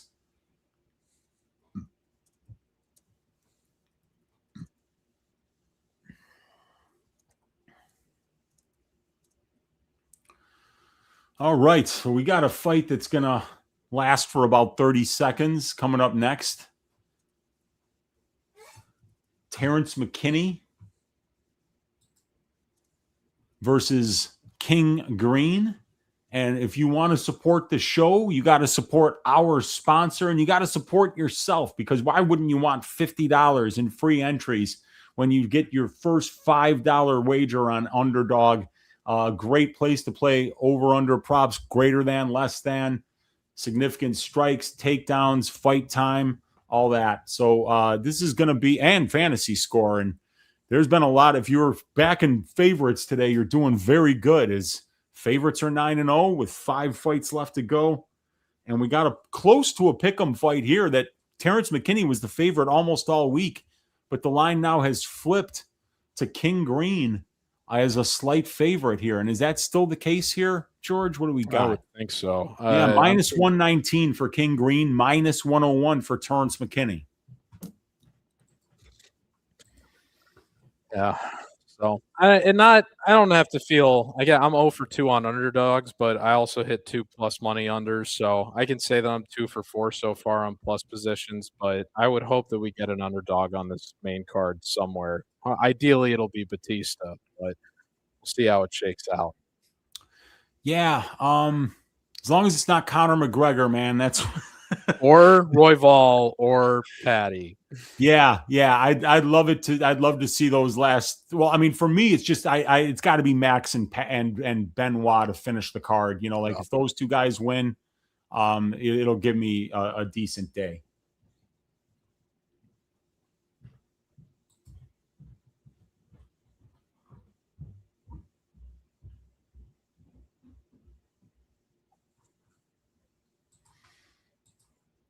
So let's see here. It's going to be a minute here until we get this next fight for sure.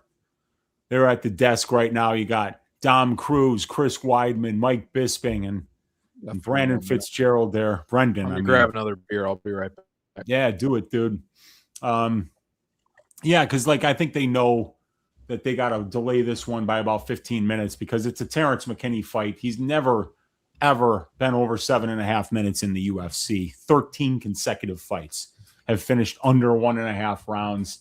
So we're looking for an early finish here, and it's going to come down to whether Bobby Green can outlast that really dangerous storm that is Terrence McKinney for the first couple minutes of fights. So I'm looking forward to that one, and we are really at the point of the night right now where the rubber meets the road, ladies and gentlemen. King Green, Terrence McKinney. Lonnie Kavanaugh versus Brandon Royval. Corey Sandhagen versus Mario Batista. Benoit Saint-Denis versus Paddy the Batty. And then the return of the notorious Conor McGregor going up against Max Blessed Holloway. Almost 1,000 live viewers right now. Hit that thumbs up if you haven't already. Hit that subscribe button if you haven't already. And please consider supporting us by opening an account at Underdog. Use code DFSBTN to receive $50 with your first $5 entry. A lot of great spots left here. I know I like the under for the main event. I know I like the over for Corey Sandhagen, the higher in fight time, the higher in fight time for Sandhagen Batista, the lower in fight time for McGregor Holloway. And then I think that Lonnie Kavanaugh might be getting a win by KO. And then obviously I like the under in the King Green Terrence McKinney fight. That's something that you're going to see happen pretty much every time. So it's going to be a hell of a way to end this night. And we got 5 fights left, 8 o'clock Central Time, 9 o'clock Eastern. It is pay-per-view time, but the pay-per-view era is dead. Now all of us plebes, all of us poor people, all of us people who work to make ends meet every single week, we don't have to pay up $75 to watch 2 hours worth of content. We get it for $6 for an entire month. And after the fights are over, we can go catch up on what's happening on Dutton Ranch, live on Paramount Plus. Who's going to do what? What character is going to surprise us this week on Dutton Ranch?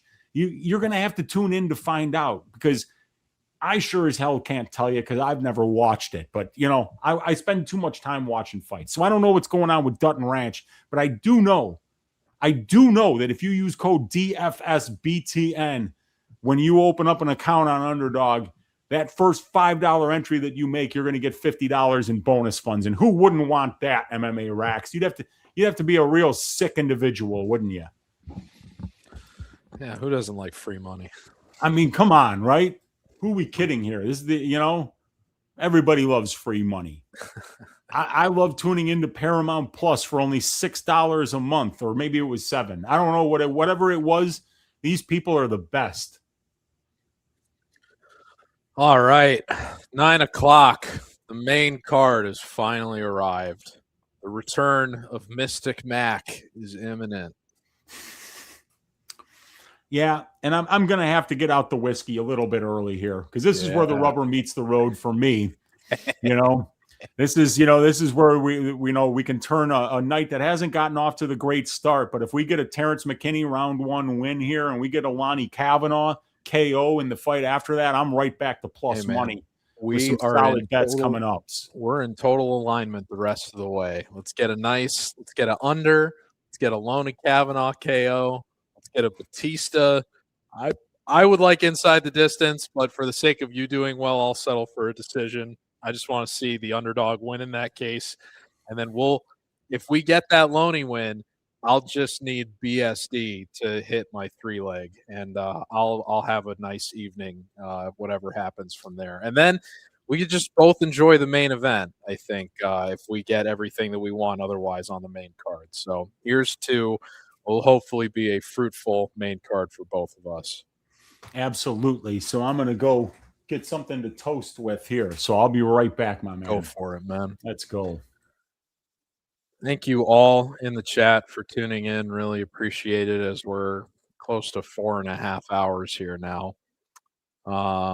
Looks like Wheezy went through some other comments already, but congrats to Kurt Chandler, who says he just cashed a plus 33.61 parlay. Cody asks, is Whittaker going to delude himself into thinking he's a light heavyweight because he finished this wash bum? I would think that, given how competitive middleweight is, and that the light heavyweight division is known as the low IQ division, and Whittaker is a pretty high IQ fighter, knows where his bread is buttered relative to his strengths. I was worried how he was going to handle a bigger body like Krylov here. Krylov obviously obliged him in the worst way, but I think there's some optimism that he can do well. I mean, think about Costa. Kyle Costa just moved up to 205 and beat Mirzakhanov at UFC 327, and now Costa's looking like a contender at 205 suddenly. And it wasn't that long ago that Whittaker beat Costa 30-27 on one scorecard, I believe, and 29-28 on the others. The only moment of success Costa had was stealing that one round on one judge's scorecard by landing that head kick at the end of round 1. Otherwise, Whittaker was cruising on points in that fight. So I think Whittaker can have a decent extension of his career, not having to cut weight as much at this weight class. Honestly, overall, for where he's at 35 years old, I think he's probably added a couple years onto his career now with this move. So it was a good performance for him. Definitely not a good performance for Krylov, and at 34 years old, you do have to wonder how much more he's left at this point. Yeah, I think Krylov is just shot, dude. I think he's just shot to bits. You know? I think that given the division he's fighting in, the lower level guys coming in, he could probably make easy work of them. But if they match him up with a guy like Abdul Rahman Yakyaev, I mean, what do you think Yakyaev is going to do to Krylov? Dude, that guy's terrifying. He's just terrifying the way he's going through. I mean, like he's just running everybody into a dick saw, and he just doesn't seem to care. So another over that got late steam. Yeah, the a ton of it. Over. A ton of it. First punch. I remember I parlayed it up early in the week, and I got like minus 190 and or something like that, and it was like minus 130. I'm like, what is happening? Who thinks this is going over? You know, have you seen this guy fight? You make a good point, man. There's so much optimism around these overs on fight day that it makes me wonder how many of these casual bettors are aware that $25K incentive is there. I know I sound like a broken clock repeating that thing, but trying to give you guys some free edge. Yeah, man, this is going to be a hell of a main card, and I don't know, what are they doing right now? What's Anik talking about here? I can't hear anything, so I gotta keep the sound off. They're just plugging McGregor Holloway, you know. Okay, they just started the main card programming, so they're setting the table, so to speak. Yeah, and they got the A crew here: DC, Joe Rogan, John Anik.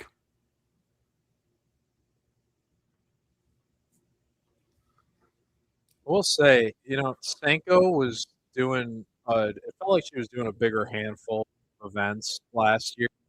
I haven't seen her as much this year. I hope they get her back on the desk. They'll definitely have her for Contender Series, but I think she is so much better than DC or Bisping. I don't like seeing them in these wingman roles.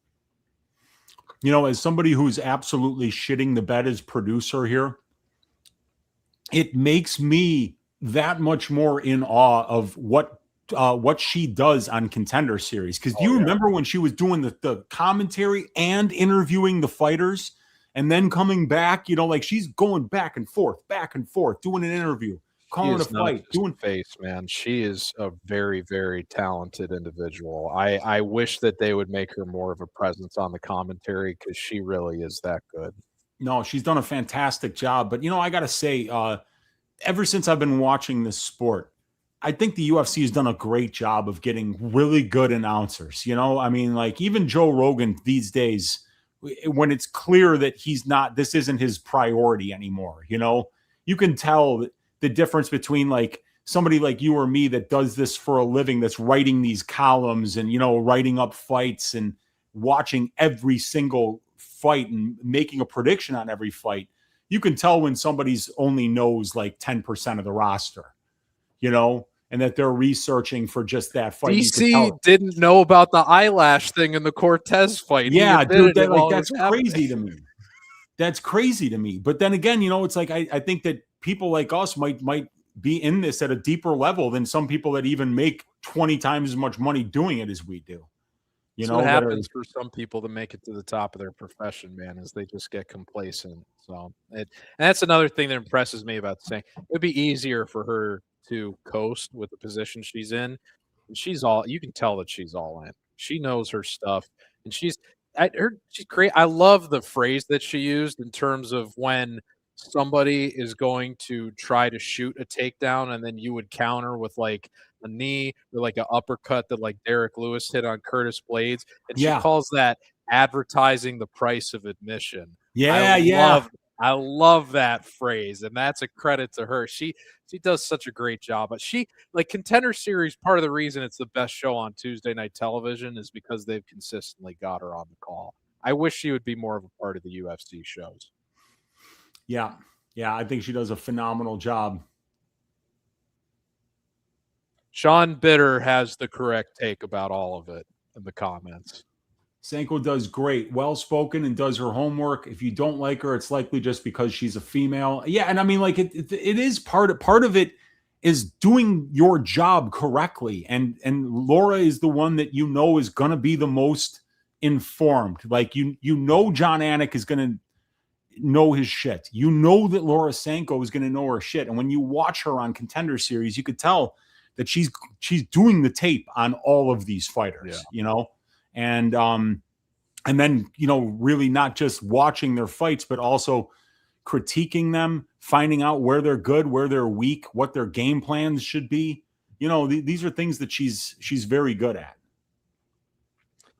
I like I forget what the name of the British commentator they have but I like him. Dan. I don't think it's Dan. I want to call him Hooker, but I don't think it's Dan Hardy because they had to let. It's not Dan Hardy. No, it's John Gooden. Yeah, that's John Gooden, isn't it? Yeah, I like him, and I think Brendan Fitz does a good job too. I like him too. Mm-hmm. And Dominic Cruz has some bad moments, but if you're gonna make me choose between Cruz and DC and Bisping among the former champion commentators, I'm taking Cruz 10 out of 10 times. Yeah, I mean, like I say, I think they all do a pretty good job. I think Bisping might be the worst of them, but it's like being the worst of the best. Like they're all really good at what they do. I just think that Bisping sometimes talks a little bit too much and cuts off other people. Yeah. DC at least gives you a little bit of good insight when there's like wrestling exchanges and stuff. Yes. But like when he admitted that he didn't know about the eyelash thing tonight during the Tracy, it's like, how do you miss that? We know Wang Cong was running the tape because she made that a whole part of her head game. Dude, I remember, I think Brady and I had just started to do watch-alongs, and I was like, wait, is that a fake eyelash? I thought I saw it, and sure enough, it was. That was Who would wear those card, in the cage? It's crazy. That was a great card. I almost had one of my biggest nights ever. I went 4 for 5 on underdogs that night. The only underdog I missed was I made a bold call for Ange Lusso over Gabriel Bonfim because Bonfim had never gone the distance at that point. Yeah. And Lusso, that was his whole thing, was fighting the decision. And he's durable. Right. Yeah. So that was the one underdog I missed, but I missed one leg on my base parlay, and it was Josh Van against Charles Johnson. And that still kills me from that's what I hate that. I hate that. Like sometimes being one fight ahead is the worst thing that can happen, because, like I remember, I had a huge bet. I had a huge bet on Virna Jandiroba to beat Amanda Ribas. And she goes out there and she wins round 1 convincingly and then fades and loses 2 and 3. And then after that fight, I was like, man, I got burned. I lost a lot of money on Virna. And then she goes on to win 5 straight and get a title shot. Yeah.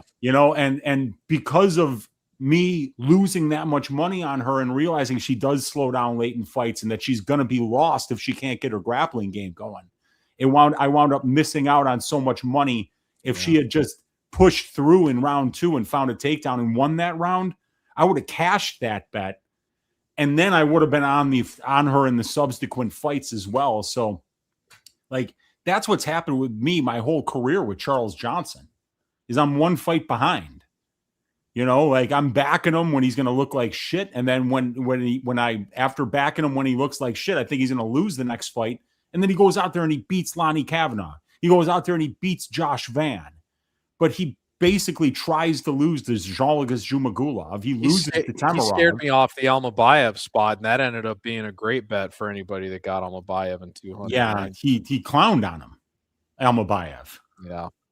Or Almabayev clowned on Johnson, yeah. Exactly what I meant. Yeah. He did. He like it wasn't a close fight, and then I mean, obviously Johnson didn't look good in the Bruno Silva fight either. So God, Suliov, that was one of my favorite fight nights overall in a long time. That was so that was such an emotionally satisfying event as a fan. If you're a UFC fan that lives in that Caucasus region and you got to go to that card and you got to see Fiziev find that salvation in Azerbaijan after having to leave Kyrgyzstan behind because of the persecution that he and his family dealt with, embrace his father's homeland of Azerbaijan, and then get that main event victory over El Loco Torres in a spot where that was lined as a pick'em, but there was part of the week where Fiziev was the underdog.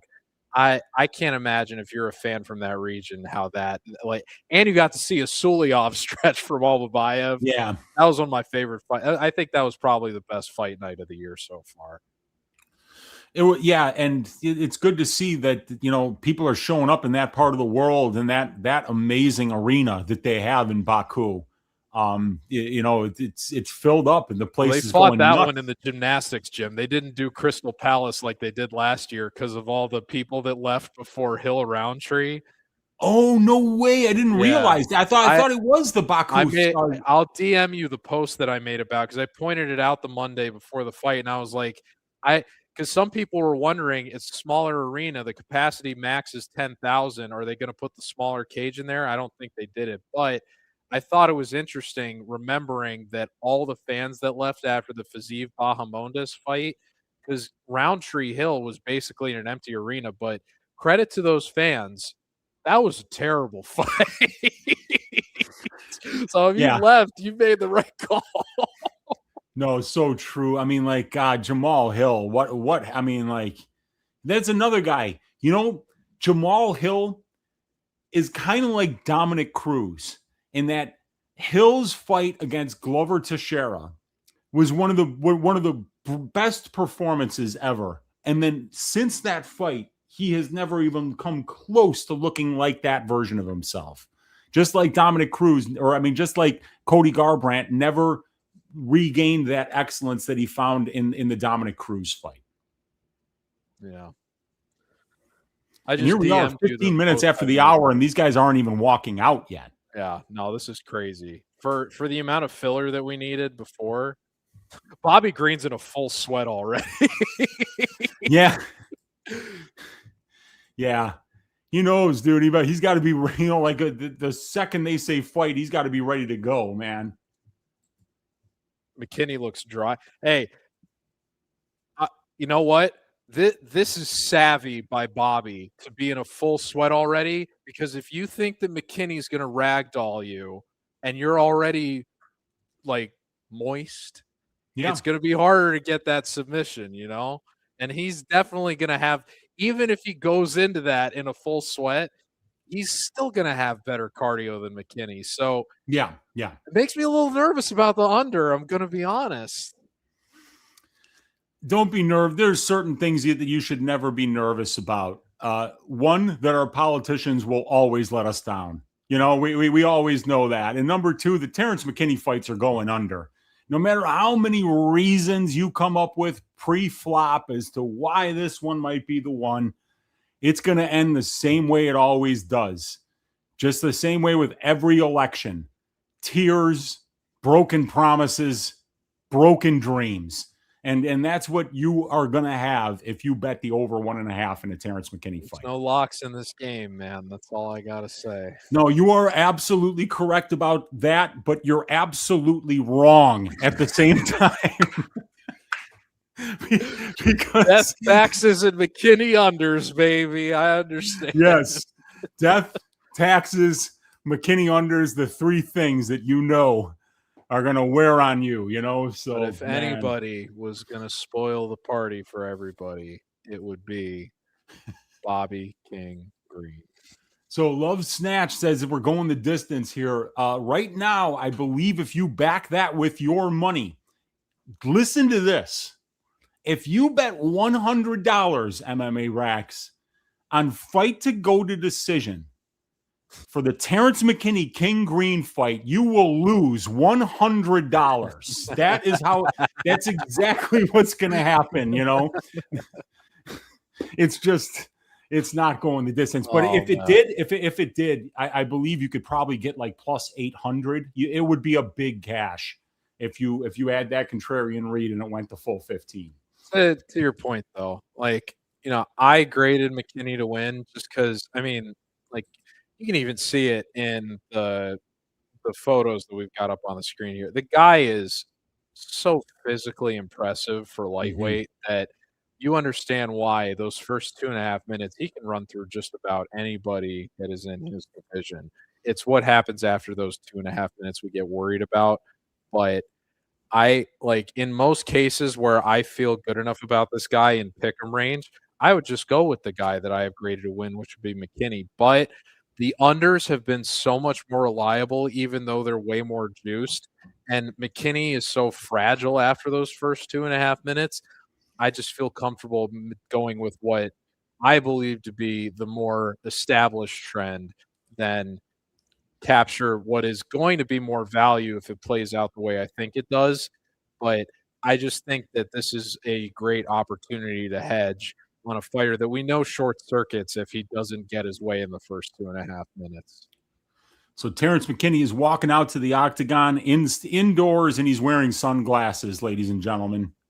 If you go back and you watch when they were chirping at each other at the face-offs, he made a comment about Green. He was like, you're little. Like he straight up invoked the fact that he thought he was little compared to himself. So I fully expect McKinney to just crash in here and try to put this on the floor, lock in back control, and hopefully find a finish with less time off the ground than what he had against Nazim Sadikov, because that fight getting out of round one is what spelled doom for McKinney after it went back to the stool. But we'll see if he's able to capitalize or not. I do think that he's gotten better since then, and I think that he knows who he is, and he's more well-rounded than he gets credit for, given the reputation that he has. He's not just a guy that tries to throw wild and then short circuits.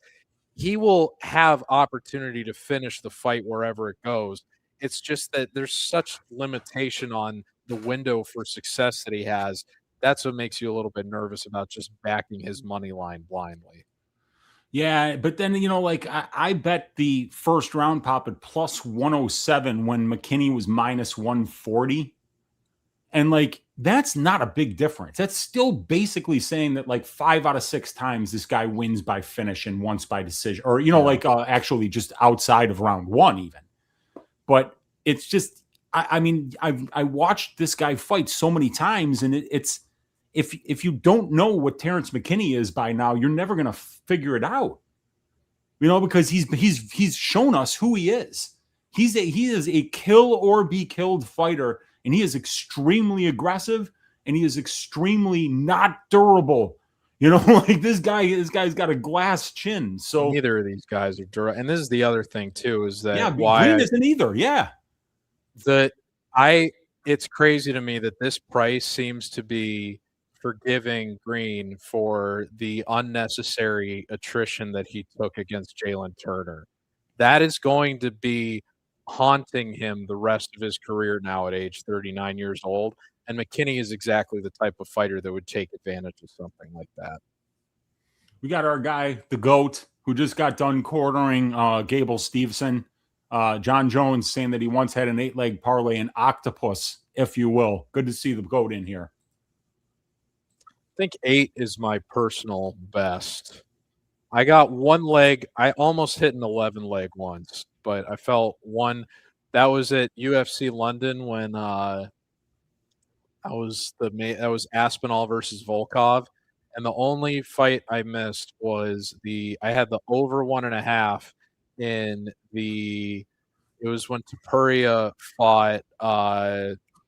Who's the tall British guy that head kicked him, and only guy that got a knockdown? Yeah, Jai Herbert. Yeah. I had the over, and that missed by 90 seconds, or I would have hit an 11-leg parlay. Oh. Yeah. Yeah, cool. Man. I don't, I do the greasy 4-legger every week, so that's a fun one that I always do, but I never go past that. Never past 4 legs. It's hard enough to hit a 4-legger, much less an 11-legger. I'm trying, long term, probably a couple or 3 years. I'm gonna go to a more because I've only been doing this in the regular capacity. I've been doing it since 2022. So I'm trying to learn lessons and gain as much experience as I can before I go to a more conservative returning value strategy.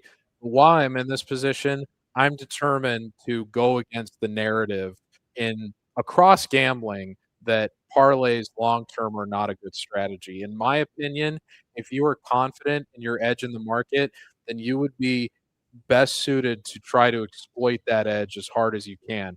You're going to have more losing weekends than you will winning ones because one bad read can undo you.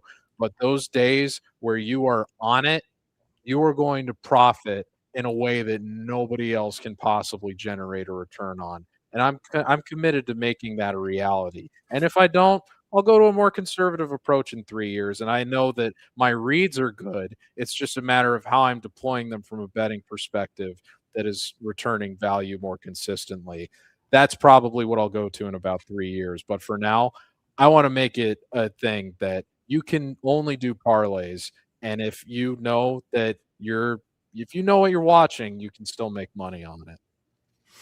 Yep.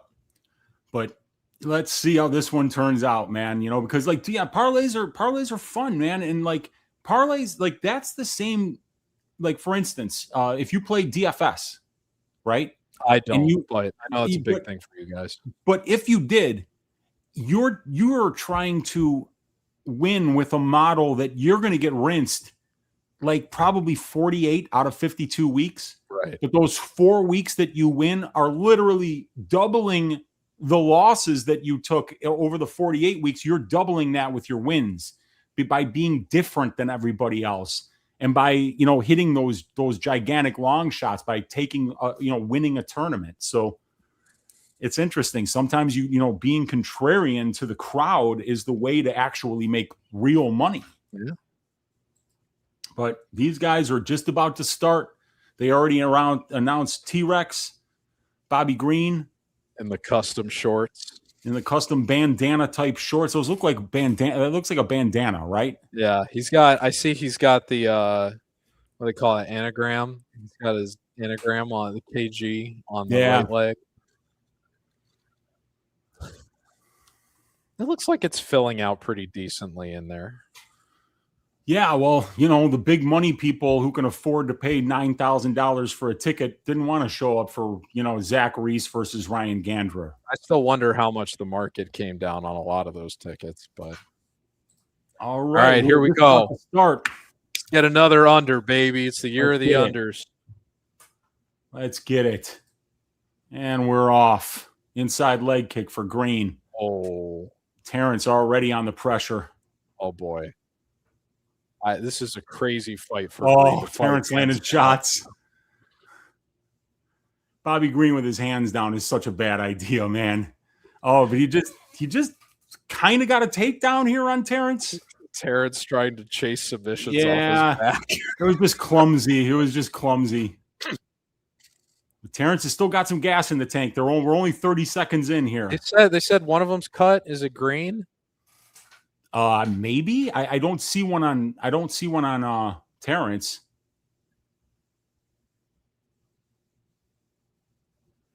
Bobby Green with that great Bobby's head movement. cut. Oh yeah, he is cut. Jeez, he's cut bad. So Terrence on the pressure, just looking to kill him, but he looks kind of clumsy, man. He's throwing like this. How did Oh my God! How did he eat that? Yeah, Terrence landed a nasty uppercut that Bobby just ate. Body shot though. Oh, jeez. Yeah, Terrence is swinging, man. He's got him backed up to the cage. Bobby's backed up completely to the cage here, and he's eating shots. Terrence is just slapping him. But Terrence is running out of time, man. We're already 90 seconds in, and he only has about 2.5 minutes of good fighting in him. But he's landing big shots. Body shots from Terrence. Oh my God, those left hooks to the body are landing huge. He's fucking. Where's the jump knee? Come on, Terrence, give me the jump knee. The jump knees and the head kicks aren't here like they usually are. It is there. Terrence on the pressure. Oh, landing big shots on Bobby. Bobby's just trying to stay alive, though. 2 minutes in, I mean, like, Terrence is running out of time to finish this. But Green's face is a mask of blood. Yeah, here we go. This is where he needed to go to get this finish. He's getting a takedown. This is what he needed to do. Right into mount. He's got Green's back.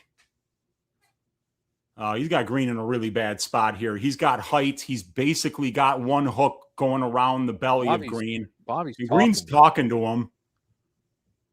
But he should probably save his energy here because McKinney's got him mounted. And he's got him in a really bad spot. And he's landing nasty ground and pound here.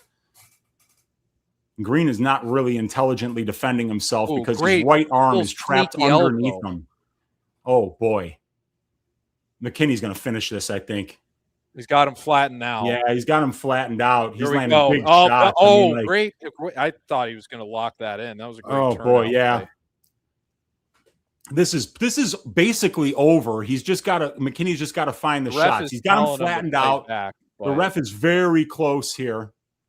And remember, this is Kerry Hatley, which is surprising because he almost got Bobby Green killed. How is Kerry Hatley reffing a Bobby Green fight? Oh, boy. Oh, dude, I'm telling you, Bobby is so slippery right now. Yeah, he is. He is. But Terrence is looking to get this rear naked choke. He's got the arm across the neck here. He's got the hooks in, but Bobby's surviving, man. And at this point, all he needs to do is survive. All he needs to do is see the end of the round, and he's probably going to win this fight. Terrence has got to finish this. He can't quite get that arm underneath the chin. Yeah, he's got to get back to mount. That was where he was going to finish him.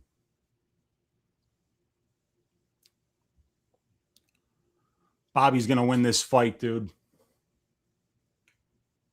He keeps calling him 1 minute bitch. Oh my God. That's what Green is saying to Terrence while he's punching 1 minute bitch, huh? 1 minute bitch. Well, let's see here. I mean, like, McKinney's kicking his ass. He's trying to get this choke. Get back to mount. You got to get back to mount, Terrence. Get back to mount here. You can finish this fight. Get back to mount. Oh, Green gets back up. This fight's over. It's all Bobby Green. He's going to win.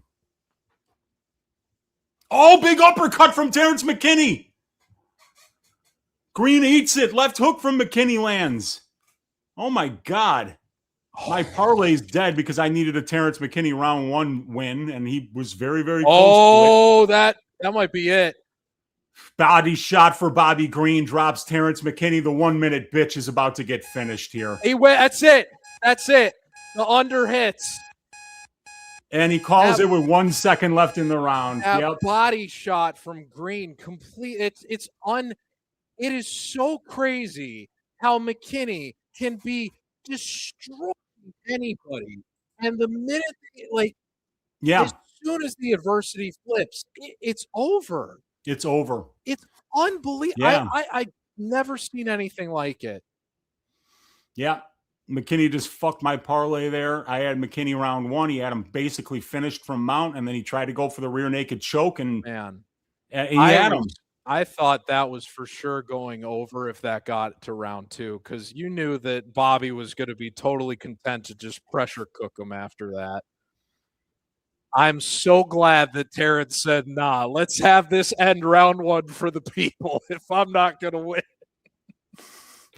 Yeah. Oh. Yeah, I mean, that's the thing. Like, the guy can only fight for 3 minutes. And if he doesn't get you out of there, it's over. That's why I was saying it was already over once Bobby, gave him his back and got out of mount. It was already over because Terrence can't fight for more than 3 minutes. Bobby, in having his back controlled, punching him without looking at him, and just every time hitting him, calling him 1 minute bitch. Yeah. 1 minute bitch. And then gets up and ends it before the end. That is an all-time Bobby. That is a career performance for Bobby. That is who King Green is. Yeah. Yeah. And I mean, like I say, McKinney had him. He just didn't. He quit with the ground and pound and decided to try to go for the rear naked choke, and it cost him. That wasn't even a clean body shot that Green hit him with. It glanced off of McKinney's elbow first. Yep.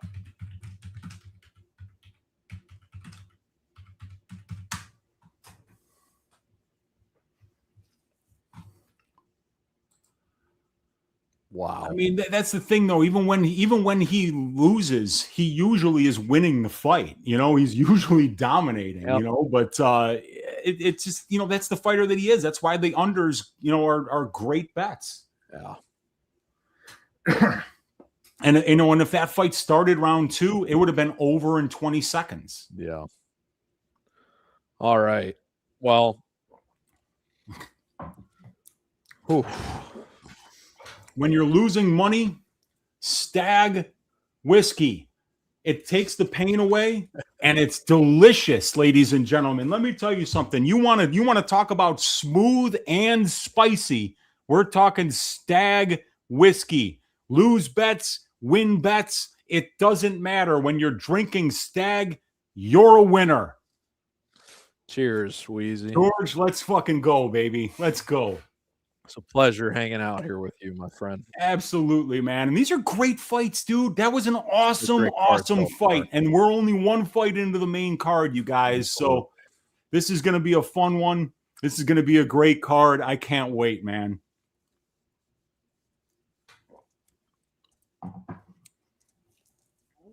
Damn it. I needed that parlay, though. So now I definitely need. And by the way, this gentleman right here, this guy, one of the great people on the face of the planet is that man right there, that House of Pain, Michael. Guess who sent me this Stag whiskey? That's smooth, spicy, and also complex at the same time, George. It is my guy, Michael. Big ups to our guy, Michael. Man. I'm so glad I hedged on the under there because I did like McKinney a lot, but I just say I know who this guy is and what the safer side is going to be. So I thought I'd be able to get a better price. I thought for some reason I was going to get like minus 250 or something, and it was just wishful thinking. I think you are very well positioned for the next fight. So. Yeah, I hope so, man. I hope so because like I was close on that parlay for sure. I mean, that's a 3.5 unit swing for me because that was a plus 250, which was McKinney round 1 parlayed with Gable Steveson round 1 KO.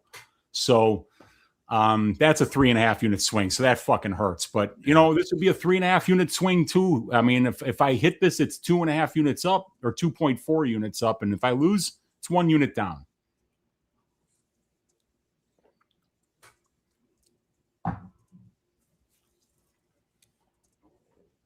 But Green just needed to hang around. That's the trick, man. And to any Terrence McKinney fight, just don't die. Don't die.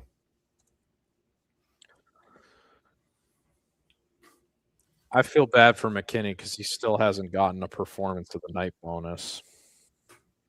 Yeah, that's wild. That's wild to me. I mean, but the problem, I think the reason is like he's beaten so many bums. Like the names are bums, dude. Let's face it. Brendan Marat, Eric the Ghost Pepper Gonzalez. That Frivola win when he got it was that was a good win for him.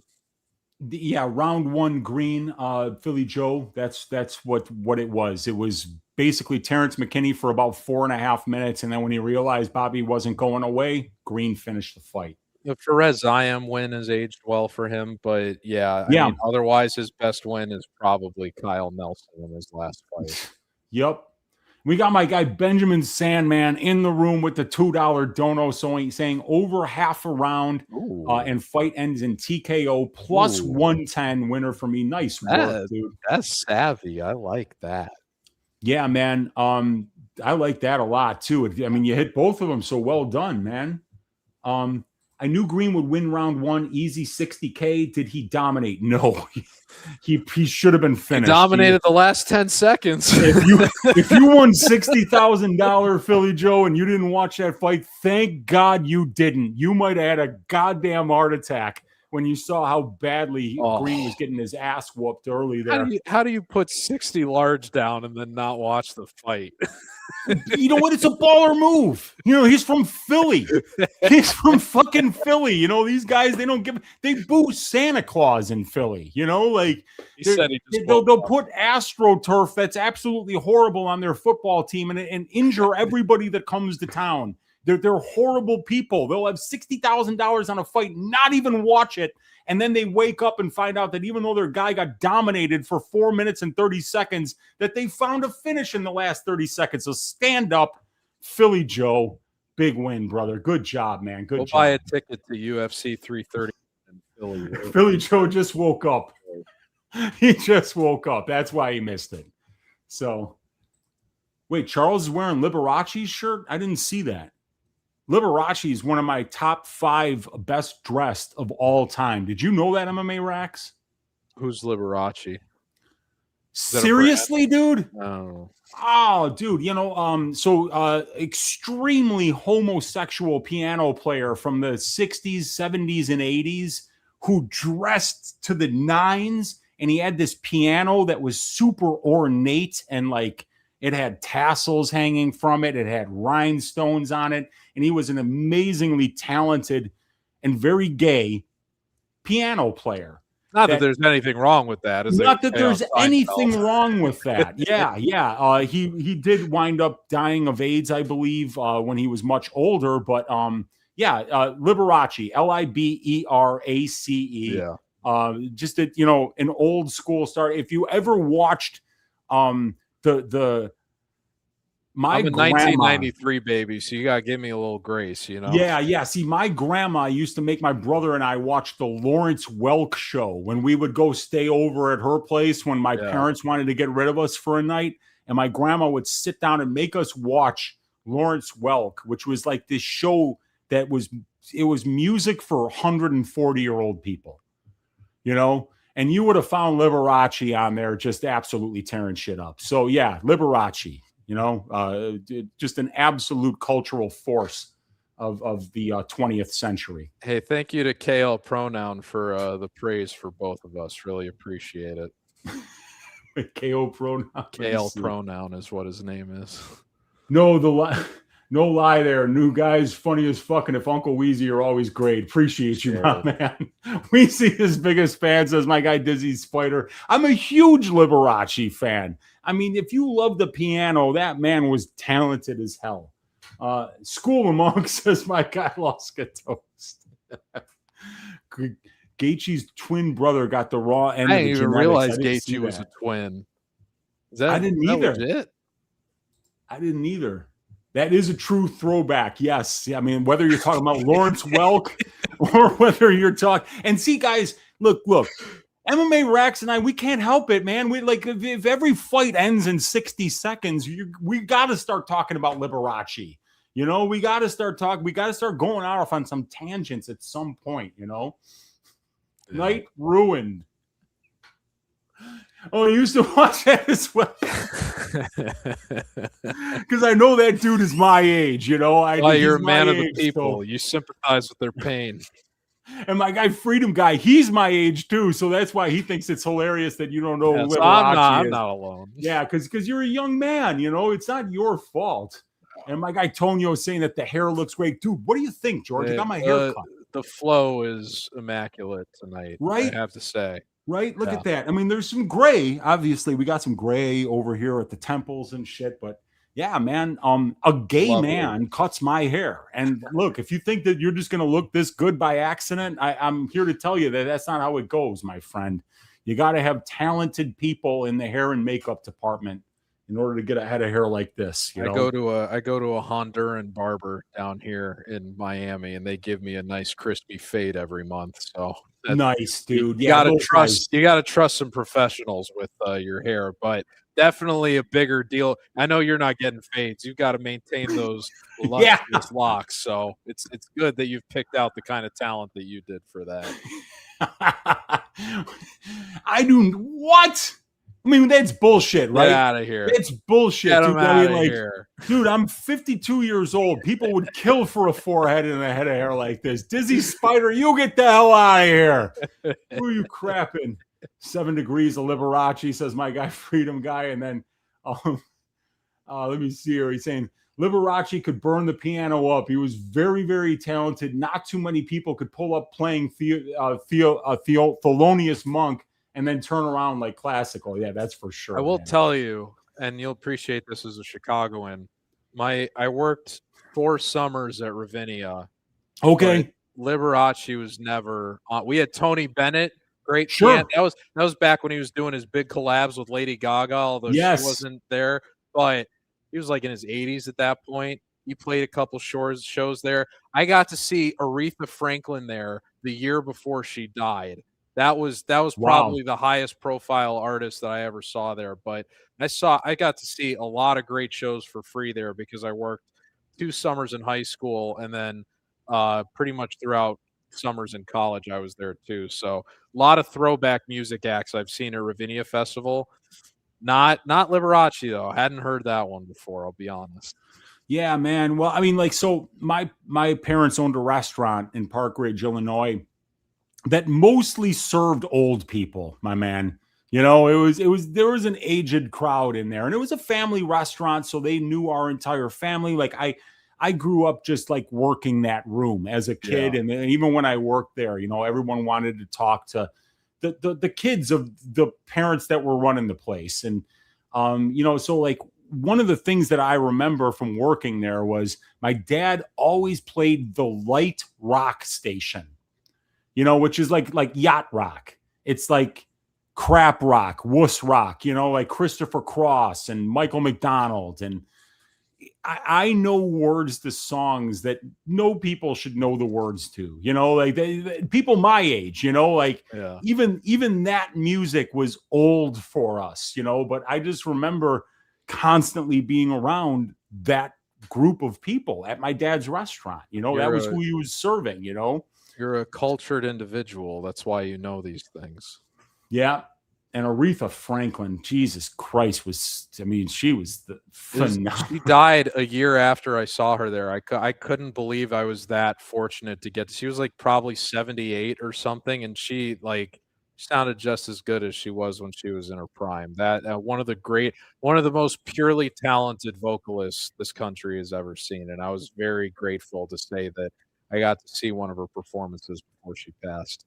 Well, that's amazing, because that means that you and I actually have something in common, because I got to see maybe the greatest American guitarist ever to play on the night of his death. Wow. And that was Stevie Ray Vaughan. Oh, wow. Who played in Alpine Valley the day before I went back for my last year of high school, right? So like the Sunday before the first Monday of school in late August, my friend Dave and I went to Alpine Valley to see Eric Clapton, Stevie Ray Vaughan, and Robert Cray. And it was absolutely an incredible show, because Robert Cray was incredible to start.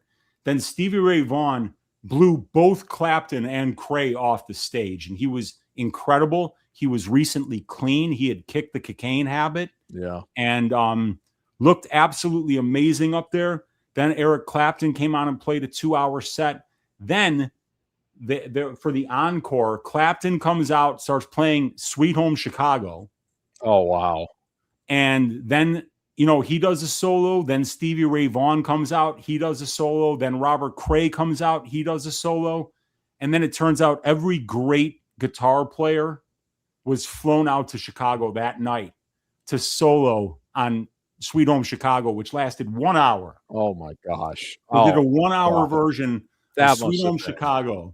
Oh, my with God. Clapton. I'm a huge fan of the movie Blues Brothers. I can't imagine how sensational that must have been. Yeah, and Jeff Healey came out, who was a blind guitar player that would play lap guitar. They brought out Melvin Taylor from Chicago. They brought out Buddy Guy from Chicago. They brought out a lot of the great Chicago blues guitar players, the guys that have been playing in Chicago at Kingston Mines, at Buddy Guy's Legends, at all of the legendary blues clubs in Chicago. And we got to see that. It was absolutely amazing. Yeah. And so the next day on Monday, my friend Dave and I were seniors in high school. So we go to the first class, we check in, and then we just cut out. And we go back to his basement to play pool for the rest of the day.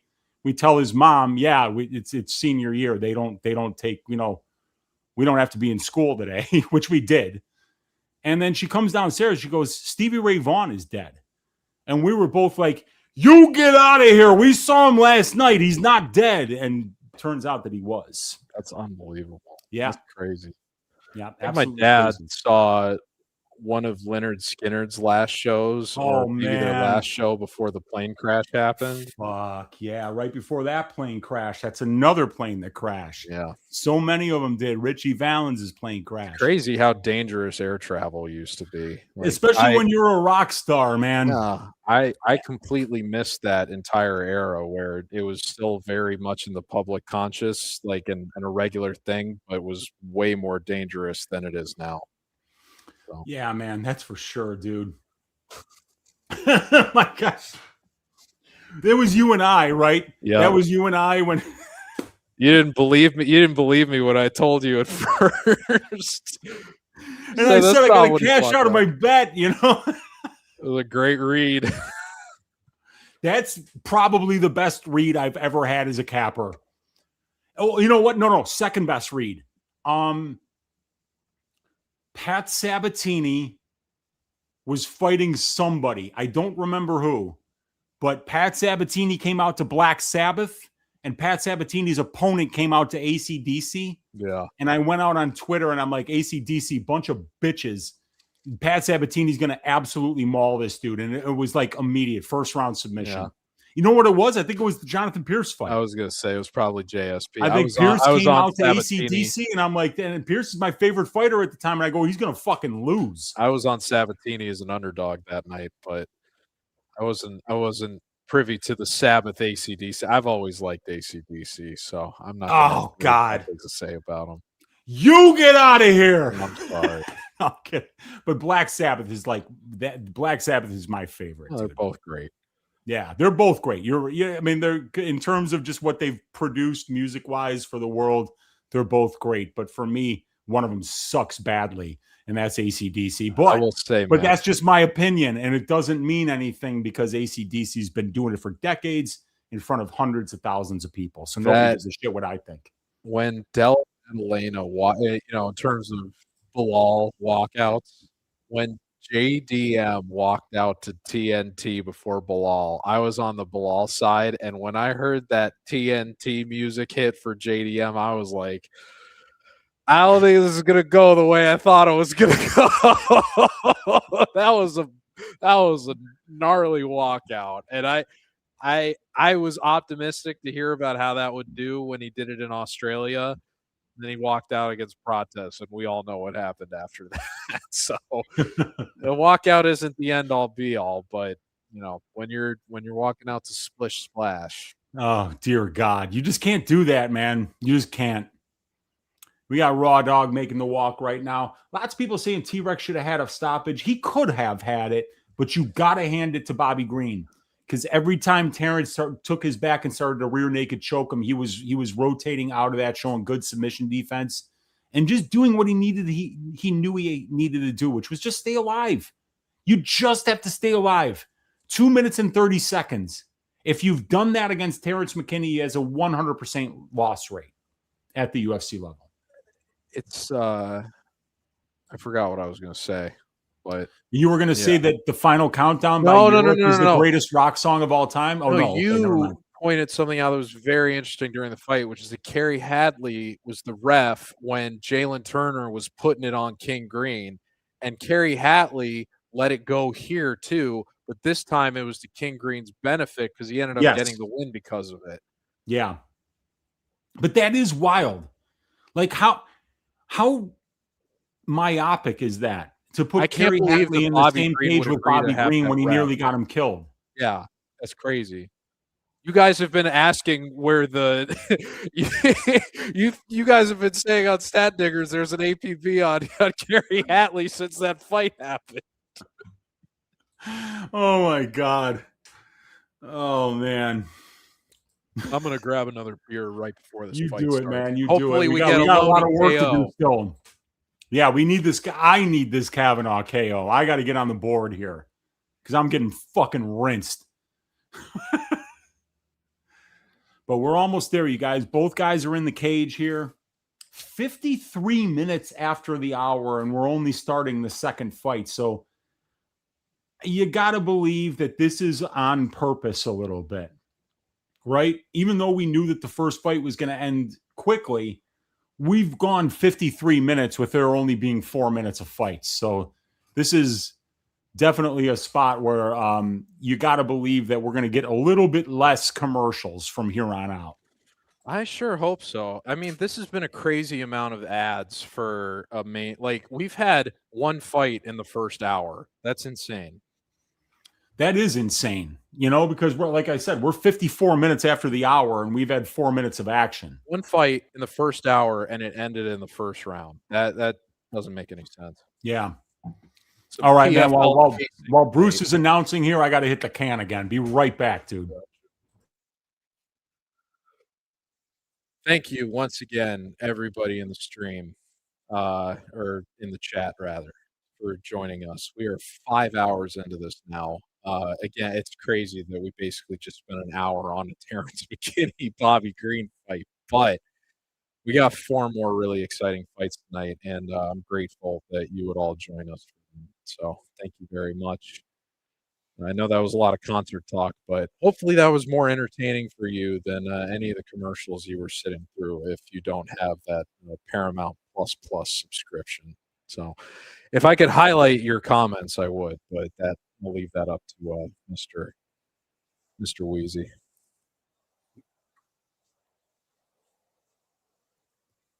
Joey Betts asking anybody on Kavanaugh -3.5. I feel like if you're confident Kavanaugh's going to win, that's probably a good bet. But it's, Royval definitely, I mean, he could make this interesting. But Kavanaugh's improved so much between fights that it's hard not to really like what he's got here. And then with the recent attrition on Royval, power we've already seen Kavanaugh have, you really got to like what his chances are in this fight, especially to get a KO at +200. I really like that spot for Wheezy here. Yeah, let's see if it happens, because I think that a lot of the reason that I made that bet is just what I've seen recently from a guy that's depended on durability, and the durability starting to let him down, and the defense has never been there. He's catching him a little bit already too. So where are we in the fight? How much left in the first round? We're about through the first minute. So if you were to start it at around like 350, I think you'd probably be in good shape. Beautiful. Oh, you timed that extremely well, actually. Yeah, well, I'm getting better. And let me tell you something.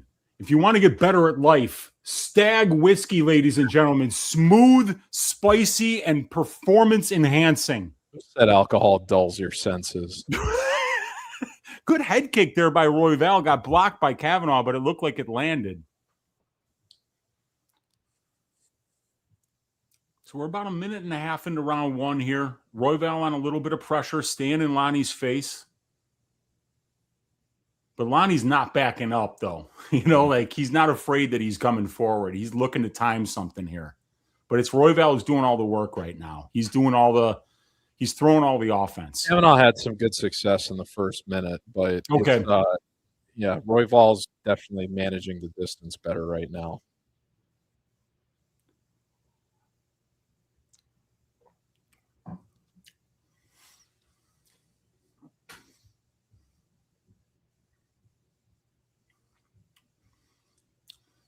Yeah, so 251. Good shots by Royval. He caught a kick from Kavanaugh, and then once he had the leg caught, he landed some good shots in the pocket.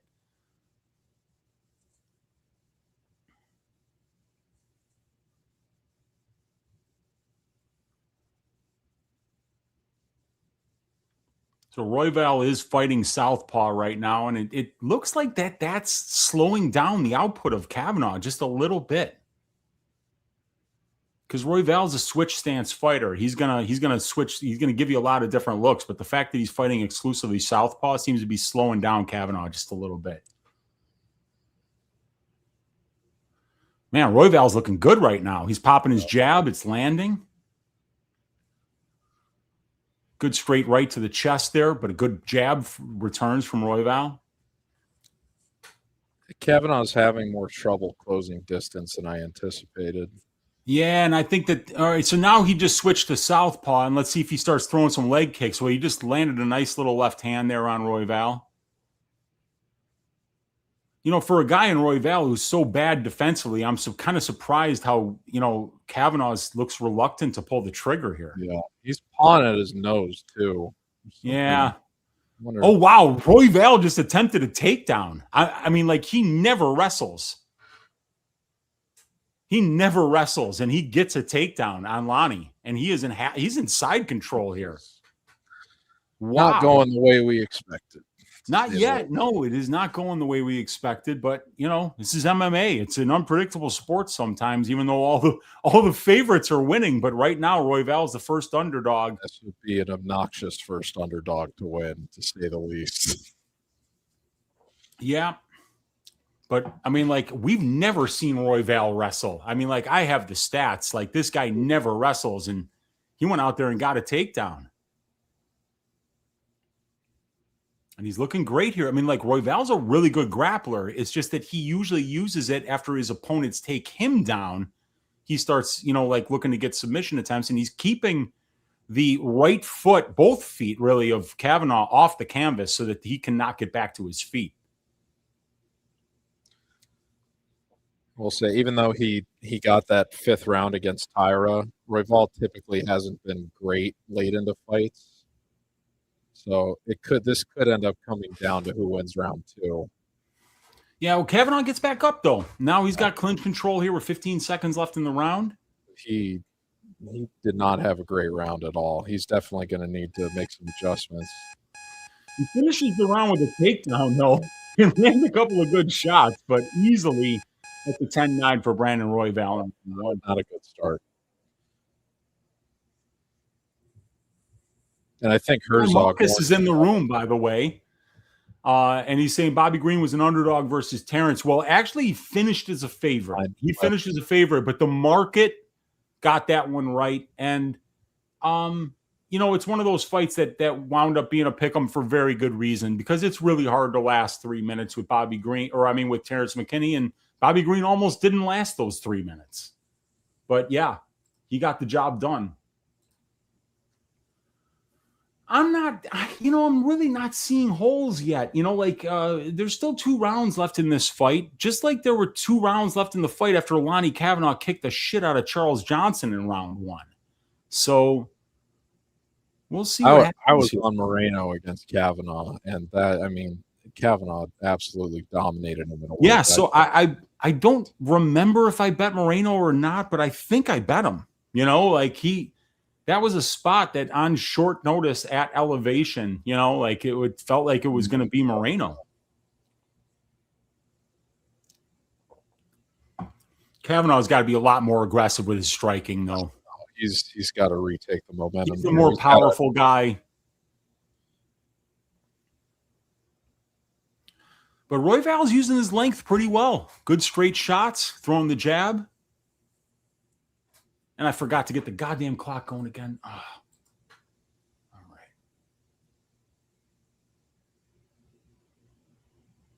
Good kick there from Kavanagh. All right, there we go. He's just got to have more urgency. Royval's just doing a better job showing him more right now. Oh my God, 37-7 on head strikes. Jeez. Wow. That's crazy. Why is Kavanagh afraid to go here? It's bizarre. Good body kick for Kavanagh. The distance, the size of Royval is just giving him a little trouble. Oh, good. But that's what he's got. He's got to get in on it. He's got to get into the pocket better. And Royval's doing a good job not giving him all. Oh, big right hand. Big body kick for Kavanagh. He drops him. He's trying to finish with ground and pound here. He should probably let him back up. I think he should probably let him back up.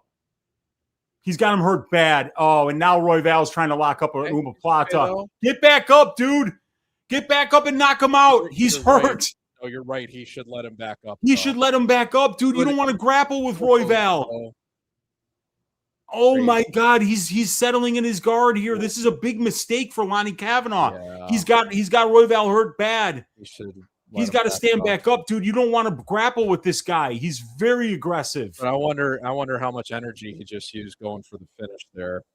Yeah, well, that's a good point. You know, he might just be like taking a few deep breaths here, getting his energy back, because like I'm surprised Royval ate that, because that was a massive shot. The flexibility with that guard, though, is crazy. Yeah, get up, Lonnie. Get up, Lonnie.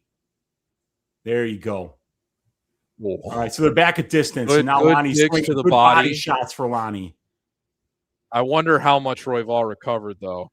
Yeah, well, he's extremely aggressive, but like that's the thing. He's so aggressive that he's hittable. And that's why Lonnie just needs to go. And he's wrestling again. And it worked before, so like he's going to go to it again now. Yeah. And Lonnie's got to stuff this. Lonnie's got to get that underhook and get out of there. Though. There he is. And big shot from Lonnie. His equal. Oh, Royval's hurt. On Lonnie. Royval's badly hurt. I think Lonnie, it's just a matter of time before Lonnie finds this knockout. But Royval's still being aggressive, but his lack of defense is going to cost him here, I think. But Royval, he's still on the pressure. He's still fighting. He lands a good right hand there. He's raw dog for a reason, man. Yeah, he is, man. Oh, big shot from Lonnie. And now Lonnie's wrestling, and that's just dumb. I need Lonnie to get more of that the body work in those clinch spots. Yeah. Royval's not a good lay-around. Big elbow from Lonnie in the clinch. He went for a takedown, and then when Royval rotated out of that, he landed a big clinch elbow. Yeah. Big elbow for Royval in the clinch there. Wow. Dude, I thought Lonnie had him. I thought he had him knocked out, man. It's impressive that Royval recovered the way he did. I agree. Because part of the reason I'm making that KO bet is because where I think he is on the age and durability curve right now, and he just kind of proved me wrong with that. And there it is, another great strike that sets up a takedown attempt here from Royval, and he gets it with 1 minute left in the round. So I don't think he's going to take this round back after the knockdown, though. No, I don't think so, but it still is. Oh my God, big elbows here for Royval from top position. He's doing damage. He's making. Oh, but Kavanaugh gets back to his feet, lands a good elbow. That was not good balance from Kavanaugh there. Yeah. I think Royval's starting to put the pace on him, just like Charles Johnson did at the end of round 2. Royval's very live here, you guys. He recovered really well from the knockdown. But now Kavanaugh takes his back standing here. He's got a seatbelt grip in standing. Oh, good shots from Kavanaugh, but Royval just eats him. Oh, big jump knee for Kavanaugh, lands to the body. Head kick misses for Kavanaugh, and the round ends. Wow. Dude, Royval. All right. Is showing a lot more durability than somebody who bet on Kavanaugh by KO would like to see. Kavanaugh took some momentum back, but I mean, Royval, like, he hanged so tough that I'm still nervous about him winning this last round. Wow. This is a hell of a fight. And why wouldn't we expect that from Brandon Royval? I don't know if that elbow was illegal. Like, when he was throwing it, I don't think he was targeting the back of the head. Like, if you move into it and then it gets hit, it's not scored as illegal. You have to be actively targeting it. Oh my God. I mean, Kavanaugh had him, dude. He had him hurt so bad, and he didn't let him up. He fucking grappled with him. Yeah. Oh my God. That really hurts. You know, if that bad fight IQ there by Cortez, the bad fight IQ by not letting Royval up there, the bad fight IQ for not trying to finish with ground and pound for McKinney, these are all things that are killing me tonight. But here we go. And I'm only off by like 7 seconds on the clock, you guys. Who's mastering shit? Oh, shit. Big shots for Royval. Oh, wow. Kavanaugh looks... Oh, my God. Kavanaugh returns. He hurts Royval. They're swinging dicks. He says, how do you like that, bitch? These guys are going at it, you guys. This is one of the best fights of the night. Oh, my God. Wow, only 30 seconds into round 3, and these guys are swinging leather MMA racks. Kavanaugh is jumping Gillies. Yeah, I know that's just such a bad move by Kavanaugh to jump Gilly there. But it goes to show you, dude, he's hurt bad. He's hurt. Oh my God. Wow. So right now we got Brandon Royval is in top position because Lonnie Kavanaugh tried to jump for a guillotine in order to just kind of slow things down. So Lonnie's trying to get back to his feet here. He's got an underhook with his right arm, but Royval is landing nasty elbows from the top here, and he is landing good ground and pound. So he's trying to get to Lonnie's back here. Lonnie's trying to get to his knees and stand up, and he's got to do it quick. He's got to do it quick because right now, oh boy, he's mounted now. He's mounted, and Royval's looking for an arm triangle, and he has got this, but he is still in mount. So, but Kavanaugh's in big trouble now. He's rotating into it. Is there a chance that he gets out of this? Let's see here. Oh, Royval. Okay, so, oh boy, he's still got this. He's still got this arm triangle. Oh boy. Royval's looking to finish this fight, maybe, you guys. He's got the arm triangle, but they're both really slick. If Lonnie can get his left elbow out of there, they're so slick. He gets his arm out. The arm triangle is no longer a threat. But Royval's winning this round, and he's about to cash underdog tickets for people here. So this is big. But right now, Kavanaugh's looking to get back to his feet. Royval snatches the neck. He's still got the back here. And he's landed some good shots in addition to looking for the submission. But Kavanaugh's not settling. He's looking to get back to his knees here. He's looking to, the body triangle is in for Royval, and he has the back. But Kavanaugh's looking to get to his knees and stand back up.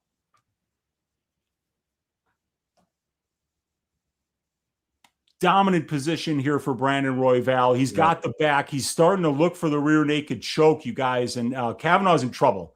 Kavanaugh's in trouble because Royval's starting to lock up the choke. He's got the arm across the neck. But Kavanaugh stands safe, defending. But he's losing this fight, ladies and gentlemen. He is losing this fight. Brandon Royval put the volume on him in round 1, and he is out grappling him in round 3 to find the minutes of this fight. And right now he's looking for the choke again, and it looks like Lonnie's close to letting him get it. Like he's close to being like, I don't want to fight this anymore. He's close to looking for the door, MMA Racks. He's close to looking for the door, and Brandon Royval is going to finish his fight. He's going to finish this fight with a rear naked choke. It's over. It's over. Lonnie Kavanaugh goes out.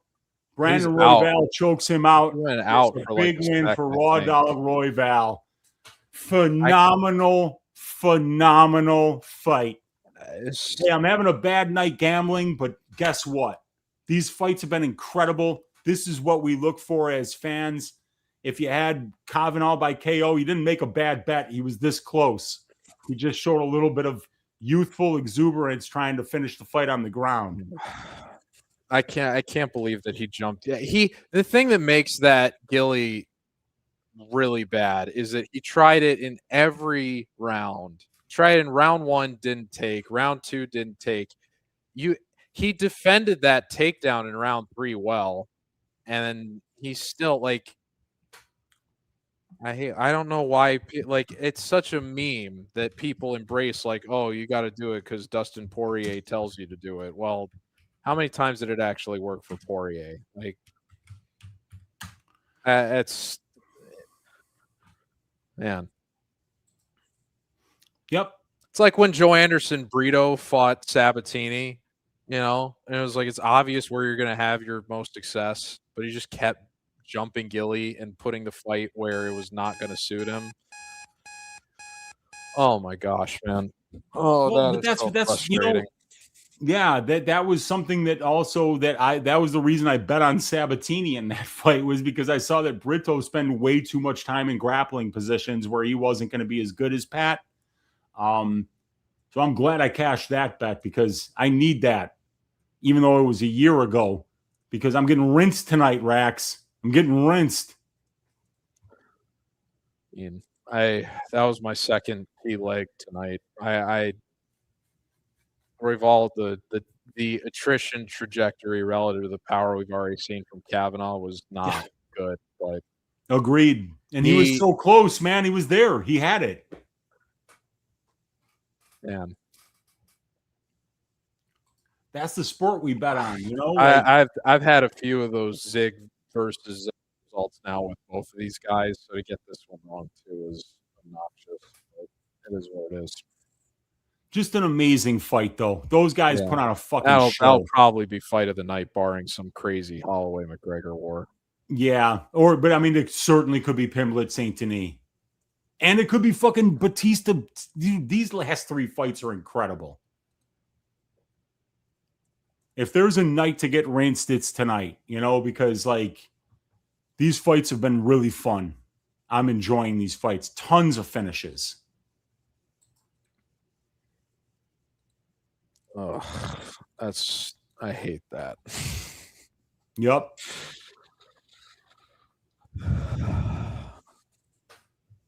Yeah, all favorites hitting all night, and then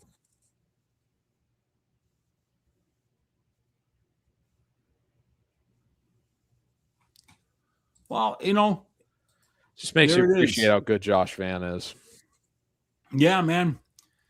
I mean, like the youth, it's youth, dude. You know, like these guys are going to have those lessons learned earlier in their career, you know. And Lonnie Kavanaugh is young, you know, and he had that fight. He had it. He just had to stand back up. That's all he had to do. You know, and he didn't do that, and he gave this guy second life, you know. But he'll learn from that. The kid's 24 years old. He gave up 27. I'm sorry, 27. He gave up 3 takedowns to Brandon Royval. That's bad. No, yeah. That's an excellent point. That's crazy. What was his takedown defense coming into this fight? Who's Kavanaugh's? Lonnie Kavanaugh had 94% takedown defense in the UFC coming into this fight. Yeah, he did.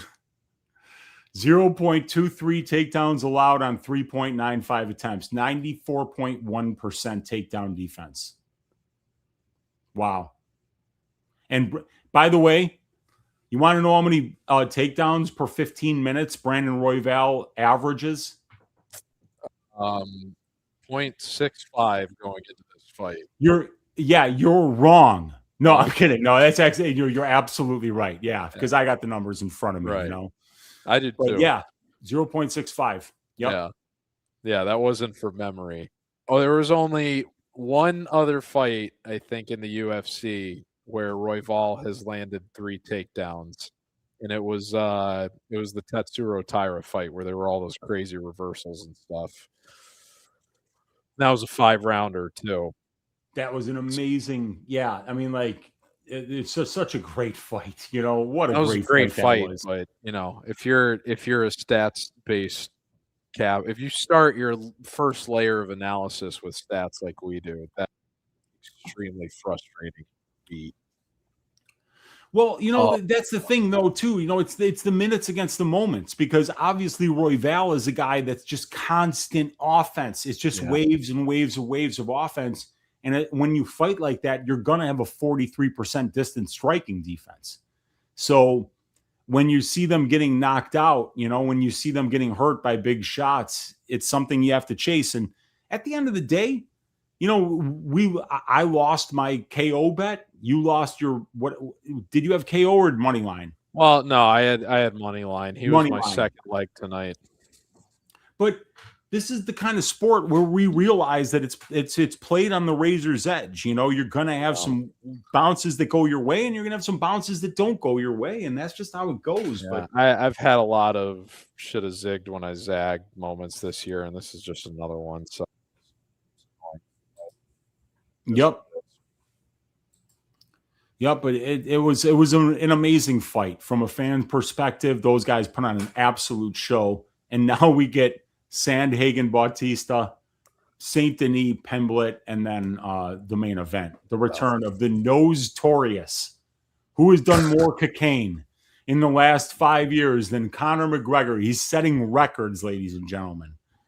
You know, I said if you're going to back Conor, I need you to go watch the Conor McGregor coked up compilation.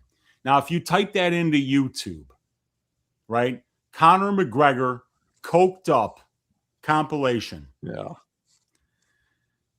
You're going to find a video that runs over 10 minutes of several different clips of Conor just wiling out. Like, I remember seeing him, like, they were at the premiere for the film Roadhouse, that he acted in.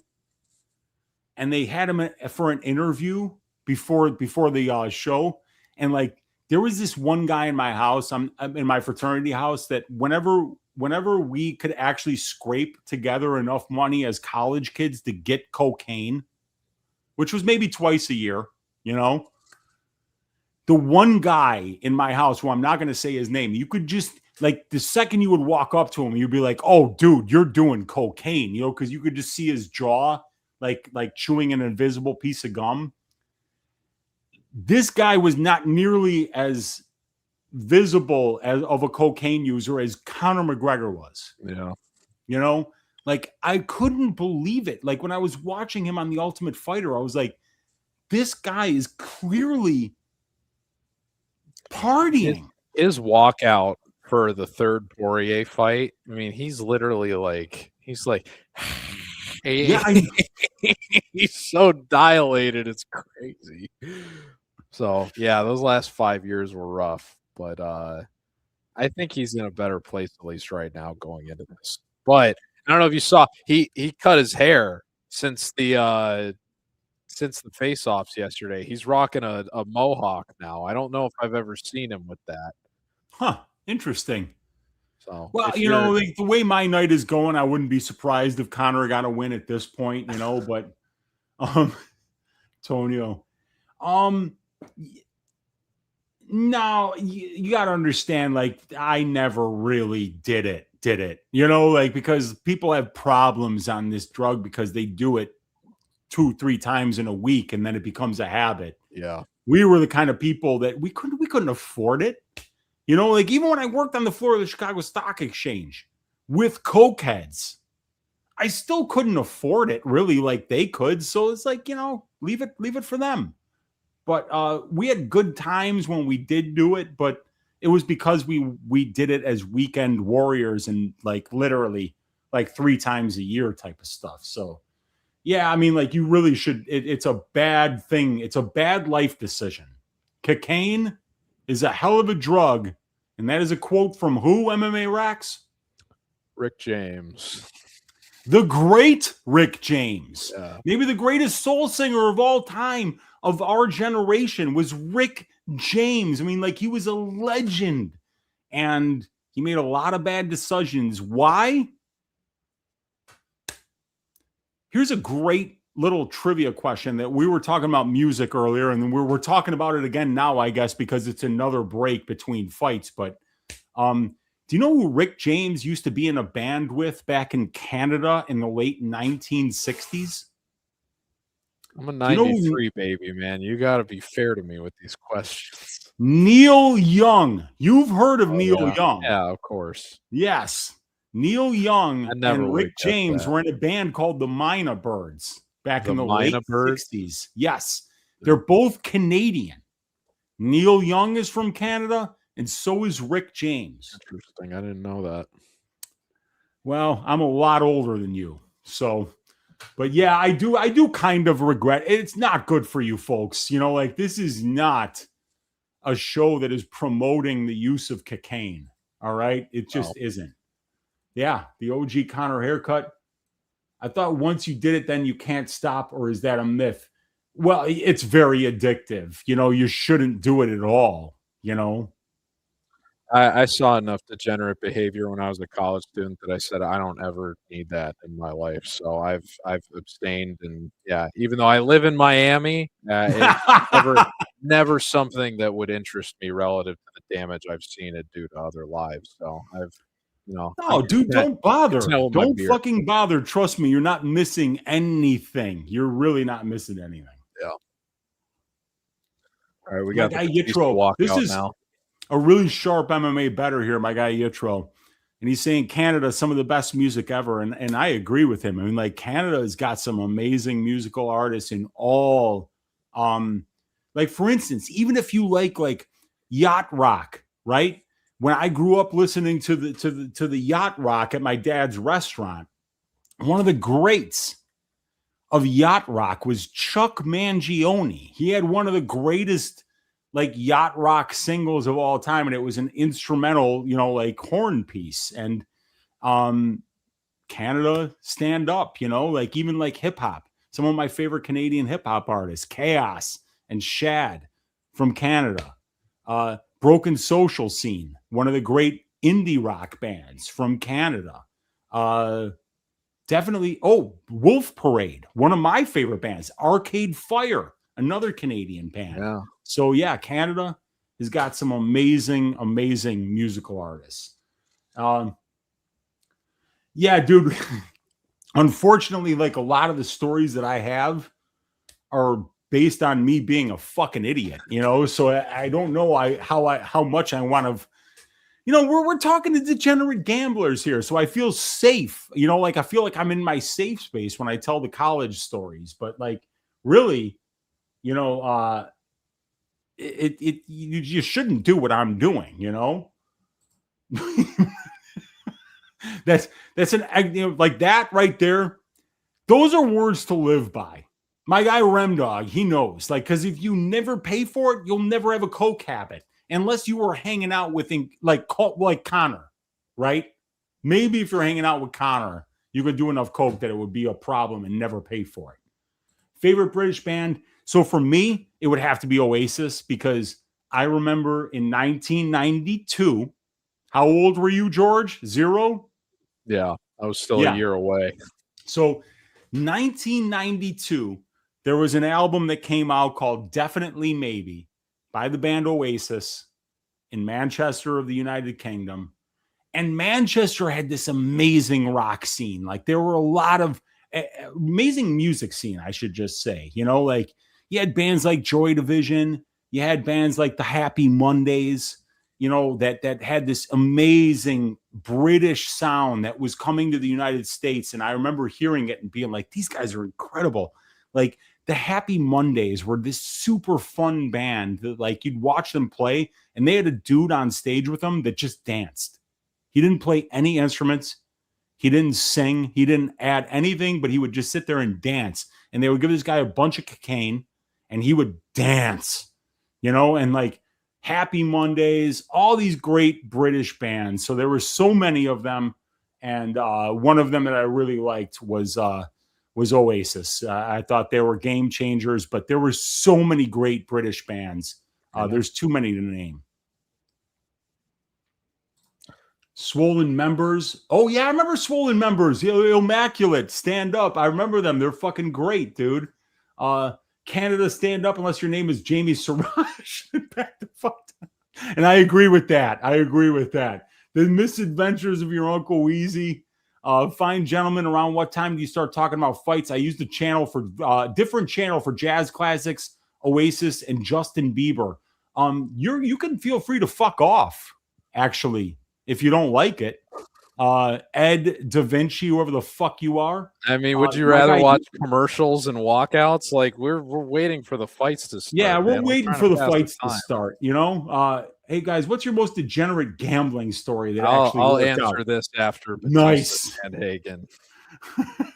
And because we're just about to kick off this fight, right. Mario Batista, Corey Sandhagen. Sandhagen, a slight favorite.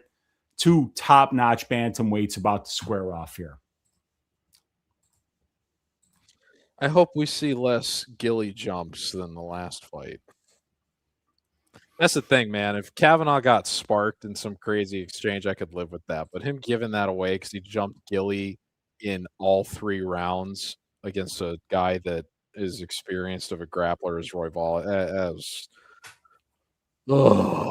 that is frustrating. Yeah, I remember bitching about that with Cody Brundage on several different occasions. Yeah. But we expect more out of Lonnie Kavanaugh than Cody. Cody Brundage hasn't won a UFC main event the way Lonnie Kavanaugh has. Yeah, that's very true, man. He has won a co-main event, though, because he got it with Julian Marquez and one of those terrible Apex events. Oh, gosh. My guy Tonio being very kind to us. And I owe a little bit of an apology to Ed Da Vinci. Yeah, I mean, we are here to talk about fights at the end of the day, but you got to understand, dude, it's 9:28. We're an hour and a half. This card started an hour and a half ago, and we've had 2 fights. So this is some PFL pacing tonight. It really is. My guy's stacking cream in the house saying, do you want to do a Sandman finish at plus 270? I think it's going to decision, but my models really like the unders for this fight. Give me that Batista inside the distance at plus 700. Let's go. Well, we're just about to start this fight out there. Just about to go here. Corey Sandhagen looking extremely white, and Bautista looking like he's getting that South Florida sun. So that could be a factor in this fight.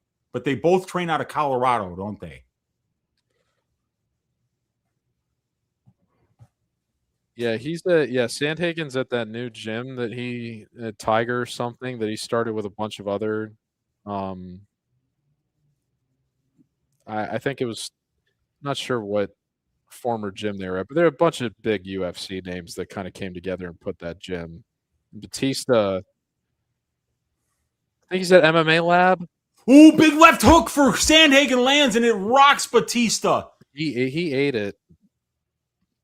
Wow, big shot there. And a big head kick lands for Sandhagen as well. Real ones never forget that Bautista got knocked out by Trevin 5-Star Jones, and he's looking for a takedown here. Is Bautista, and he's got Sandhagen's back up against the cage, and he's looking good here. But Sandhagen does a great job with the whizzer. But here's the clinch. We were talking about it earlier. This is the clinch here, but it looks like Sandhagen's looking for takedowns out of the clinch. And when I noticed when I watched both guys' performance against Umar Nurmagomedov, what I noticed was that Sandhagen's defensive wrestling was better than Mario Batista's. So yeah, I'm wondering if Sandhagen is going to look to get takedowns here, and that every time Batista gets into the clinch, is Sandhagen going to look to wrestle to where he can kind of nullify Batista's clinch striking advantage? I definitely don't expect Sandhagen to accept the position based on how well he did with that against Nurmagomedov. Well, we're 2 minutes into round one almost, and Sandhagen just landed a really nice shot on the break of that clinch exchange, and I think he's winning this round so far. 2 minutes in. I expected Corey to win round one. I think Batista has quietly been a more effective performer going the distance, so I liked him in round three. So this could be a fight that comes down to who's more effective in round two. And Batista's pace is incredible, George. I mean, like, that's the best part of his game, is that he's going to bring that offense. Great 1-2 by Batista. Lands big shots there against Corey, but now Corey's being aggressive and going forward. He's showing Mario that it didn't hurt him, even though Mario landed really nice there. Big uppercut lands to the chest, but not the chin of Mario Batista. And Sandhagen is trying to get back what Bautista just got. Yeah.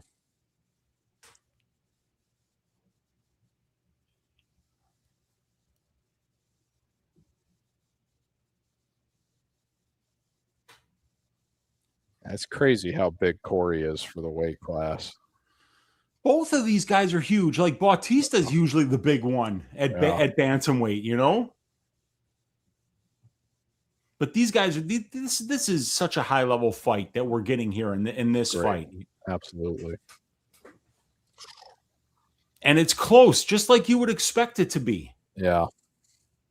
Like, Bautista just kind of clipped Sandhagen with a left hook, but it didn't look like it bothered Corey. But he's building his way back in. But yeah, Corey still with that initial exchange had the biggest moment so far. Exactly. I agree with that. You know, with 1:23 left in round number one, I do think Corey's still winning the round, but Bautista can steal this back because the judges forget. The judges forget about the first 4 minutes. If you can have one big minute in the last minute of the round, you can bank rounds that way. Absolutely. Still anybody's round.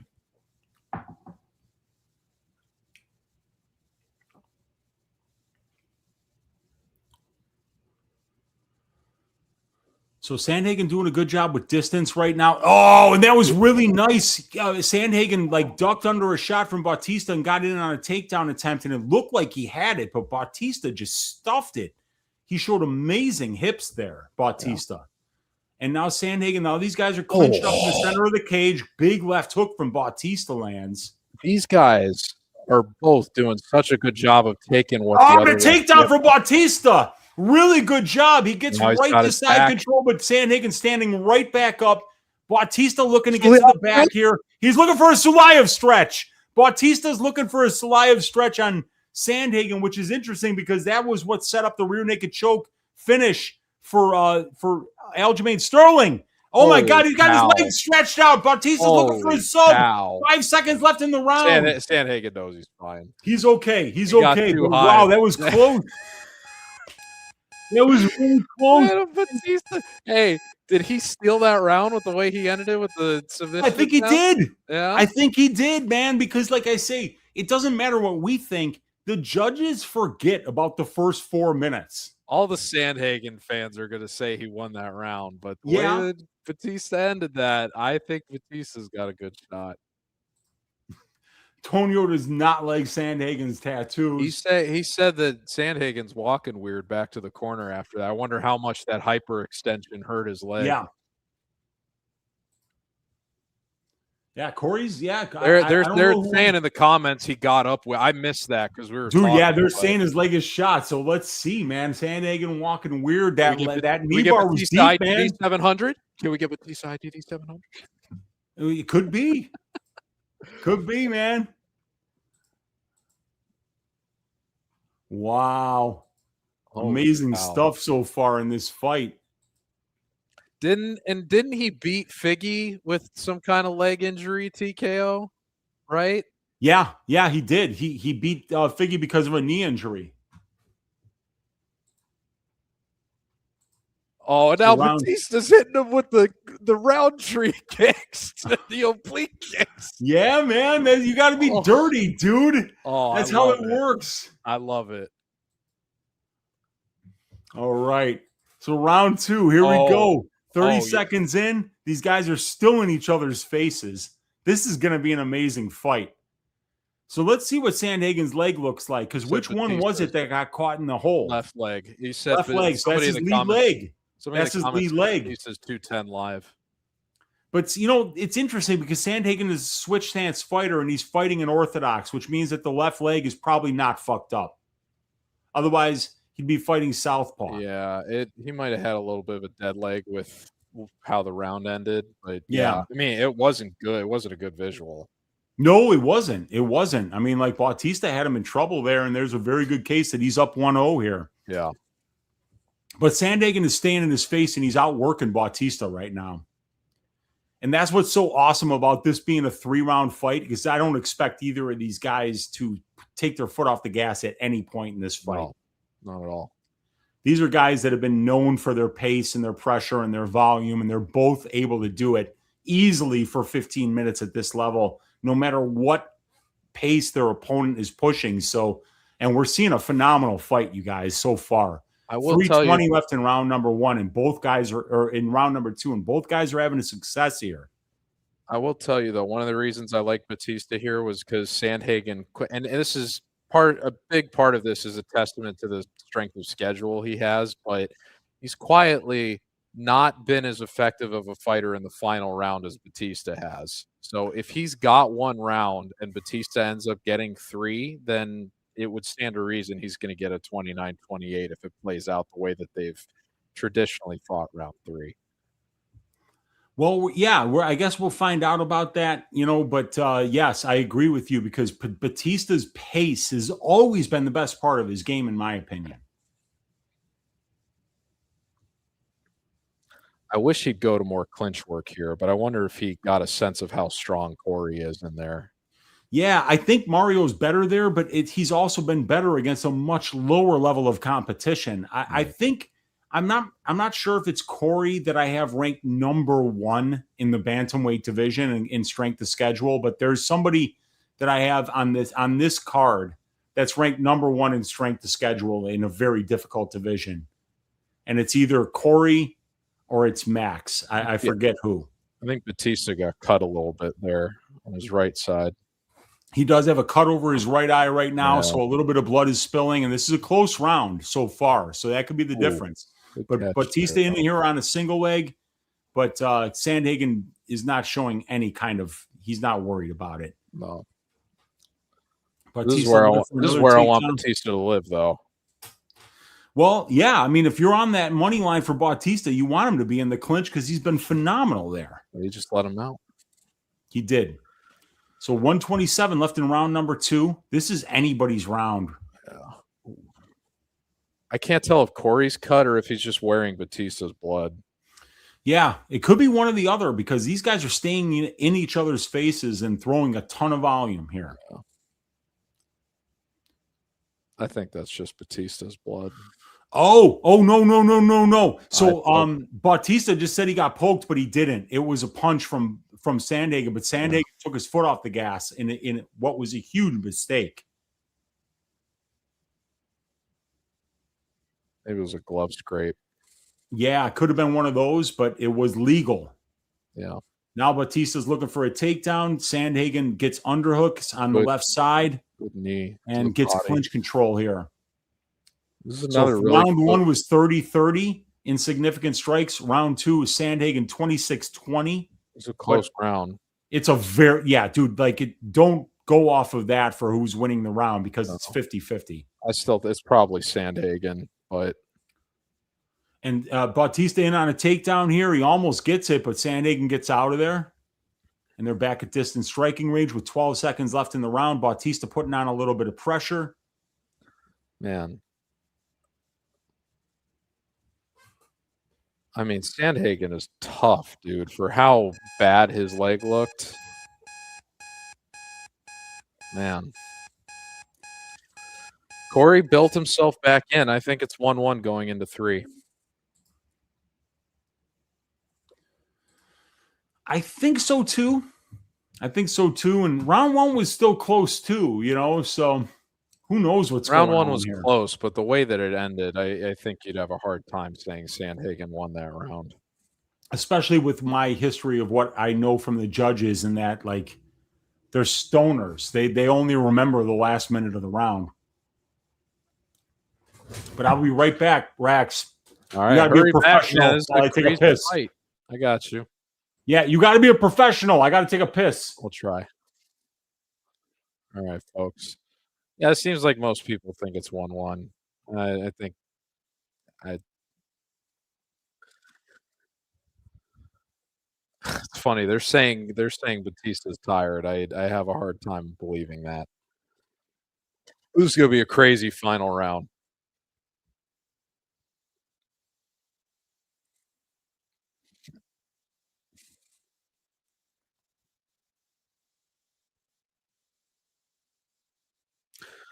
But too, if you are Batista and you're aware of that final round difference, I wonder how much of that second round was, I banked the first, Corey's tricky, I'll save my best for last and go out and win round 3. Ooh, good catch early from Batista there. Oh! Oh! Oh! Come on, Mario! Come on, Mario! He's about to finish Corey. Corey's on a leg lock. Corey's on a leg lock here, but he's in big trouble. Give me that inside the distance, baby. Come on. Wow. Yeah, so these guys are in a leg entanglement with Sandhagen on the bottom. 3:54 left in the round, and Sandhagen's badly hurt. Bautista's on top of him. Sandhagen's looking for some kind of a leg lock just to be able to stop the offense here, but he gets back up and Bautista's landed big on him. Oh, that uppercut was so Oh my nasty. God, dude. Sandhagen's in big trouble. He's showing his durability here. Spinning elbow attempt from Sandhagen, misses by a mile. And Bautista in on a takedown because of that shit spinning elbow attempt, and he's right back into top position here. MMA Racks in half guard. I love it. Bautista is absolutely winning this fight, ladies and gentlemen. Sandhagen's going to probably need a finish to win this fight. And there's 3 minutes left in the round. He stands back up. That was a dangerous elbow, though. Almost grazed the back of the neck.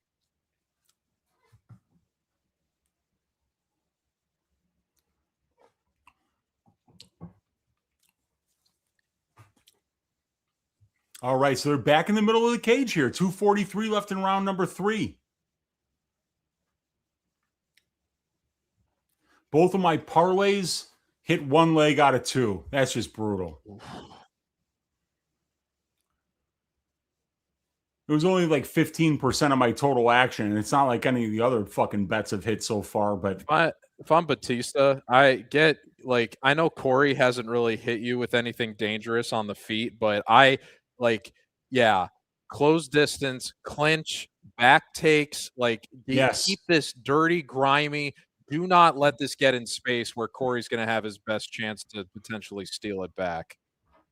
Land a big step in knee or something. Just make this dude grapple. He's wearing on him. This is excellent. This is exactly what he needs to do after how he just got the little handcuff too. Look at that. He's got his arm trapped behind his back here. Batista's really working Sandhagen. Love it.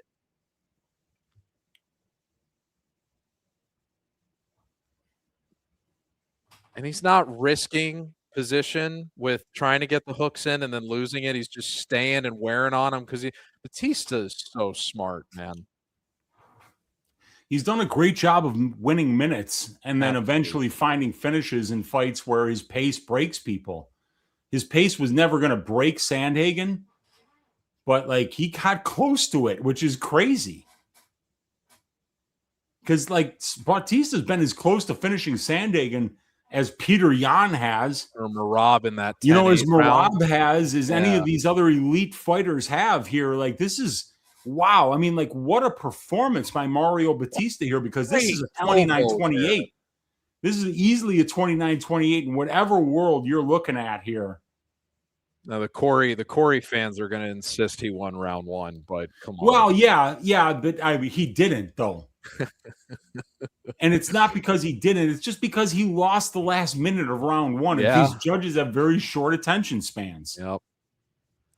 But Corey does get a takedown here with 30 seconds left in the round, but Bautista gets back to his feet. Not going to help him. Yeah. Corey needs to land something nuclear here in the last 18 seconds of round 3. Yeah. And so 12 seconds left. They're back in the center of the cage, and a big elbow for Corey. Sandhagen lands, and he lands another one, and he's got Bautista on the back foot, but Bautista gets a takedown attempt, takes his back, and finishes the round strong. Oh, that entry was so good. I think that's a Mario Bautista win by decision.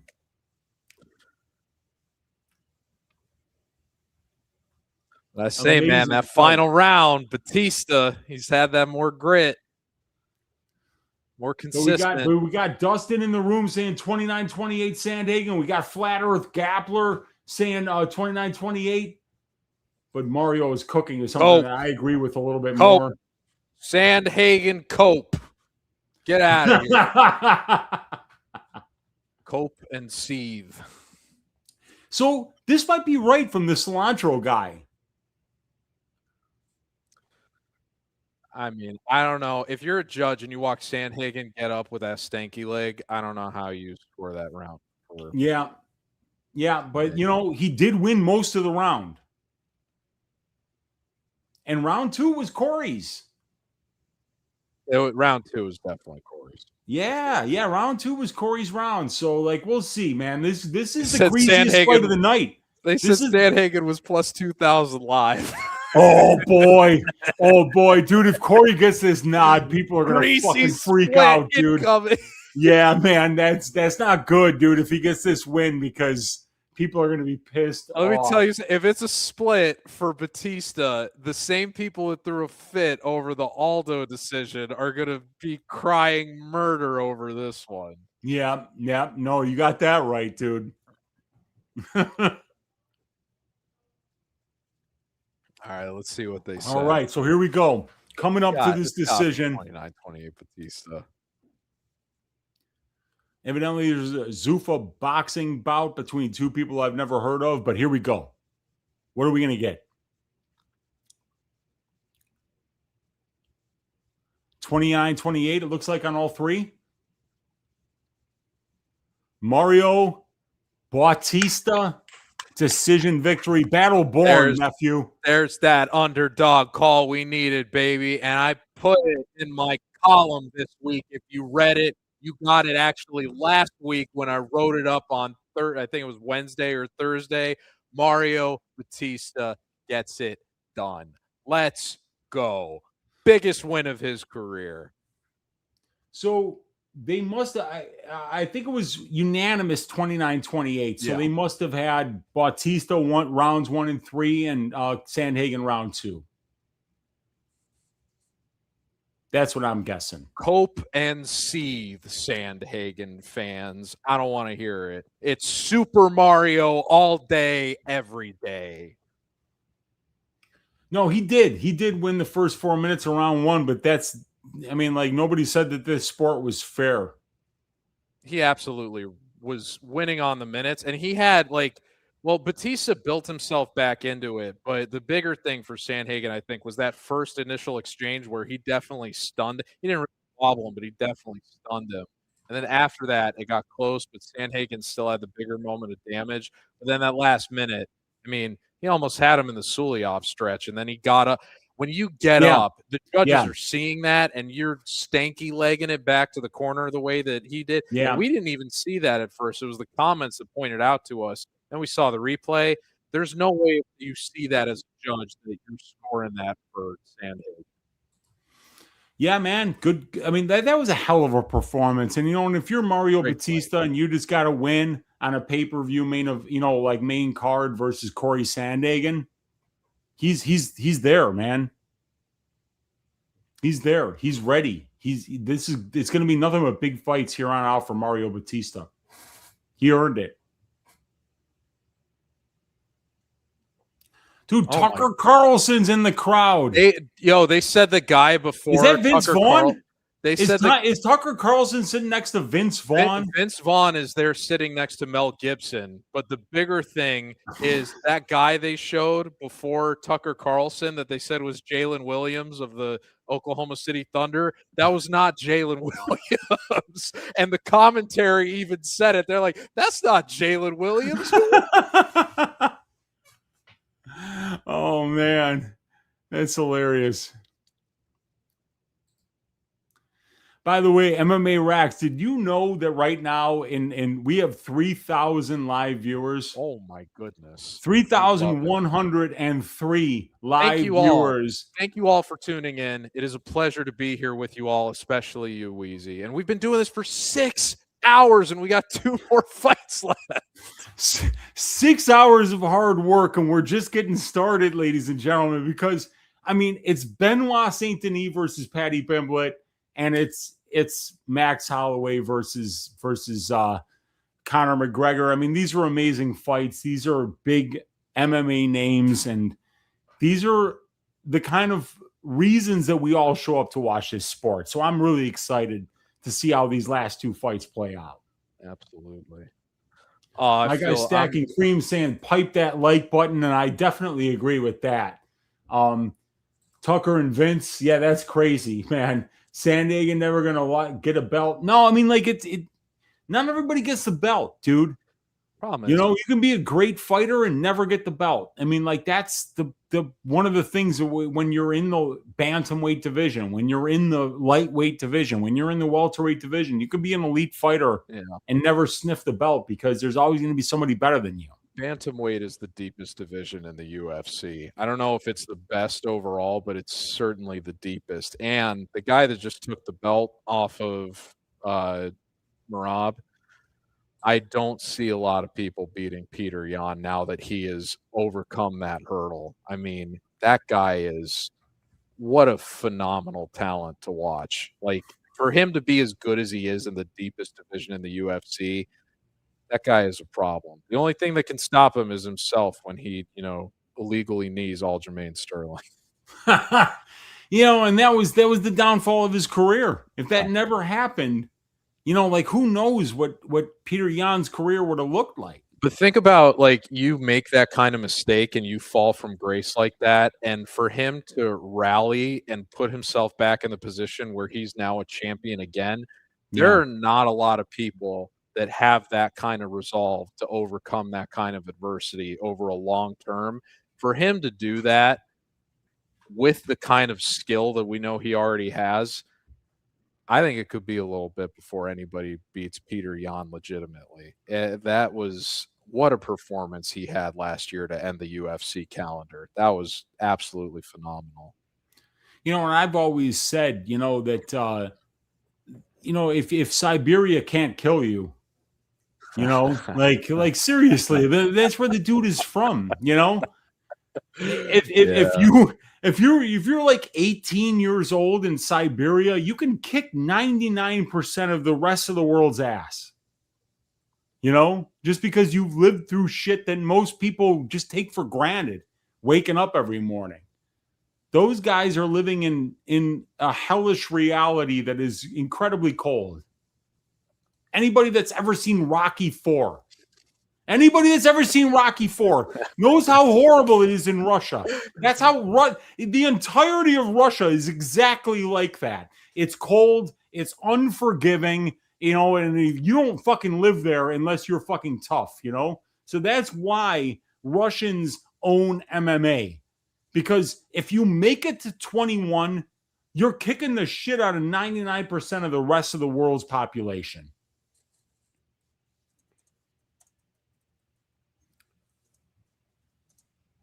And I think we're coming up on the next fight of the evening, or are we? We are. They're playing the intro now. I think they'll probably do BSD's walkout first, and then we'll get da da da da da da da da da da da da da da da da. Da da da da da da da da da da da da da da da da. Do you remember when DDP teased that Gaethje Pimblett was going to be at 319 last year?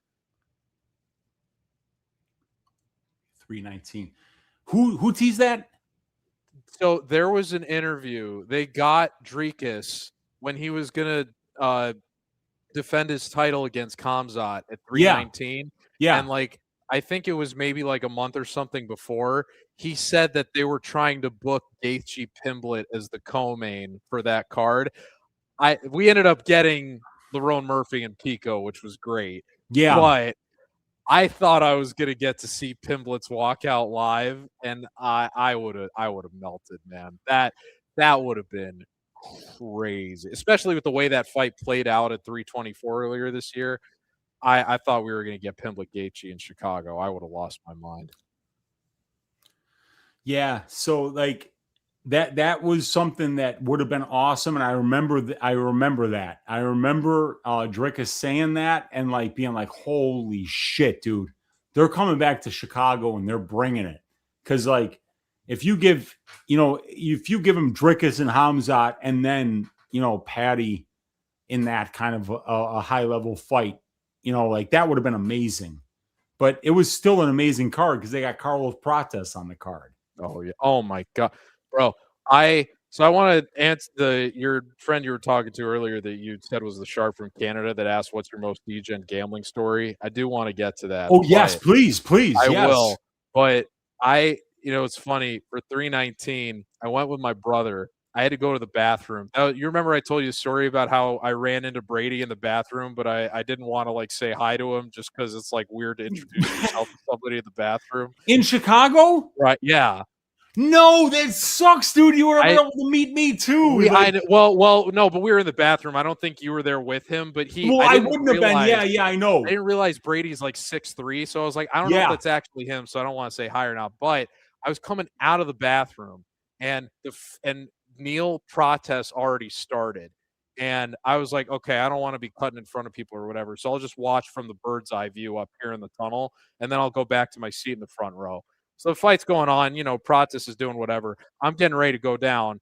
And then from my bird's eye view, I watch that. And it's so crazy because you can hear it on the broadcast, how clear it was. It echoed throughout the arena. Oh, it was disgusting. Dude.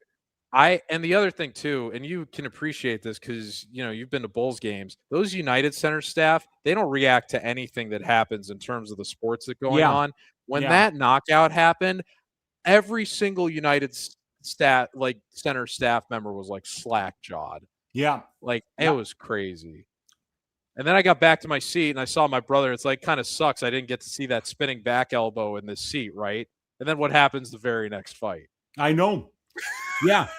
And dude, the sound that it made when those knockouts happened. Bat. Yeah, I mean, when you're in an arena with 20,000 people and you hear contact being made like 150 yards from where you are, that's crazy.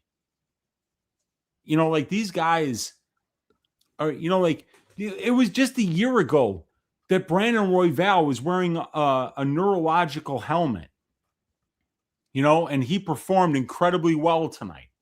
And Paddy Pimblett is making this walk out to the cage, ladies and gentlemen. Oh, Paddy the Batty. Paddy finish only. Hey, they filled that arena out pretty good for how overly expensive those tickets were. Paddy's already a superstar, man. He's a sensation. That's why they fast-tracked into that title shot. So my guy Tonio asking an interesting question while Paddy is walking out to the cage saying, where was I when they announced John Lennon was shot? And I remember being at my friend's house down the block and his brother lost his mind because John Lennon had been shot. And I didn't even know who he was. So, yeah, I was very young. I think that I was born in 1974, and I believe I was 5 when John Lennon died. But, it's one of those things that when he died, you remember where you were. For instance, when September 11th happened, if you're an American, you remember, where you were when that happened, and it's one of those things. So, but we got Paddy making the walk out here, you guys. He's dancing. He's having fun. The crowd is standing up. And it's a full house, my friend. Everybody showed up now. All these cake eaters with the $5,000 seats, they showed up. MMA racks. They're in the building. They're ready to watch BSD Paddy. They're ready to watch Sandhagen Bautista, and they're ready to watch the main event.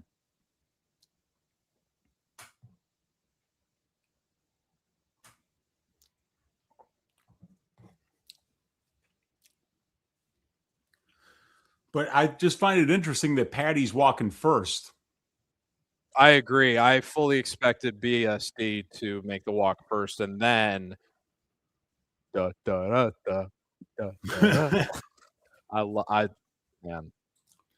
do you got, my friend? BSD or Paddy?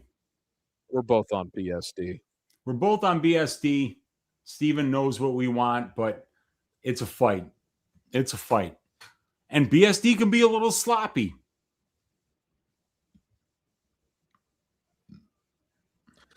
So real quick, my most degen story. So I told you earlier about that when I almost hit that 11 leg.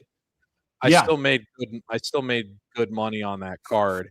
That was only the third week that I had ever actually been doing my analysis. So the next card is UFC Columbus, which was when Curtis Blades main evented against Chris Dawkins. You remember that? Chris Blades. I was visiting my family from Ohio, and I swept. I called 4 underdog spots, and I parlayed the picks that I made. I had 8 picks. I hit an 8 leg, and I put like 150 or something on it, and I turned 3 figures into 5 that night. And that was the 4th. So that's the reason I got that big number in terms of my lifetime units on my bio. Some people are like, "Oh, what is that? He's making it up." No, that night I did that in front of my mother's family, and it was the 4th week I had ever been doing this. My mother's family from Ohio, and I was feeling myself after that UFC London event because I was like, "Man, I almost turned $45 into 20,500,000," and I was like, "Man, just a little bit more tape, a little bit more sharpness. Like, am I really that close?" And I believed in myself, and I bet on myself with that 8 leg. And I did that in front of my family. I told them that I was going to do it. And after I did that, I said, I know that I was meant to do this, that this is what my calling was. So it was degenerate, but the lesson there is if you're playing with that kind of confidence, bet on yourself because you never know how big that you can dream for yourself and what your capacity to accomplish is unless you just go out and take that risk. And that's the best. Some people call it gambling, but man, we're putting ourselves out there and we're taking the risk and putting it on ourselves in terms of our opinion and forecasting what we think is going to happen. Some weeks we're not going to look that great. Some weeks we're going to look like diamonds. And that week, that was the best week that I've ever had doing this. And I'll be chasing that unicorn for a very long time. But you know what? Me willing to go out that far has led me to doing stuff like this with you, Wheezy. And I'm very, very grateful for that. So it's been an incredible 4-year journey for me since that night. And I'll tell you something, man. Like there's an old saying that says fortune favors the bold. That's right. And as somebody that used to work on the floor of the Chicago Stock Exchange, where your fortunes are built and lost based on luck, based on, the herd mentality. Based on reads. Yeah. Yeah. I mean, like any of that stuff, you could talk about all of it, like I remember getting absolutely rinsed and fired from a job, right? Because there was a false story that happened in a paper in Beaverton, Oregon. Oh, wow. I used to be the specialist for a stock called SQNT, Sequent servers, right? So they built servers that are now being used in like AI laboratories and stuff like that. Yeah. But like IBM was buying out Sequent. And I remember being like, okay, I'm going to buy a shit ton of Sequent stock because it's trading at 16.5 and they're getting bought out at 18 by IBM, a company that would never make mistakes in acquisitions. A story came out in a Beaverton, Oregon newspaper when I was trading SQNT with Sequent that said that there was accounting irregularities that were throwing the merger into question. Yeah. And because I was long a bunch of stock, it went down $2.50. And my bosses called me and they were like, you have to sell it. And I'm like, okay, you're telling me to sell it, but you're also telling me that IBM is not doing their due diligence when buying a company.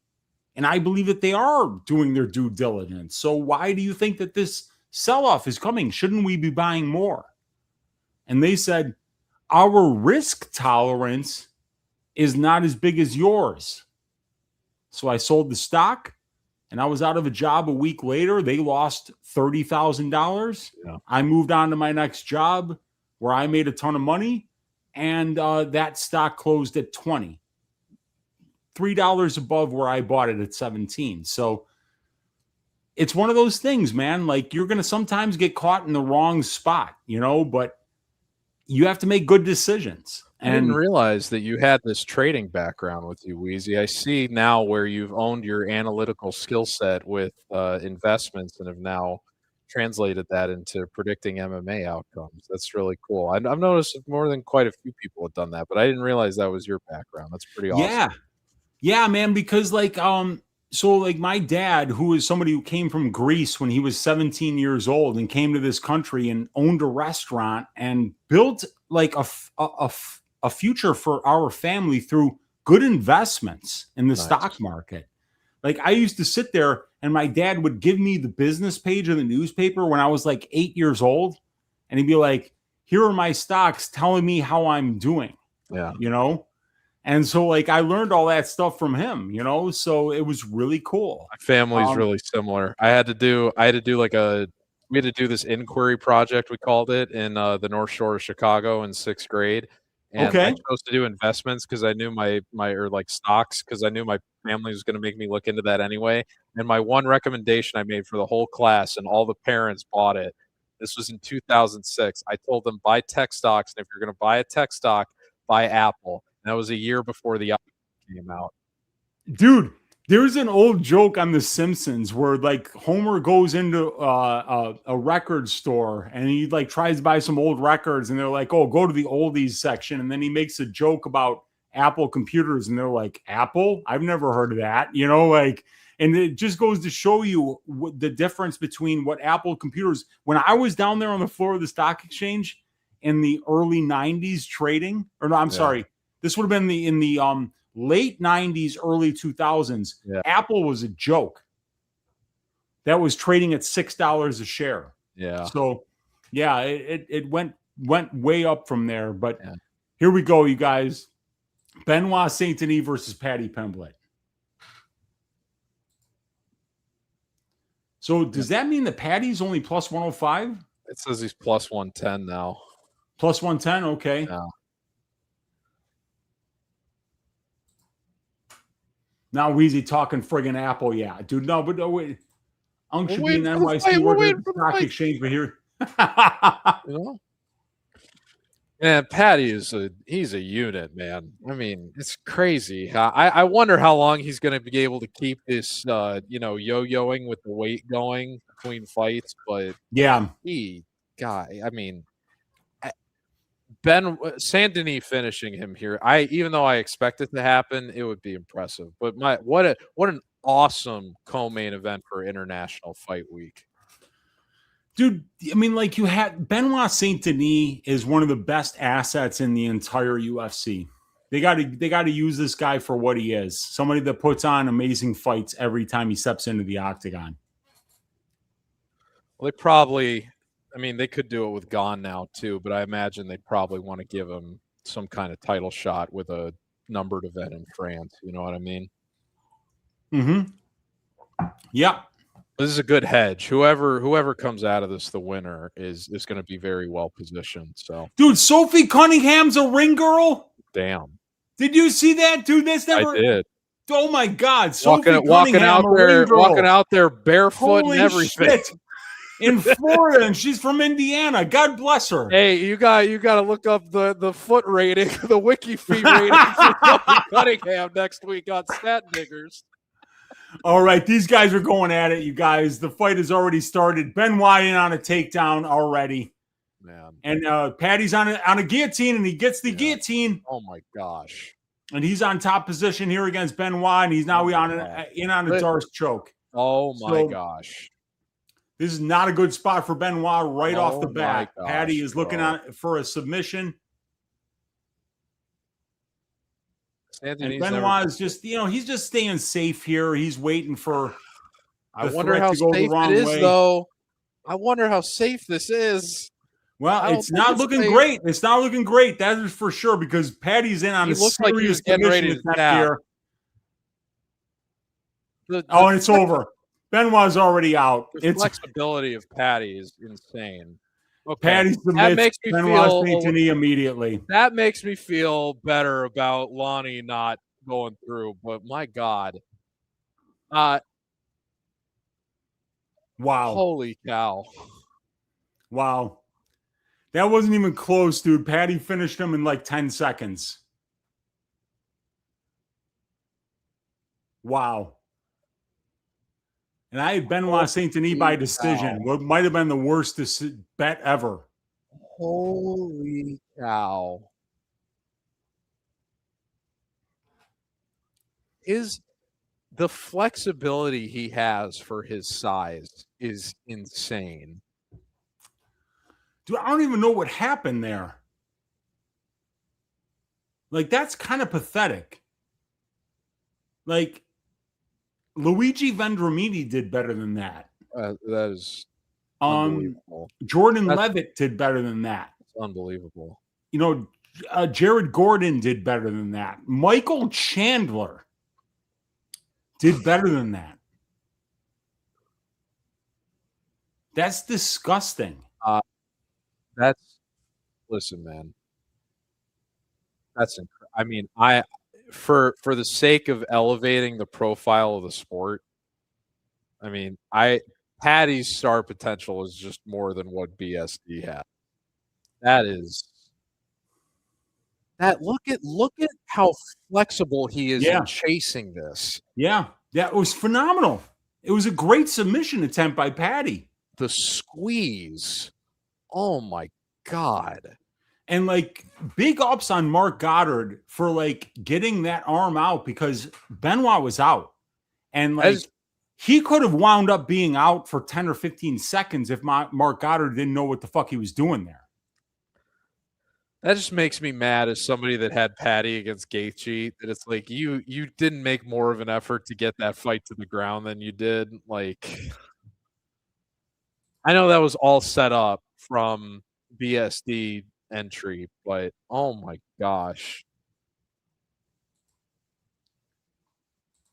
Yeah, I mean, like that was what the UFC wanted, and they got it, you know. And Benoit, he'd shown that in previous fights that he puts his neck out there, but I think I really thought he was better than that. I mean, like I really did. Year, the Vegas card that they do in December, Patty Charles BMF title fight. Imagine that grappling clinic those two would put on. Yeah. Yeah, man. That would be fun. Actually, no.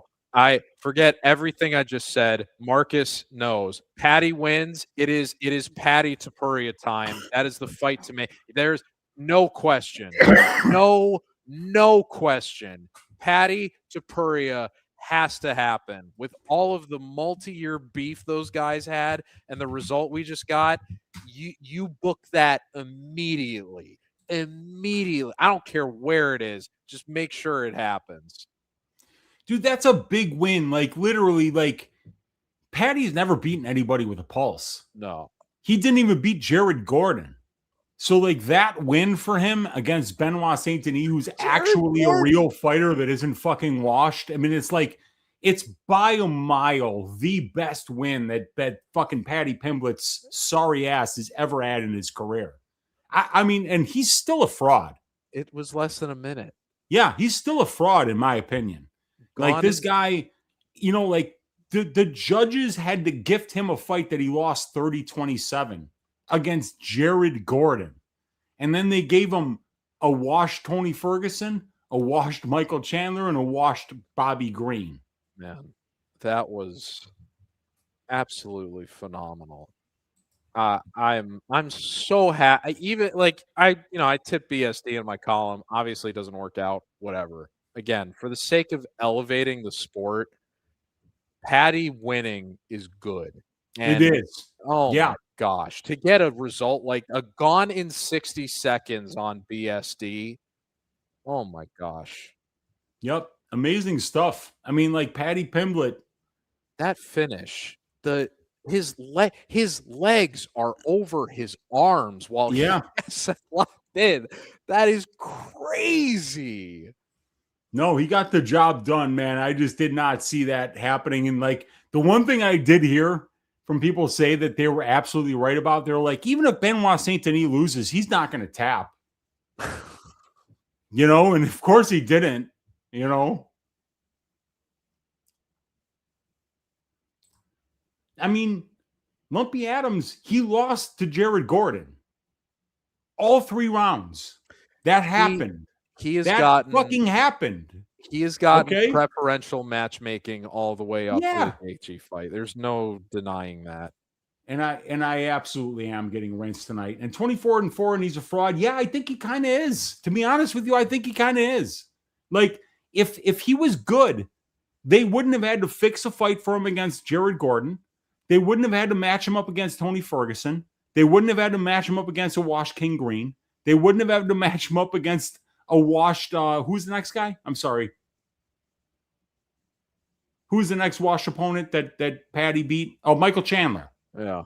You know, this is the first real win that he's had. Like, this is literally the best win that he's had since fucking Luigi Vendramini. I mean, I think this win, though, certified. He is a top 5 lightweight. I mean, now, he's a problem. He's a problem. Just how big he is, that flexibility. He's got to be the best submission guy in the division other than I don't want to hear about Topuria coming from a submission base. And he tapped out Bryce Mitchell. That's great. Yeah. Ilia Topuria is not locking in the kind of submission that we just saw Paddy Pimblett do to a guy that's never tapped. That was phenomenal. It was. I mean, like, that was an amazing performance by Paddy Pimblett. Like, he just beat a real fighter for the first time since he's been in the UFC. Oh, my God, bro. So they just showed the guy that they called Jalen Williams that wasn't Jalen Williams earlier. They showed him again. You know who it was? Who? It was Shakur Stevenson. Liam Gallagher's in the fucking... Oh, Noel Gallagher's in the crowd. But think about that. Think about the push that TKO is trying to give Zuffa Boxing. You just signed Shakur Stevenson, and when you're showing him for the first time on a UFC broadcast since the deal you made, your production team calls him an NBA basketball player. What are they doing? I don't know, man, but that's super boxing for you, you know? They're going to make some money off of that sport. Why not? That is an awful mistake, though. That's bad. But I think the Paddy fraud talk is over. In terms of where the ceiling is, that's a fair ask.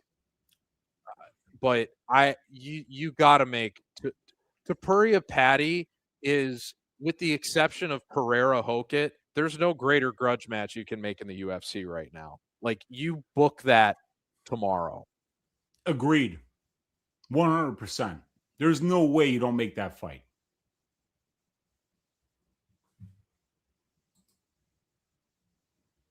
God, that's absolutely incredible. Amazing stuff. I just, like, BSD, though, like, I don't know how you watched that fight against Gaethje and figure that you need to immediately go to your wrestling that quickly. I would have preferred that he kept that in the back pocket, but for him to shoot into an entry when you know how dangerous Paddy is chasing submissions from any angle, that was not the right way to go about it. Yeah, I mean, like, I did see that Benoit was shooting relentless, you know, like, defensively irresponsible takedowns, but he's also a very good grappler, you know, so for him to get caught in that was kind of shitty, you know? Incredible.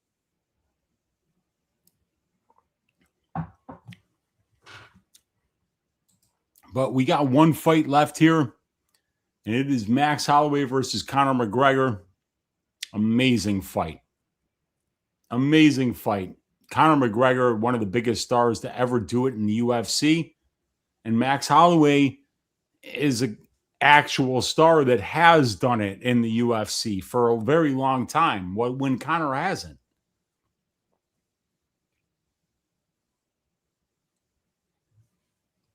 Oh, that was incredible. All right. For the sake of my prediction and my column being vindicated and going 2 for 3, I would like to see Holloway win. But, I mean, if you come out of this event with a McGregor win and a Paddy win, oh my God. I mean, UFC's playing with house money the rest of the summer. Yep. My money. Yeah. My money. I just mean in the sense that I don't know how you could paint a more successful summer for the UFC than that, between Gaethje getting the win at the White House and then not only getting a Patty win, but a McGregor dub. That would be crazy. But I mean, look, even if he doesn't win here, I mean,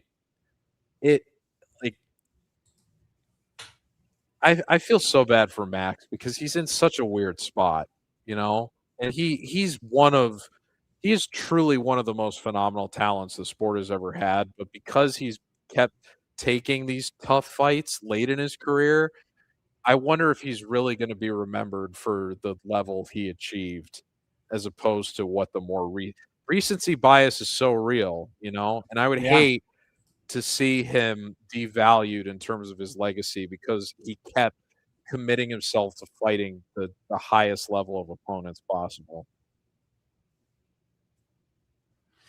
Yeah, I mean, like, he's fought everybody, and McGregor is something that the sport needs. He absolutely, like, this sport needs a personality like him. It really does. Yeah. It always has. It always will. Like, a guy like Josh Hokett, his performances in the cage have been pretty fucking good. But nobody would give a shit about those performances if he wasn't talking the shit that he was talking. And with Conor, that's always what it was. I mean, he's literally the most overrated fighter in terms of just pure betting that there is. This is a guy who, like, has just a little bit more upside than Terrence McKinney does to win a fight early. No, I'm not joking. Wow. But I mean, like, literally, like, seriously, dude. No love for the Notorious. You just compared him to Terrence McKinney. I did, man. Like, how many decisions have you won in the UFC? More than McKinney has. Yeah, that's true. He's won one. That is a mean comp, bro. No, it is. I get what you're saying. But I mean, exactly. Like, that's the thing. This guy, he's not a real fighter in terms of, like, Max Holloway. Max Holloway has fought everybody, like, he's been in there with everybody, and he keeps showing up every year, twice a year. Yeah. Fighting the best fighters in the division. Conor McGregor shows up once every fucking 18 months and fights when he fucking feels like it. So this is my biggest bet of the week, and even though I've literally won 0 bets, there were 4 bets that should have fucking probably cashed, but they didn't, and this is the one, it's like, if Conor wins it, it'll be good for the sport because people give a shit about this guy. This is just max money line for you? Yeah, it's just the money line. It's 5 units on the money line. Yeah. The theme that I made in my column was, because one of the most important things that I look at, and one thing that I don't think a lot of people put as much credence into as they should, and so I consider it one of my edges, is, I believe ring rust is a very real thing. At the same time, there are certain fighters that it just doesn't affect them the same way that it does others. And you see that a lot with the championship level guys. I picked Jonathan Martinez to beat Jose Aldo because I thought Aldo's layoff of 2 years was going to be too much. He dominated Jonathan Martinez. So it wasn't – he had a boxing match, I think, with Jeremy Stevens between those two, between when he lost to Merab and when he beat Martinez. But it didn't affect him. But you look at the fight that Cejudo had with Sterling, and Cejudo admitted in his post-fight interview, he said, the 3 years away or whatever it was, it made me start slower than maybe I would have otherwise. So he admitted it affected him, and that's a former gold medal Olympian. That's a former 2-division UFC champ that is saying, that affected me in terms of my layoff. So there's certain fighters that it has more of an impact on than others. If you look at the difference here, where you had Holloway fight 4 months ago and McGregor hasn't fought in 5 years, that is like the most extreme discrepancy in ring rust, I think, in modern UFC history. The only thing that I think even comes close is when Mark Hunt fought Brock Lesnar. And Lesnar was off for like 5 years, but Lesnar still won. Obviously, it got turned into a no contest, but Lesnar still ended up being able to overcome that in that case. But Max Holloway ain't Mark Hunt. If you give McGregor the benefit of the doubt that ring rust isn't going to matter here, Holloway still has double the UFC experience, and he's gone the distance 20 times in his MMA career where McGregor's only gone 2. If Max doesn't fight, like if he doesn't fight the point down fight in the first round and he leans on the slow cooker style that he's done throughout his career, even if you give McGregor the benefit of the doubt that the layoff isn't going to affect him, I still think Max is the clear side here. Yeah. But we don't know what we're getting with Conor. And so it stands to reason that maybe we get one more night of Mystic Mac. We'll see what happens. But I think all of the signals that we look at for all of these fighters across several different events across multiple years, it is guiding you to side with Max here. So I think whatever happens, you can only go with the information available, and I think that you did pick the right call here. Yeah, well, I mean, we'll see. I've literally cashed 0 bets tonight, You're due. Yeah.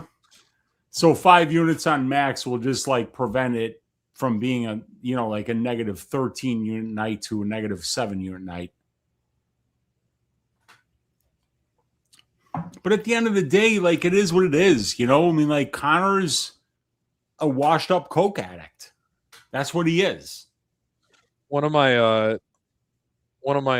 editors that I used to work with at another media outlet just texted me, and he said, "I don't think any UFC fighter has ever grown on me more than Patty. Dude is awesome."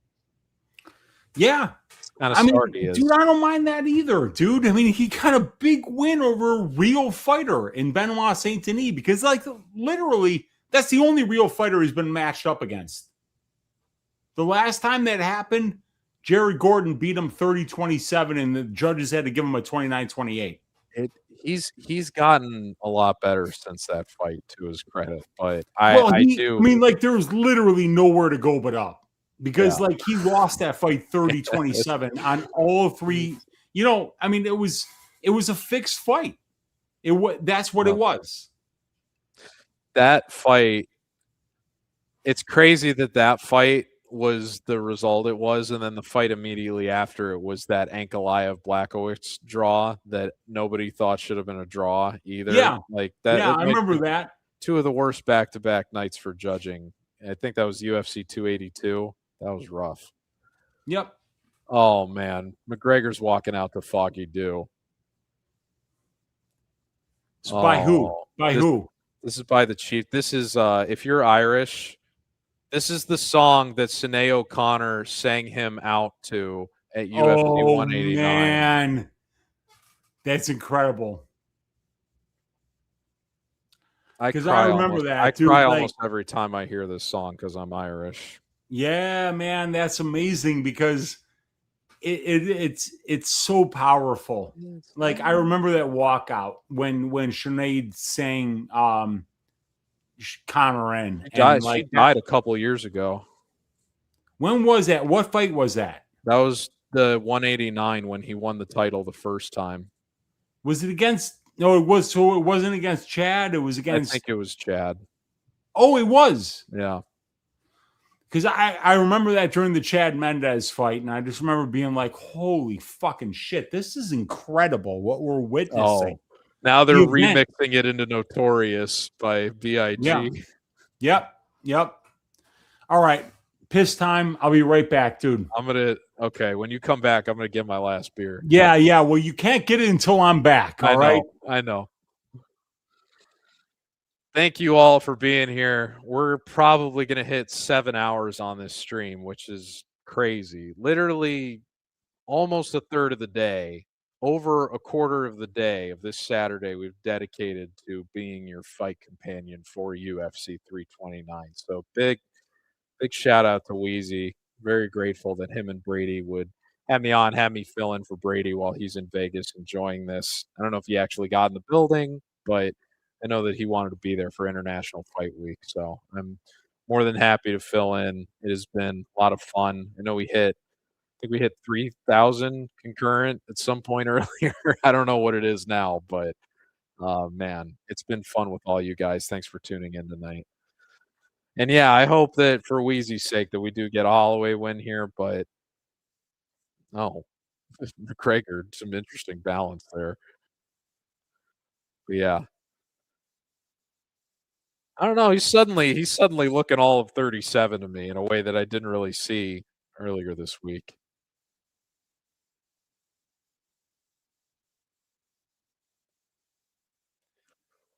All right, let me go grab my last beer of the evening and I'll be right back. Yeah. And we got a Conor McGregor, mohawk here. It's a mohawk. And I don't think that's going to do well for him, but it doesn't matter what I think at this point.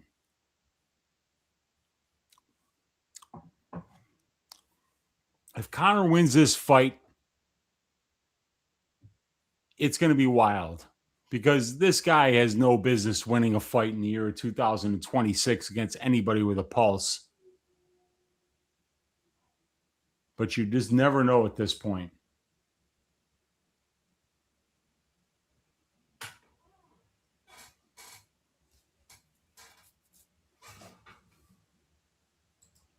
The answer to Tonio's question, no, I do not believe Conor's mohawk is worse than the Charles Johnson. I forget what the name of that haircut is. The skullet, right? That's what he calls it. Yeah, it's called the skullet. It shouldn't be called anything. Because to call a skullet for your hair, disgrace, because it's a disgrace.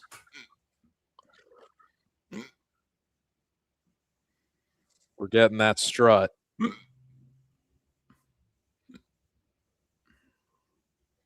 Look at that. What was the last? They don't give the smoke for anybody other than McGregor, right? That's crazy. I've never seen anybody. Yeah. I know they give it for McGregor, but no, I haven't seen it for anybody else. Yeah, I don't think the smoke is going to help him. I really don't.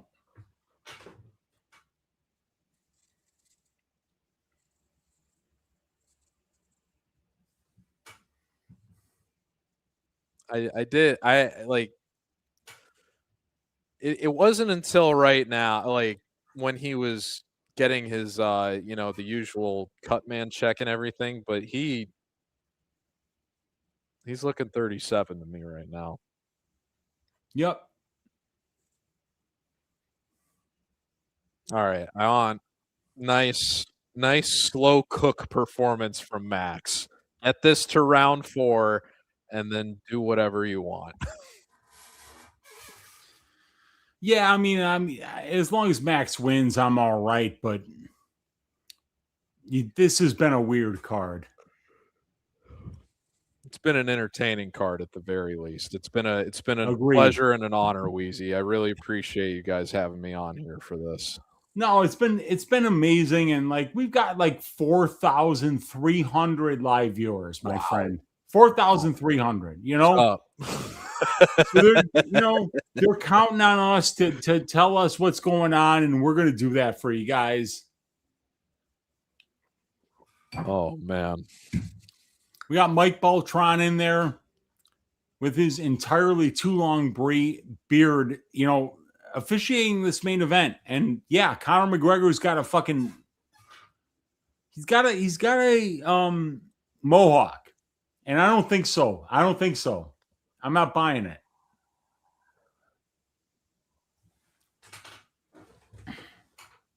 And UFC fans watching around the world. Buffer is so good, man. All right.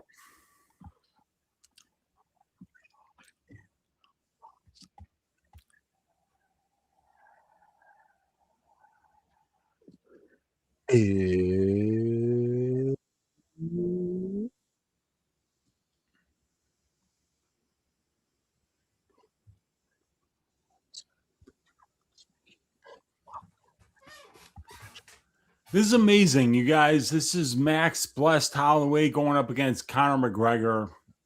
You know, this is the biggest star the sport's ever had. Fighters that to do it in the history of the organization to square off. Take it in, man. This might be the last time we get Conor. Biggest star the sport's ever had.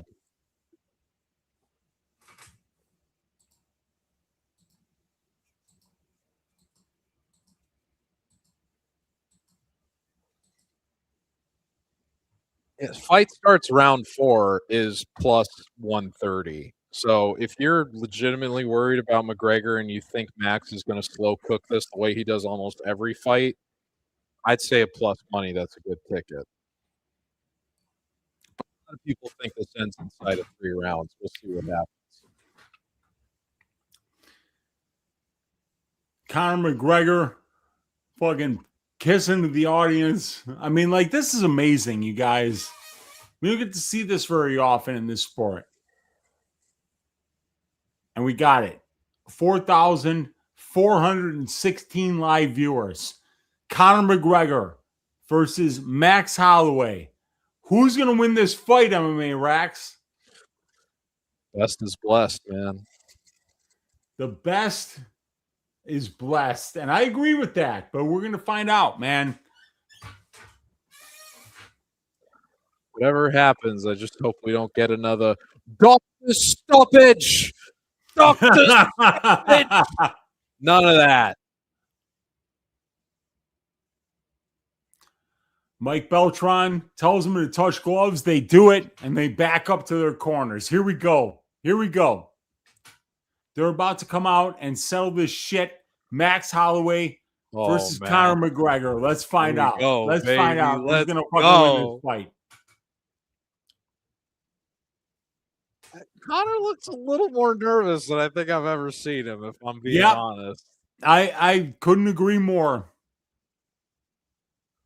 McGregor just dropped trying to throw a fucking kick, and he dropped again. Oh my God. And Max Holloway is now on top. Less than 10 seconds into round 1. Conor McGregor puts himself on his back, throwing a horse shit like a kick. Oh my God. 2 bad kicks. He slipped throwing both of those. And Max just lets him back up. So 4:30 left in the round number 1. They're back in the center of the cage going at it. Oh my God. Conor is done. Oh my gosh.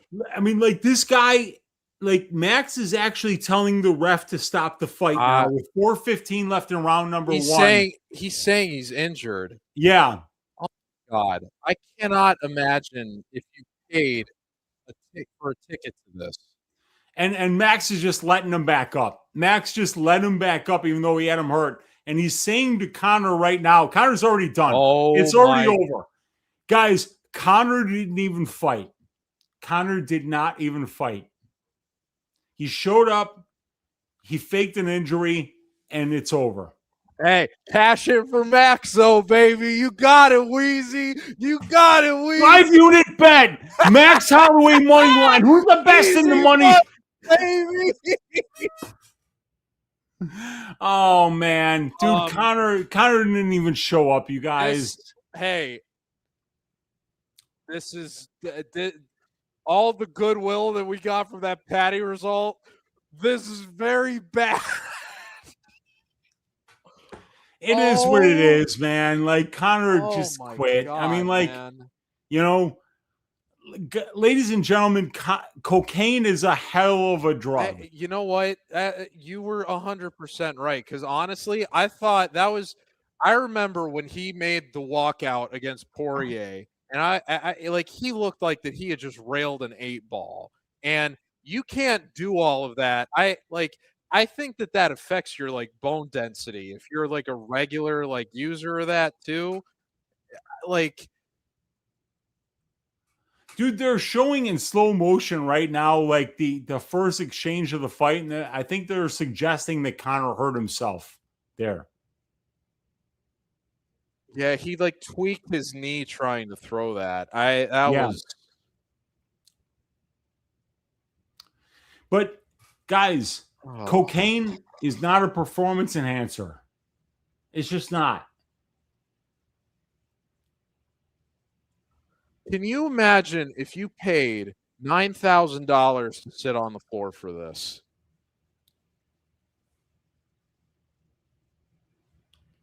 I mean, yeah, I can imagine it. Adam Cole said the fog on the bat wasn't helping.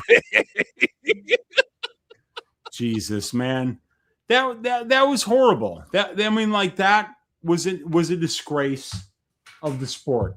It was. I couldn't, like, if the end of the Poirier trilogy had been the last McGregor fight. It's like, what an awful way.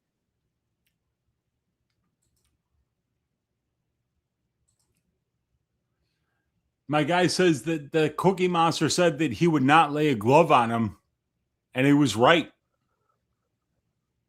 Oh my God.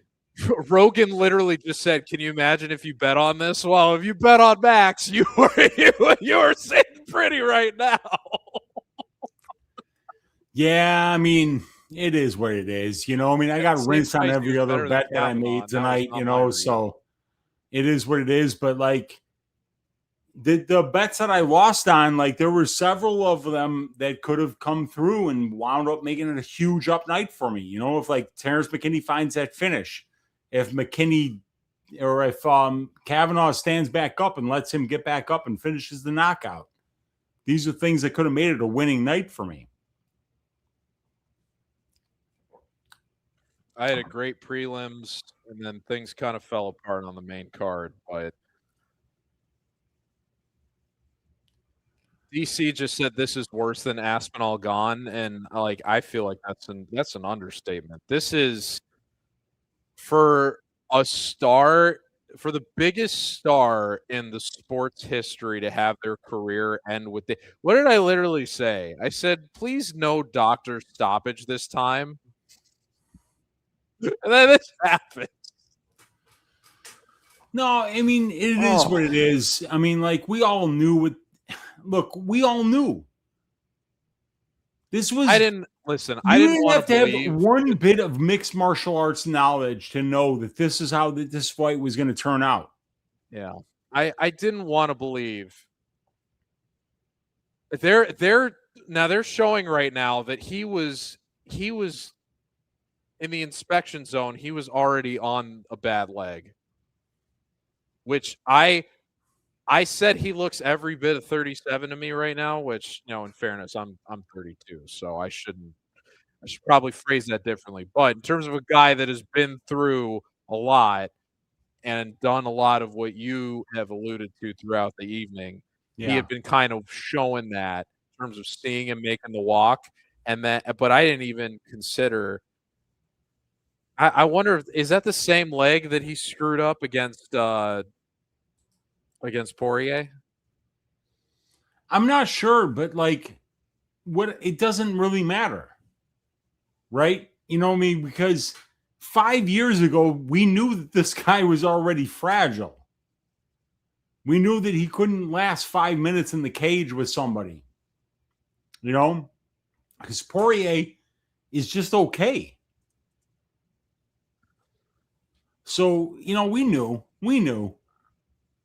Conor knew, but he got paid a bunch of money to show up tonight. Max just said, "Give it up for Conor," and the crowd booed. Yeah, this is a bad listen, man. This is not a good look for the UFC, and it's not necessarily their fault. But I mean, it isn't their fault. But my God, no, it is their fault. If we're being honest, this is a cocaine addict. This is a guy that did things in my fraternity house that would have been considered like bad things to do amongst idiots. Obviously, George, you never existed in an environment around complete idiots who made bad decisions. Listen, man, I went to college too. The difference between you and me is I work full time for a news media company, and I'm on a stream with like almost 5,000 people watching, and I have some pretty crazy stories from my time too, but all within legal boundaries, of course. Yes, But yes, I yes. don't want to be as forthcoming as you in terms of your life experience. So, a lot of people don't. I even said earlier on the stream, like I saw a lot of really concerning behavior from people that would use cocaine while I was in college, and me witnessing that put me in a position where I said, I never want that to ever be a part of my life, because I see long term what it can do to people. Yeah. And you were sharp. You couldn't have been sharper. You pointed it out that was going to be the defining thing for why Max was going to beat McGregor. And I didn't want to buy into that narrative, because I wanted to believe that the recovery had gone well and to give him the benefit of the doubt. But he came into that fight hurt, and he came into the fight hurt because he had been breaking down his body for years upon years, and like destroying literally the prime of his career by leaning into that. So you were on a night where you admittedly had professed that, hey, I haven't been on it with the bets. You could not have read this main event any better than you did, based on the disaster that just unfolded. And you deserve a lot of credit for that. Yeah, I mean, it's something. It's something. And I don't, this is the kind of sport where you can't take it personally when you go down big one night, because a lot of times, like if you look at the Tracy McKinney, the Terrence McKinney finish, like if he finishes that fight, that's a big that's like a 4-unit swing for me. There's like a bunch of, swings that could have happened in my way here that didn't happen, but it is what it is. This was the kind of card that the UFC needed. We needed to know that Conor's a fraud, and we found out. I mean, it is what it is, you guys. How many people, given the late steam that came in on Max today, how many people do you think knew McGregor was injured coming into this? I mean, dude, even if I knew that Max was injured, I would have been betting on Max. You know what I'm saying? Wow. Yeah. Well, it's funny you say that, because there were a lot of people. Now, this is really funny. Remember, there was a video that got like 2 million views from yesterday from the face-off, where people were like, "Oh, Max is limping." Yeah. How dumb do those people look right now? Yeah, he's limping. But here's the other thing: the other guy's a cocaine addict. So like you want to talk about somebody limping to the fucking octagon during a ceremonial weigh-in, and compared to somebody that's been fighting. Well, I mean, he hasn't even been fighting. That's the problem. He hasn't been out there. Man, and that's right. Activity. I mean, it does mean a lot. It's a big part of what we talk about in this sport. That's why Max Holloway was like the easiest bet of all times. And it was the only bet I got right tonight.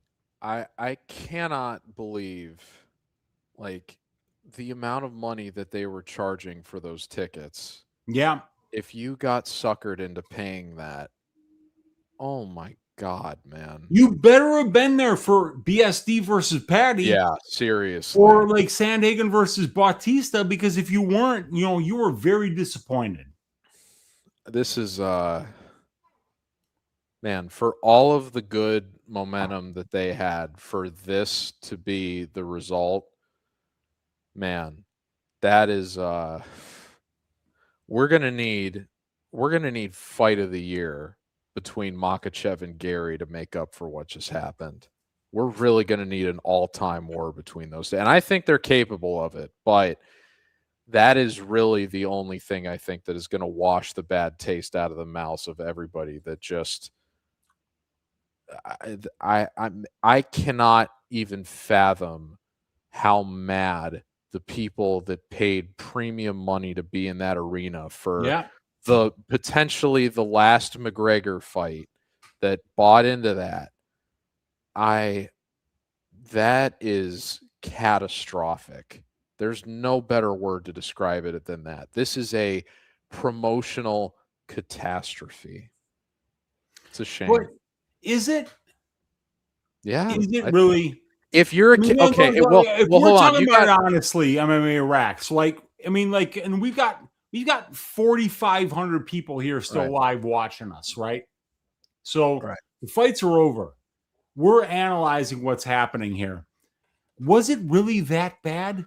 I mean, because you got to remember, we are in this every week. Yes. So we're committed. But if you're a casual fan and you just watch that, what is going through your head right now? No, that's a very good point.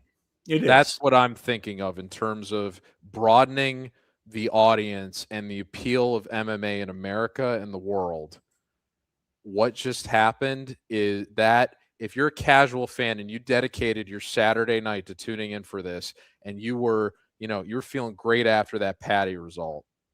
But yeah, Taj Holloway, blue balling, that is, if you're a casual fan, I mean, we all just kind of got blue balled to a certain extent, unless you were on Holloway, then you're very happy. But if you didn't have any betting stake in this and you just wanted to be entertained, and that is what happened, I would be furious. And for such a great, the overall card was phenomenal other than this. Yes, it really was. I mean, like, when two fighters like this come together, you're going to get eyes. I mean, like, has Max Holloway been in a lot of boring fights? No, certainly not. Yeah. And I hate when people say his Oliveira fight was bad too, even though I was. Yeah, well, I mean, that wasn't really his fault. I mean, Oliveira, caught the pace of that fight. I remember cashing on Oliveira by decision at plus 1,200 in that fight. So I was fine with it. It is similar, I think, to 327 earlier this year in terms of you had such a great card and then the ending with the injury around it was so bizarre. But that you at least had Ulberg winning under incredible, improbable circumstances versus this being the total opposite, where the guy gets immediately injured and the fight is basically over without any fight taking place. Yeah. Yeah, it means something. It really does. Now, what I think is very interesting is if McGregor was injured going into this, I remember one of the big criticisms of McGregor when he pulled out of 303 was the guy that filled in for him was Pereira, I believe. And in terms of rebooking the main event. And Pereira also had a toe injury. And McGregor pulled out with a toe injury. So they couldn't have McGregor fight hurt that night against Chandler.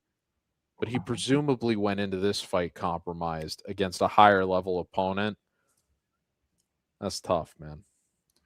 But look, like I said, man, I've talked to a bunch of different people about this, and I've said, you've never done cocaine. Yeah. And I mean, it is what it is. Cocaine's a hell of a drug, just like it is a hell of a drug, MMA racks, and I've been there. And let me just tell you something that I am about as big of an amateur as there is, but I've been there. It's not a place you want to be, Not when especially when you're a professional athlete. It is what it is. But those professional athletes, they don't know what the fuck's going on. They don't. Yeah. I mean, so they said Max at the end was already invoking round, running it back a third time. I mean, presumably the damage to McGregor's leg isn't as severe as what happened with the Poirier fight. I can't imagine he's going to need, HGH and whatever to recover snapping away. It'll be interesting to see what the official injury is, but do you think that this is it? Like, no more McGregor after this, or do you think that they'll try to get one more time, given how bad of a taste this is going to leave in so many people's mouths? I mean, if it's me, I'm riding with Conor. Yeah. Yeah, I'm saying that this was a fluke, and that like he just got caught because he hadn't been fought. He hadn't fought in 5 years. Mm-hmm. That's what I think. And why wouldn't we would do that? Right. This guy is somebody that, I mean, like Conor McGregor to this sport. If you don't understand what he did for this sport, I'm sorry for you. Yeah. Like he did that on his own. And it's not something that was known, before it happened. And so he's here. He's done it. He's brought eyes to the sport that would have never been here in the first place. Absolutely. So I think he can do whatever he wants in this space. Conor McGregor is bigger than the sport itself. He really is. And whether you understand that or not, it doesn't matter if you get it or not. I hope that they give him Chandler. Like, I hope they give him an actual winnable opponent, because I don't see after what just happened tonight. I mean, I don't know what McGregor's timeline for coming back is, but one of the reasons I felt good about Max here is that Max has fought 8 times since McGregor fought the trilogy with Poirier. Yep. He's going to fight probably at least 2 more times before McGregor would presumably come back. And at that point, he'd be like, 38, maybe 39. If you're going to rebook McGregor, give him a winnable opponent. Even if it's Chandler, at least give him a winnable opponent. I don't know if you can sell that as a numbered event, main event, the way that you did this one. But there's no way the guy that we saw tonight is going to beat a fighter of Holloway's caliber. There's just no chance. No, there's no way. And we just have to accept that as fans.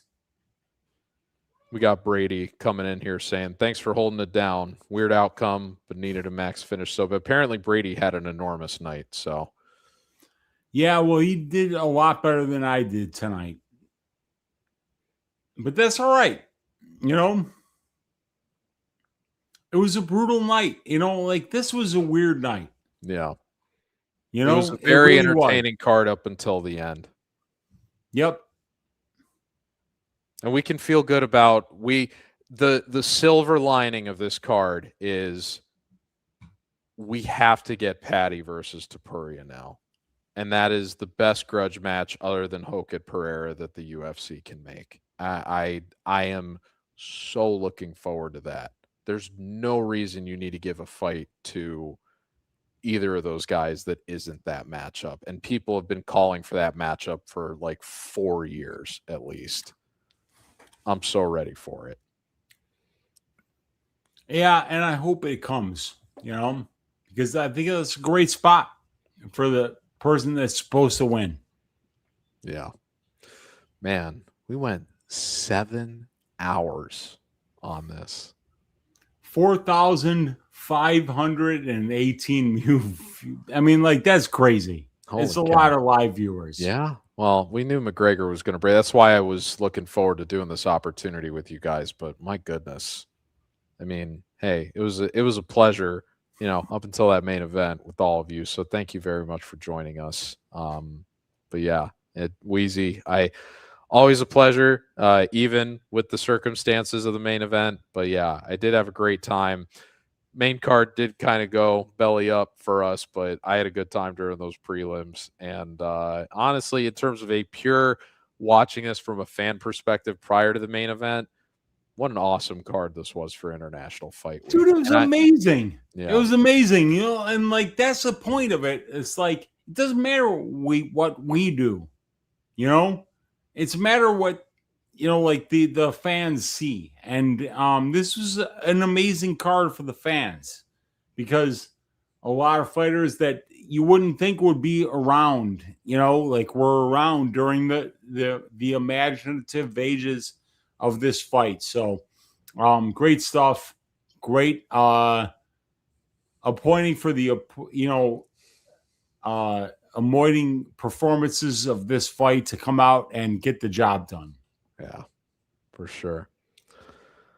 All right. Well, if you don't mind, because it is after midnight and we did go for 7 hours, I think I'm going to take my leave. But before I do, if you could follow me at MMA_RAX on X, I publish a weekly column on nj.com/betting/UFC odds every week of the fight week. Probably not going to go up until Tuesday this week, but I will have reads for the main, co-main, and one more bout on the main card for UFC Oklahoma City. Looking forward to that because DDP has been one of my guys. And yeah, all my reads go out for free every week, and I'm just trying to get as much value back to you, the audience, as I can. So yeah, appreciate you letting me take the moment to plug before I hop out. But again, Wheezy, as from one homegrown Chicagoan to another, it is always a pleasure chopping it up with you. It seems like most people really enjoyed the experience tonight, or I don't think we would have grown to 4,500 live viewers as we did. And yeah, I'd be more than happy for you and Brady to have me back again anytime. Always happy to fill in whenever. And yeah, it's been a pleasure, kind of coming up in this space the last 4 years, and I couldn't do it without the support of guys like you and Brady and so many of the other great handicappers in this community, and the support of the fans in the chat of DFS by the numbers. So thank you very much to you all, and I hope you all had a great evening, main event notwithstanding.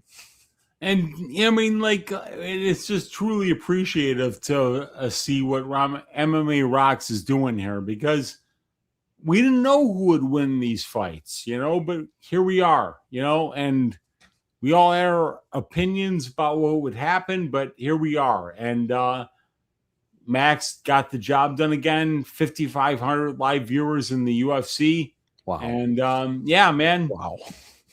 It almost amazing. Feels like we shouldn't jump off if there's 5,500 people watching. And there is, there is. And it's just they're here because we're providing honest, appearance about what's happening here. I would imagine. I mean, in fairness, like,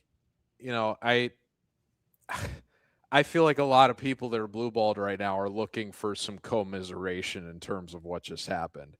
I don't know if you're going to find it from two people that were on the Holloway money line that are probably very happy with that outcome from a pure betting perspective. But that's why I said, as a casual fan, I can't imagine how you look at what happened and think, you know what?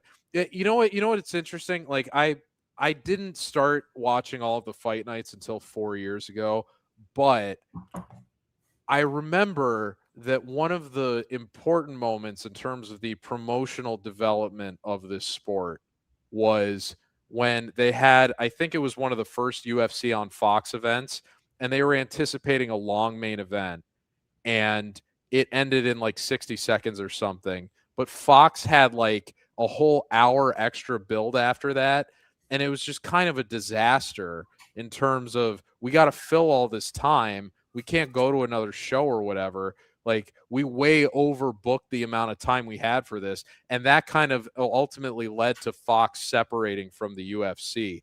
That same kind of blue balling in terms of the main event, not giving that more sustained action-packed performance. It's kind of similar to that, and it's these kinds of outcomes don't happen often in main events, but for something like this to take place with the biggest star in the sport coming off a doctor stoppage injury, it is man, I do sympathize with a lot of people that tuned in casually tonight hoping to be entertained and had their evening completely obliterated by what just took place.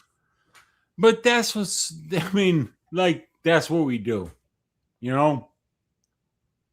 like, if things that were supposed to happen, I would be ahead like 50 units every year. That's true. You know? That's right. But it's just not how it goes. Yeah. The thrill and the agony, as they like to say in this sport. You know, you gotta take the good with the bad. Yep. But here we are, and it's over. And let's hope that, you know, we get the right spots in this fight going forward. Yep. I can't wait for 330, man. I really, really believe that Makhachev Gary fight has potential to be fight of the year. I think Gary can really, really give Makhachev a tough time. And I agree completely, dude. I can't wait to see where the line is on that fight. I bet it's already up. Let's go. Let's see. Because, you know, I don't know how much recapping really needs to take place for what we just saw. It looks like Makhachev is minus 350 at Bet Online. He opened at minus 300. So he got bet down to 365 at one point, but he's sitting at 350 right now. So Gary around plus 285, plus 275 at some books. I would expect that to narrow as we get closer to that event. Absolutely. Well, my man, it's been amazing.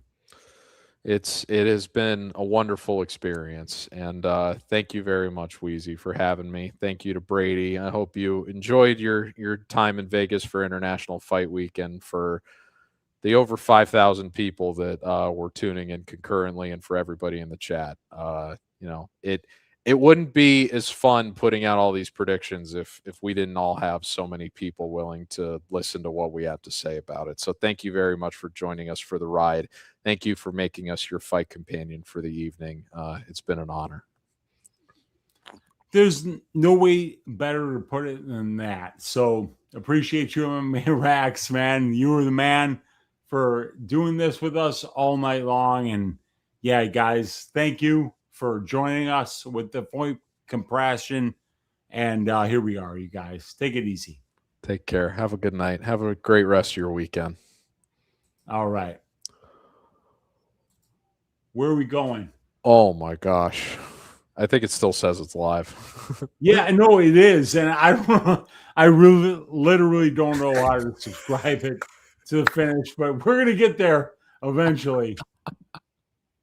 Oh, my God. Oh, man.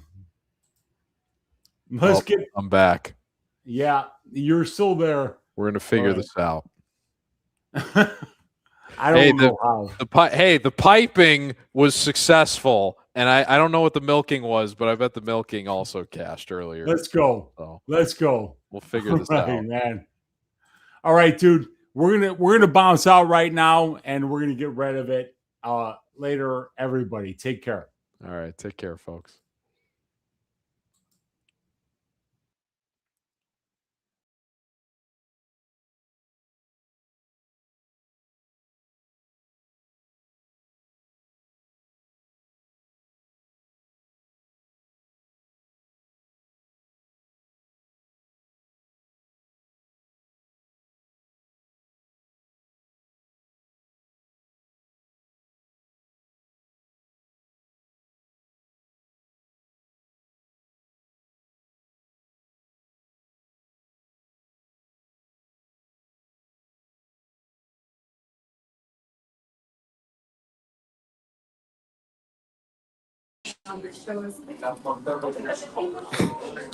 Am I on here? Oh my gosh. Oh my gosh. Oh my goodness. I had to end this somehow. I hope this isn't live. Oh my gosh. Oh gosh. What's up, everybody? What's up, guys? Oh my gosh. What's going on? Oh, sorry. What a night. What a night. Is this live? This better not be live, man. This better not be live, man. Oh gosh. Oh gosh. Oh, how do we end it? Oh my goodness. Crap. Is it live? Yeah, it's live. We're live. You want to say anything to the? Oh gosh. All right. Okay. Peace out. I think I. Yeah, what a night. What a night. My biggest winning night ever. Oh my gosh. All right. All right. This is so embarrassing.